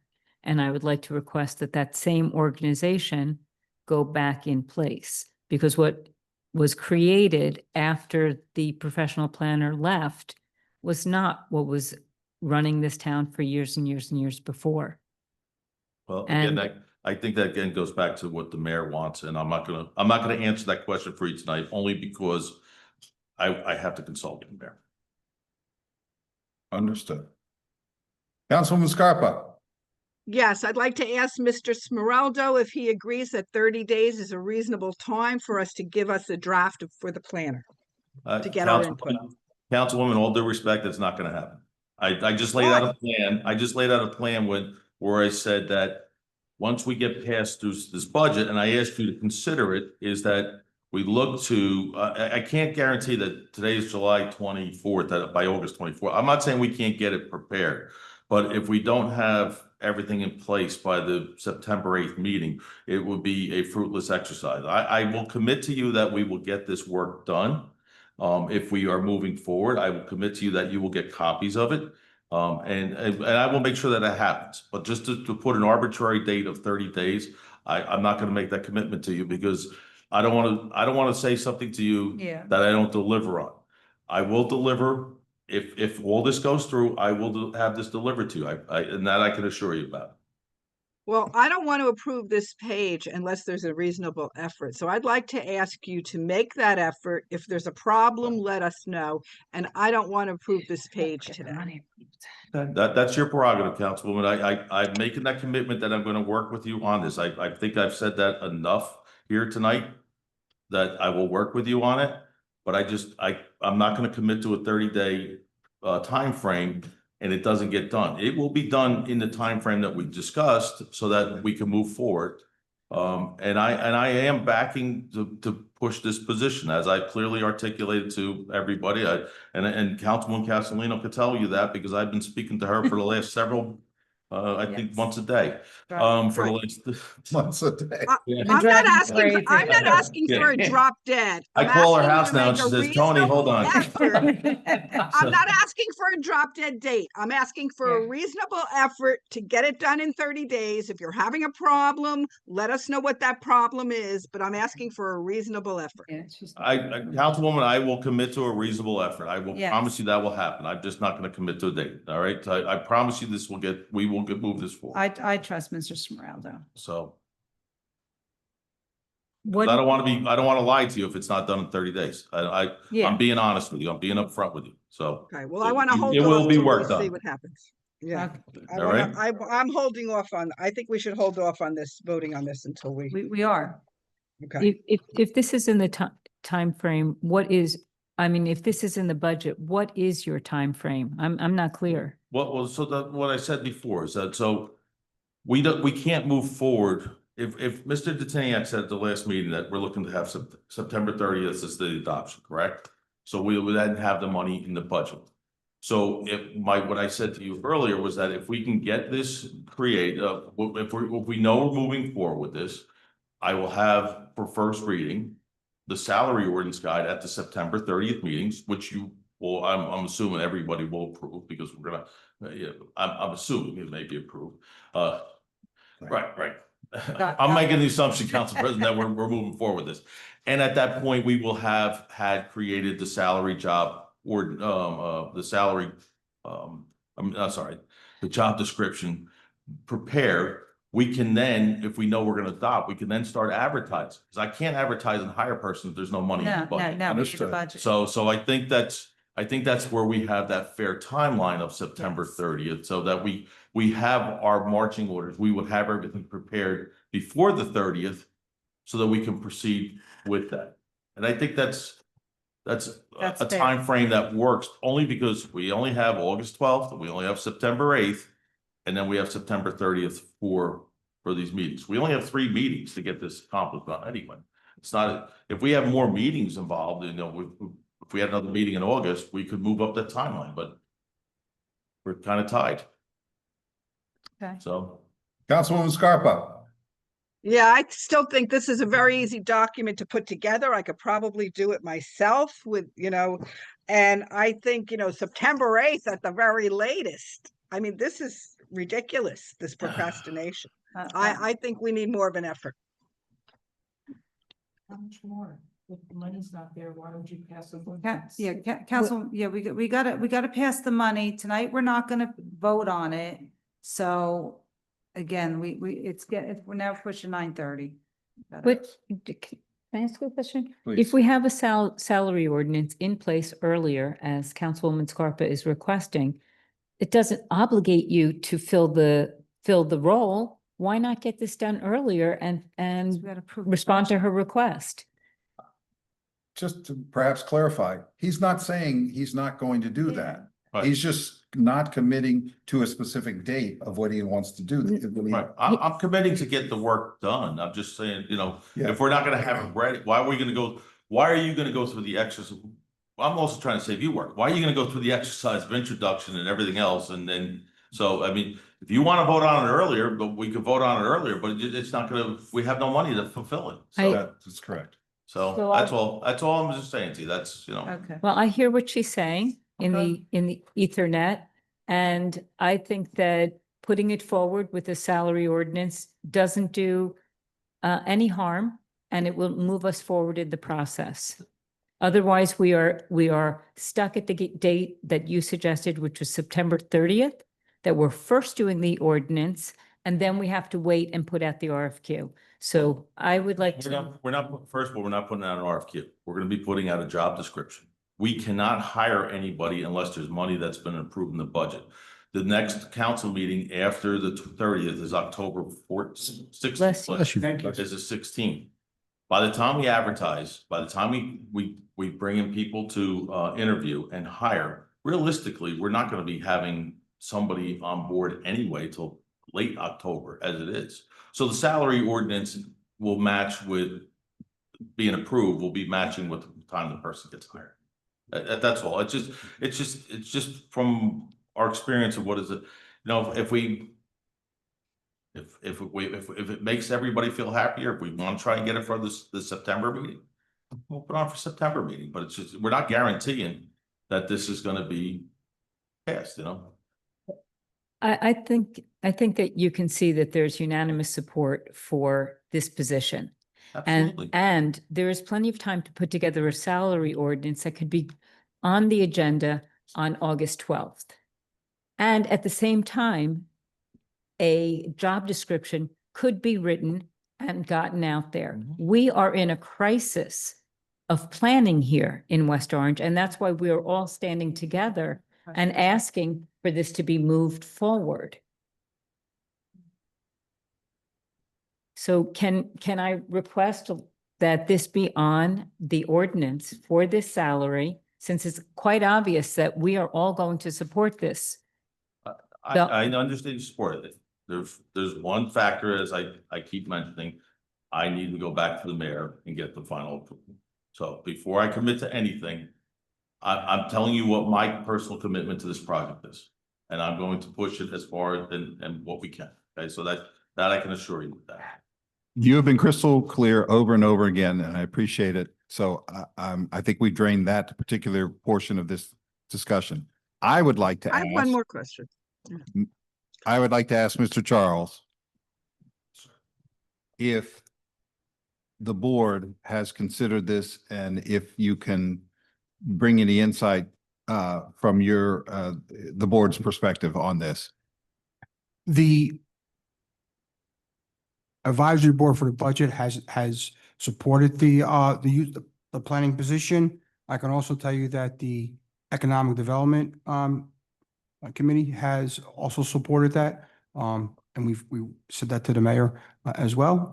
We have not looked at any of the particulars as far as salary ordinance and all that, where that reports to. That's not underneath our purview. So we are supportive of the position. We believe it's necessary for where we are now as a town, and both economically and planning wise. But we're advisory role, so we're just we're supportive of the position, but everything else, I guess, is between the administration, the mayor, and the council. Yes, and for those of you who aren't familiar with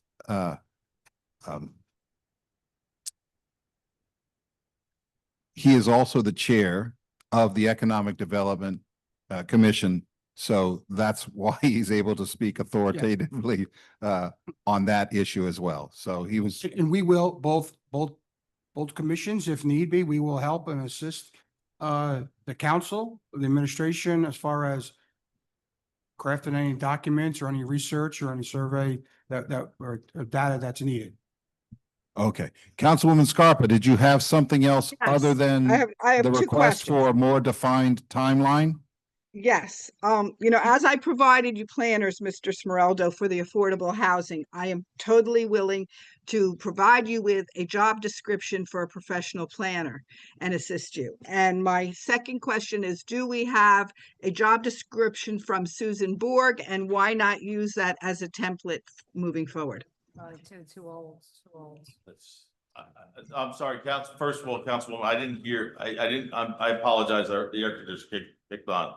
I didn't hear the first question, but the answer. I said that I was happy to support you in providing you planners for the affordable housing issue. And I'm happy to provide you with a job description for a planner for you to use as a template to expedite the process. If you want to send it to me, I'll read it. Thank you. Okay. And I thought we could use Susan Borg's job description to start. The only thing, Councilwoman, I don't know if we have Ms. Borg's, job description. I believe she was hired in 93. And I don't know if it would be current to today's, requirements. So, but we'll look for it.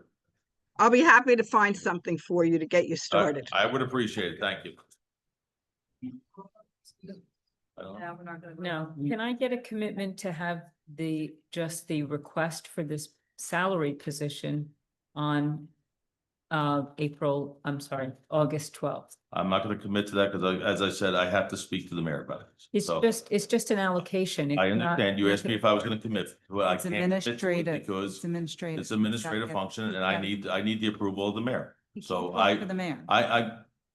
Councilwoman, all I can tell you is that I have been behind. I've been pushing this. Yes. Councilwoman Castellino will Has tell you, been pushing. I'm trying to drive this forward. I am, and trust me, I am. I Yes. recognize this as well. He's, And so that has been my position all along.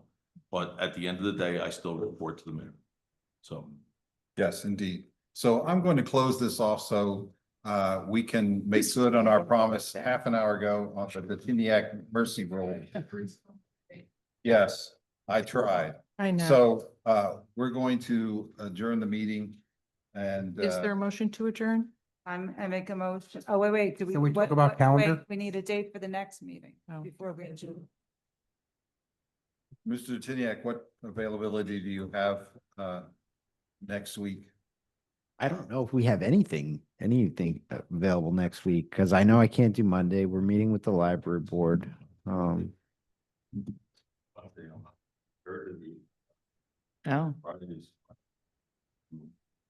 can we do during the day at any point? I'm available. Right. Is there any day that you're available? That worked for anybody. I don't know. Councilwoman Castellino can bring her granddaughter. Yeah. Maybe Tuesday afternoon during the day. I We can't. have a 4:30 library on Tuesday afternoon, so if you want to start like 1 o'clock, 12 o'clock, we'll bring pizza. All right, it's a deal. We don't have No- money in the budget for that. No, I'll No buy meat on the pizza. I will pay for the pizza. No, I'll buy pizza. So what day is that, please? Tuesday, Pineapple. Stay at one. And can CBAB? At noon, right? yeah. Oh, wait, he has a meeting. No. I said, can CBAB be there? I will not be able to probably during the day, but I'll talk to the members. Maybe another members can be. Okay. Okay, let's do tentative at noon on, Well, I have to notice it, so we Wow. have to, I need to, move pretty quickly, yeah. correct. I won't be in tomorrow, but I can have Miss, I didn't realize. I can have Miss Kaczynski do it for me, so. Okay, and that's 12 till 4? And then if that doesn't work, do we want to come up with a plan B? Is there another time next week?